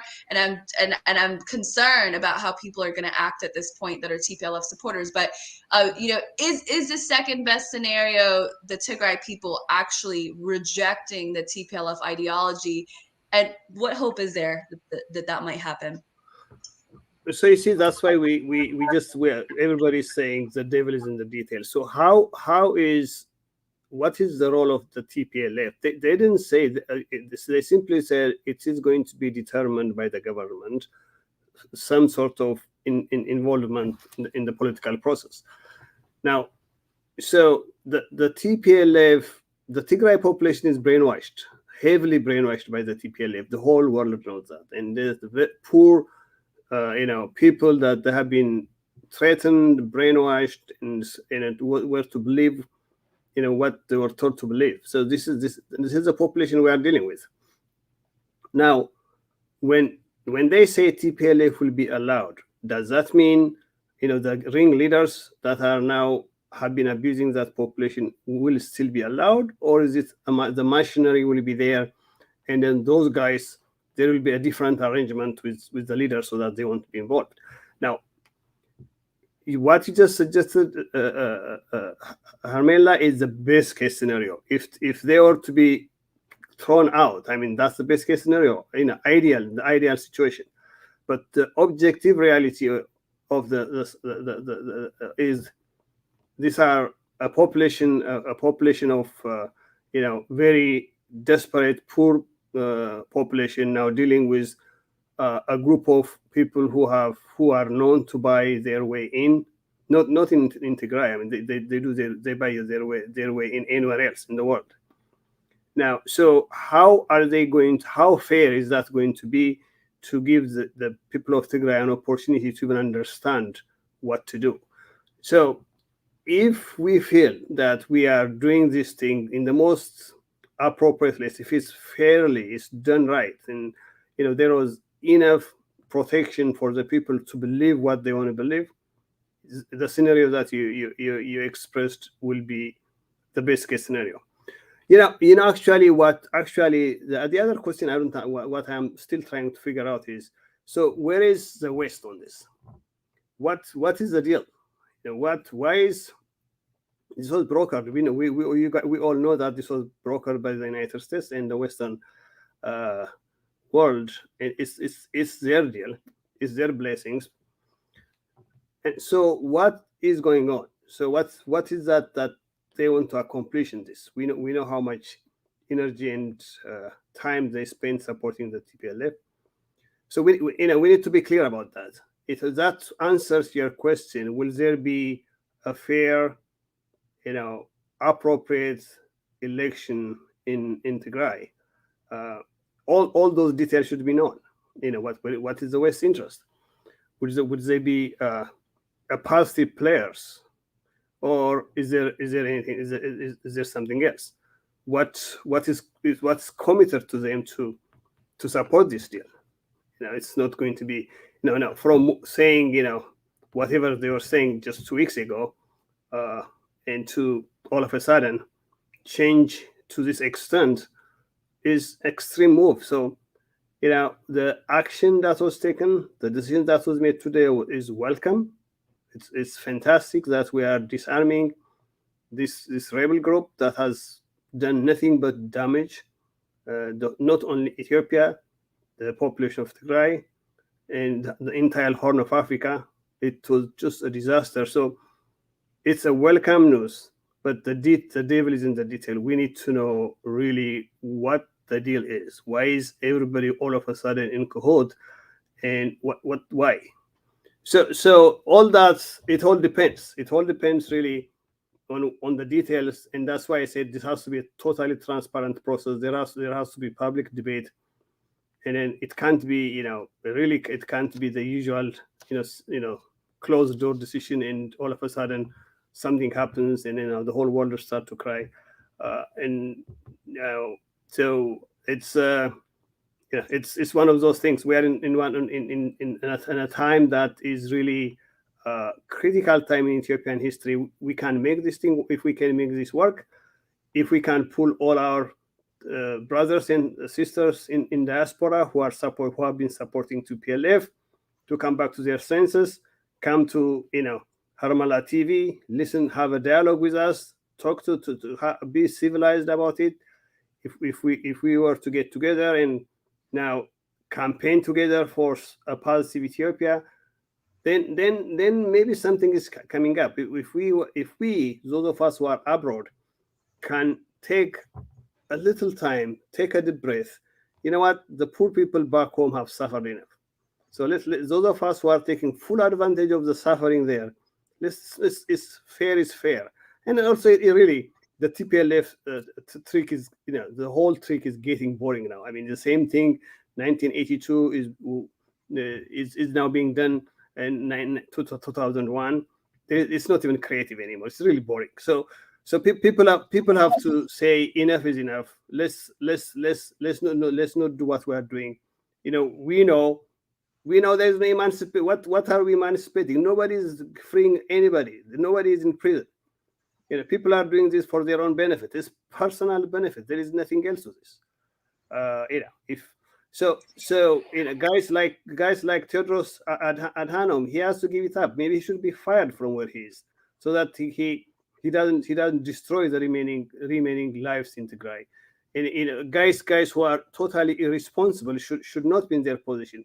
Maybe it's time for the diaspora, Ethiopians who are of Tigray descent, to come together. Let's show the world that okay, enough is enough. Then the people in Tigray would make a choice. I guarantee you that they're not going to want to be under a regime who micromanage them in group of 4s and 5s, who force them to give up their kids because they do whatever they want to do. Nobody wants that. So I would say it's really, we don't know much. We don't know. What, Vespa, you bringing up Tedros Adhanom made me look up his profile, because that is his Twitter profile, because I haven't heard from him today.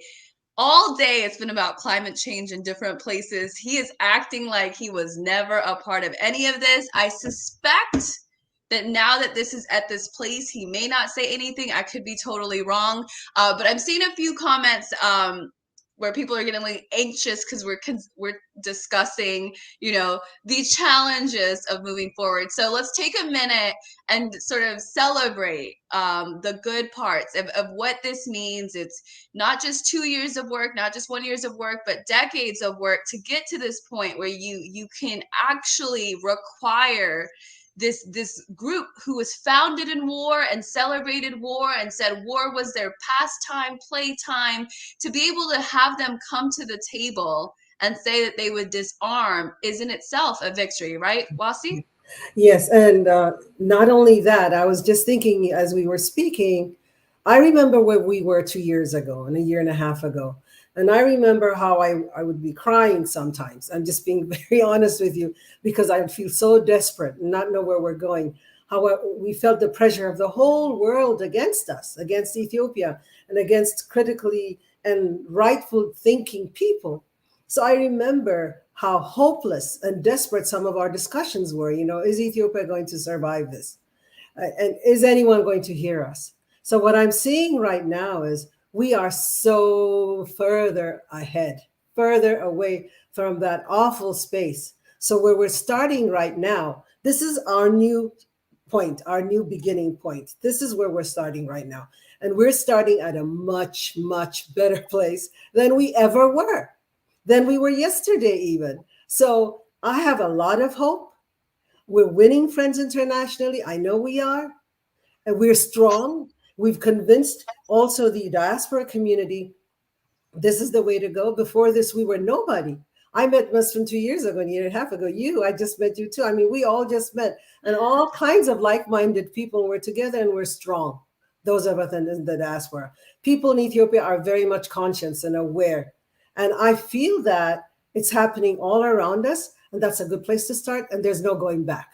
So I know, it's going to be a struggle. All the challenges we named are there, but we're looking at them, we're talking about them right now, and we'll be fine. So that's what I have to say about that. Yeah, I think so. And you know, I literally cannot remember when I didn't know you guys. It's just been like a fast track year and a half or however long it's been. And I feel that way about a lot of people that we work with. And so there is a lot of fruit that has been that has come of this difficult time. And you know, people are talking about, you know, what the US is going to do, what the TPLF is going to do, including myself. We're talking about that. And I just believe in the people. I just believe in the people of remaining united through the ups and the downs, and what we can really accomplish against all odds. I mean, the odds absolutely favor the TPLF in terms of armament. So, you know, shout out to all the sacrifices that people have made on the ground. I remember going to Addis, or when I went to Addis, going to some award ceremony for some of the veterans, and this family with a little kid, and the mom went to receive the award for their dad, and that little kid, like, walking down to get the award for his dad, like, really made the reality of it hit for me that kid's dad did not need to die. This was a completely unnecessary war. It was not an external invasion. It was not even a war that was provoked by a group inside that had never had power and just had the opportunity to get it. They had the power. They had it for 30 years. The leadership just, you know, had everything in the world and more, and yet the people had to sacrifice. So, you know, the sacrifice on the ground, those in the diaspora who've been working sort of day and night, I think is what allowed it to happen with the help of God. And I continue to believe in the people in order to actually see it through. So Mesfin, in terms of what we can celebrate in this moment, how would you describe the journey to this moment? I mean, we have, first of all, you know, I know we have sent a congratulatory message to everybody this afternoon. But again, for the Ethiopian people who went through this, I mean, amazing, resilient the Ethiopian population who survived together for 2,000 years. You know, there is a reason why Ethiopia is a nation, and a nation that has never been attacked, conquered, attacked many times, but never submitted to any colonial power. There is a reason for that. There is a reason why we have a nation. We have a nation that's made up of different ethnic groups. It doesn't matter. That ethnic group in Ethiopia today is one. Every single Ethiopian has come together as an Ethiopian to defend the nation. That's what happens. There is absolutely no higher power who could have come and tried to impact the situation in Ethiopia than the power that we saw in the last 2 years. It didn't work. It didn't work out at all. So congratulations again for the people of Ethiopia who survived this, who won this fight. You know, congratulations for, you know, the people, the brothers and sisters in Tigray, for coming out of a frustrating situation where they had to suffer for absolutely no reason of their own. but because of some arrogant, really people who really behaved very badly, who made very irresponsible and bad actions. And congratulations for everyone in internationally who created, from starting from going to door and knocking at your congressional representatives to complain, or those of you who demonstrated, for those of you, Hermela, for those of you who created an international, call on that actually moved the whole nation of Africa, for that matter, the whole world, which actually kind of scared the Western world about the move that this could bring to their interest in those different countries. I congratulate everyone. We are, it's just this, this political activism or doing such kind of stuff was never my style. I never liked it. I never wanted it at all. But it just came a time that, a nation that I call my homeland wouldn't have been there if somebody wasn't, if all of us didn't jump into something, was the feeling that pulled me into this thing. So I have seen an amazing people. The digital warriors is incredible. I mean, the amount of young people that went into the Twitter's website, and Hermela, I mean, I know this is your show, but personally, the one lady fight that you put up to by yourself, living your cozy, comfortable corporate life is incredible. And then, I mean, because we are here, but most people who just decided to just jump in and put their weight on this and to make a difference is incredible. So the Ethiopian government, they did a masterful job this time. I mean, they have to be careful on the implementation. It's always, it's not easy. They have a tough job.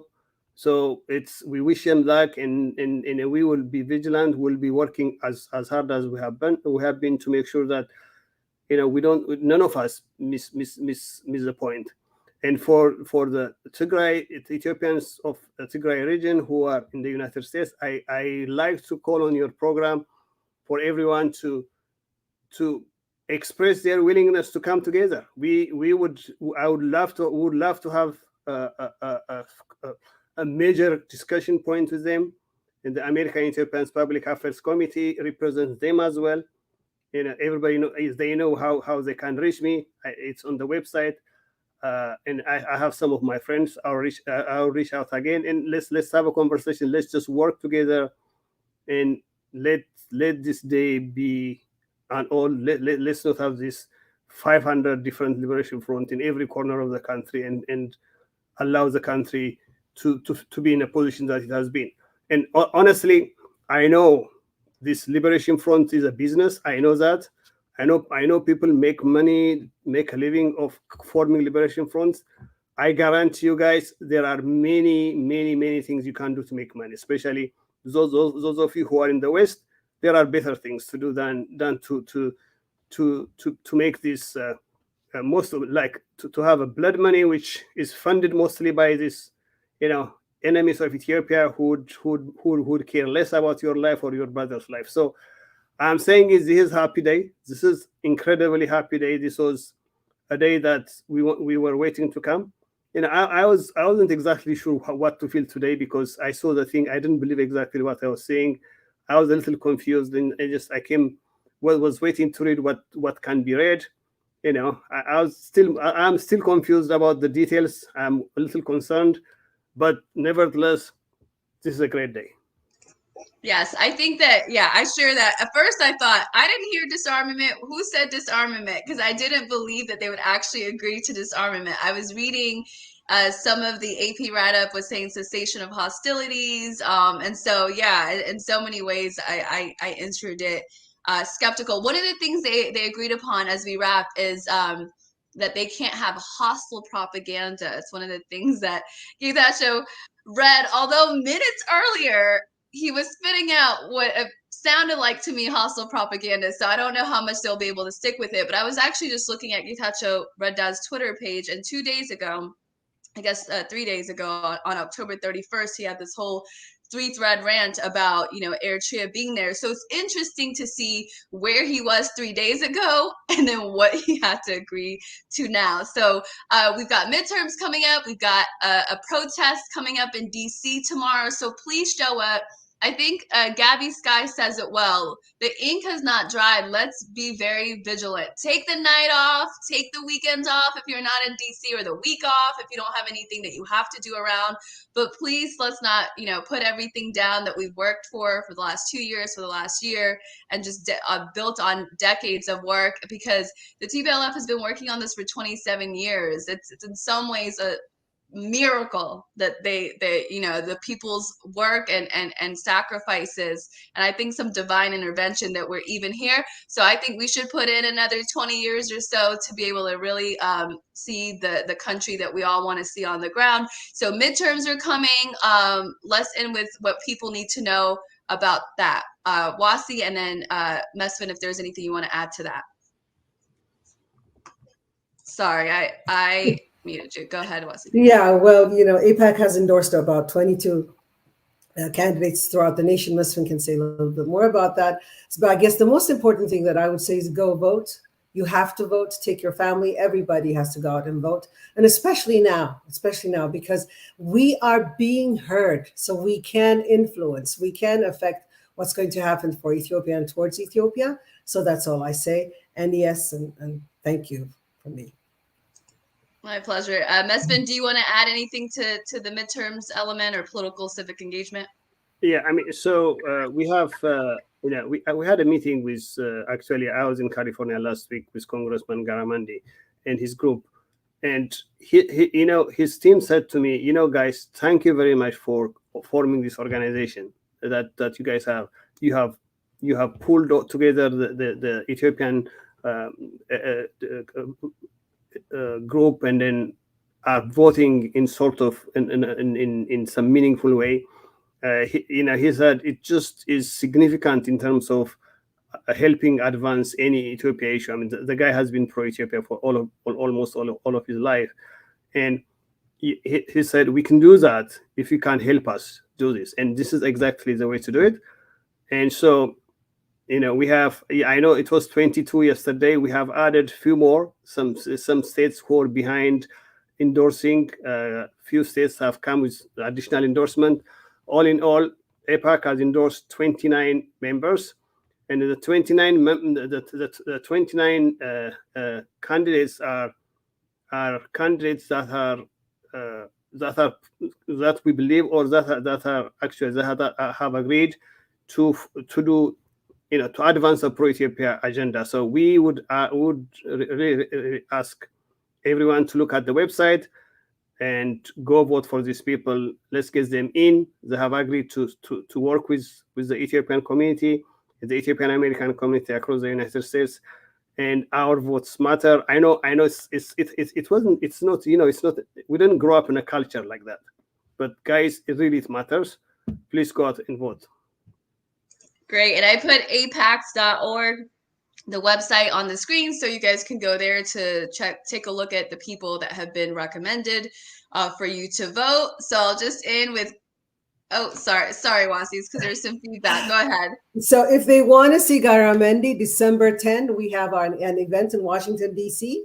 He's going to be there to talk to his Ethiopian constituents. We have our black tie event, our AIPAC black tie event. So we heartily welcome you. We can also celebrate this moment. So join us there. You will find the tickets on the apac.org also. Great, perfect. Yeah, I know, Wasi, you've been working on this for decades, so that's probably part of where your skepticism comes from too. But I share it, even though I haven't been in the mix as long. So congratulations, though, and congratulations to you, Mesfin. I know you've gotten into politics in this recent conflict times, as you know, I as well. So this is definitely a moment to mark. The struggle continues and the work awaits. Thank you guys for making the time. Really appreciate it. Thank you. Yeah, thank you, Army. Thank you. Bye-bye. See you soon. Thank you, everybody, for joining in. How long have we been live? A lot of great guests today. What a privilege that people made themselves available last minute with this breaking news. We heard from so many people from so many different angles: an attorney, a sociologist. You just heard from Wasi Tesfa and Mesfin Taganu of APACT, AEPACT.org. The midterm elections are coming up in just about 6 days. So if you don't know who to vote for, please take a look at the website and see if there is a recommendation for your area, for your district, or for your state. There is a protest happening tomorrow in Washington, D.C. Please make it if you can. This is not the time to give up. It's also a little bit of a celebratory protest or rally more than others. So still there will be signs reiterating what the values are in terms of respecting Ethiopian sovereignty, disarming TPLF, which lo and behold is a part of this agreement. So just looking forward to seeing how it's implemented. As Uhuru Kenyatta, the former president of Kenya, who's one of the 3 moderators, said, the devil is in the implementation, which is a lot of what we've been discussing today. There's also other protests that are coming up. London has November 6th, Sunday, November 6th, November 3rd, also in Geneva. So tomorrow, 2 really important protests are happening. Geneva is a key place with a lot of the human rights organizations there. Washington, D.C., obviously Capitol Hill, where a lot of these decisions are made. And so we need to build on the work that's been done over the last 2 years and more. So take a break, celebrate, but please do not completely put everything down. Stay engaged online. As Simon mentioned earlier, while the active conflict may be over, the disinformation campaign, which is one of the 3 tools that No More has been fighting, the 3 tools of exploitation, the first being disinformation, which then leads to division, which then leads to conflict and war. So it is possible we might see a ramping up of the disinformation from different angles in order to dampen the agreements that have come out of these talks. It was 10 days of talks. And in the end, the TPLF has agreed, signed on the dotted line. We saw it happening in South Africa, a very historic moment. They have agreed to disarm completely within 30 days, to disarm their heavy machinery within 10 days. A source tells me that part of the agreement is that the federal government, the federal forces, will be in control of the capital of Tigray, Mekelle. It was the last city that appears to not have been under ENDF control. I guess they were maybe waiting on these talks to make that possible. I'd heard earlier in the week that there was some fighting outside of that city. So maybe this agreement would circumvent any resistance.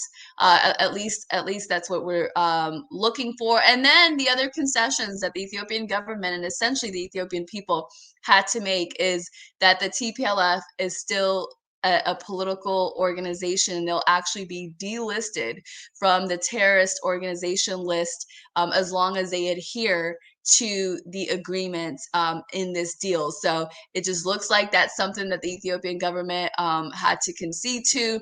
Mixed feelings on that. On one hand, why not? What more do you need to do to become an illegal entity?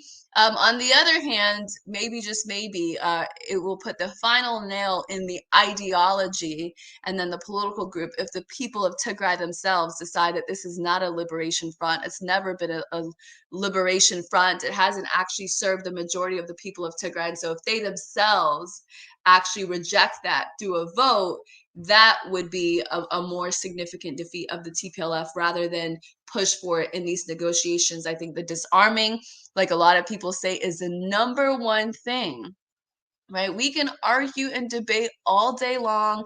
You can create these ideological groups and you can create these political groups, but you can't have a gun. You cannot have 2 competing defense forces in the country. I think that we're capable of debating and disagreeing without actually, resorting to violence if the TPLF is mandated to have to disarm. And even the people of Tigray did not benefit from picking up a gun. They've had a lot of losses, sons and fathers and mothers and sisters that are not coming back needlessly because of this completely insane war. But moving forward, you know, hopefully there's elements of or there's organized reconciliation that is possible and made possible for many parts of Ethiopia that have been affected, largely in the north. Hopefully some of the people who are IDPs and have been displaced from their homes all this time are able to have an opportunity to maybe go back to their homes in a safe home. I mean, there is a lot of work to do, a lot of sacrifices made on the ground. And so we can mark this moment as a moment of victory, but understanding that there's so much work to do. But thank you so much for tuning in today. Please make sure you like, subscribe, and share this link so people can catch up. And then let's continue to stay engaged online. If you do see disinformation, call it out, because one of the things I love seeing when I'm online, whether it's Tedros Adhanom or somebody making this ridiculous statement, is looking at the comment section and finding hundreds of comments from Ethiopians, Eritreans, and anti-war allies who are, you know, pushing back and often with information. And I think that's a really powerful thing. There are people that are watching that don't necessarily have an agenda. And if they're interested in learning the truth about what's going on in the Horn, and they look in the comment section of the World Health Organization head and they see that there are hundreds of comments that are pushing back against what he's saying, it means something. So don't let up in that sense. But I think we have reason to be a little bit more positive. Probably a reason to not go after so much of the TPLF activists at this point. Let them go through their process. Like I've said earlier in the program, there's two types of activists, in my opinion. There are those who have an agenda. They get paid, like Mesfin said, it's a business. That Liberation Front is a business, and so there are those, and then there's everybody else who I genuinely thinks this is a legitimate fight, and that, you know, the TPLF narrative is one that is accurate and honest. And I'm hoping when they see now that the TPLF leadership is walking away unscathed and have agreed to something that actually took them back however many years. I mean, that region was allowed to have its own regional force as long as it adhered to the law under the federal government. And now they're having to disarm and federal forces are having to go in. So what was that for? What was that for? Why did we start this war and lose hundreds of thousands of people and then not even be able to have a regional force? I mean, I think the federal force is actually going to keep them much safer. But point being, they started something so devastating to actually get even less than what they had to begin with. And that is something that they're going to have to deal with the people of Tigray, with the diaspora who's genuine in their fight. And I hope, and I'm just, you know, I'm not going to hold my breath, but I'm looking forward to different types of conversations. I don't think they're going to happen today or this week, but in the coming weeks, as things change and get better for the people of Tigray, the state power company had announced last week that they're actually working on restoring services and expect to have the region covered in the next 30 days. In the same 30 days, there's going to be a disarmament. So there can be peace in Tigray, there can be power in Tigray, there can be connectivity in Tigray, possibly within the next 30 days. That is going to be a game changer for those in Tigray who did not want to be a part of this, who never signed up to be with this. On this. So there's a lot of hope, and let's just stay consistent and continue to work, but definitely take a break tonight if you can. And please continue to support independent journalism by going to eoanews.com and contributing there, actually eoanews.com/donation, or you can become a member by subscribing at patreon.com/Hermela TV and become a monthly member. And we will continue to try to analyze the stories that are coming out of Africa from the perspective of the African people. Congratulations, everybody. I know how hard everybody's been working, how much heart and energy that people and time that people have been putting into this. And thank you all for your support. Thanks for tuning in today. And please share this link with everyone, because these were some priceless guests that we had on today, and it's some priceless analysis. So share with people you know so they can take a look if they weren't able to join us live. Thank you so much. Have a great night or good morning wherever you are.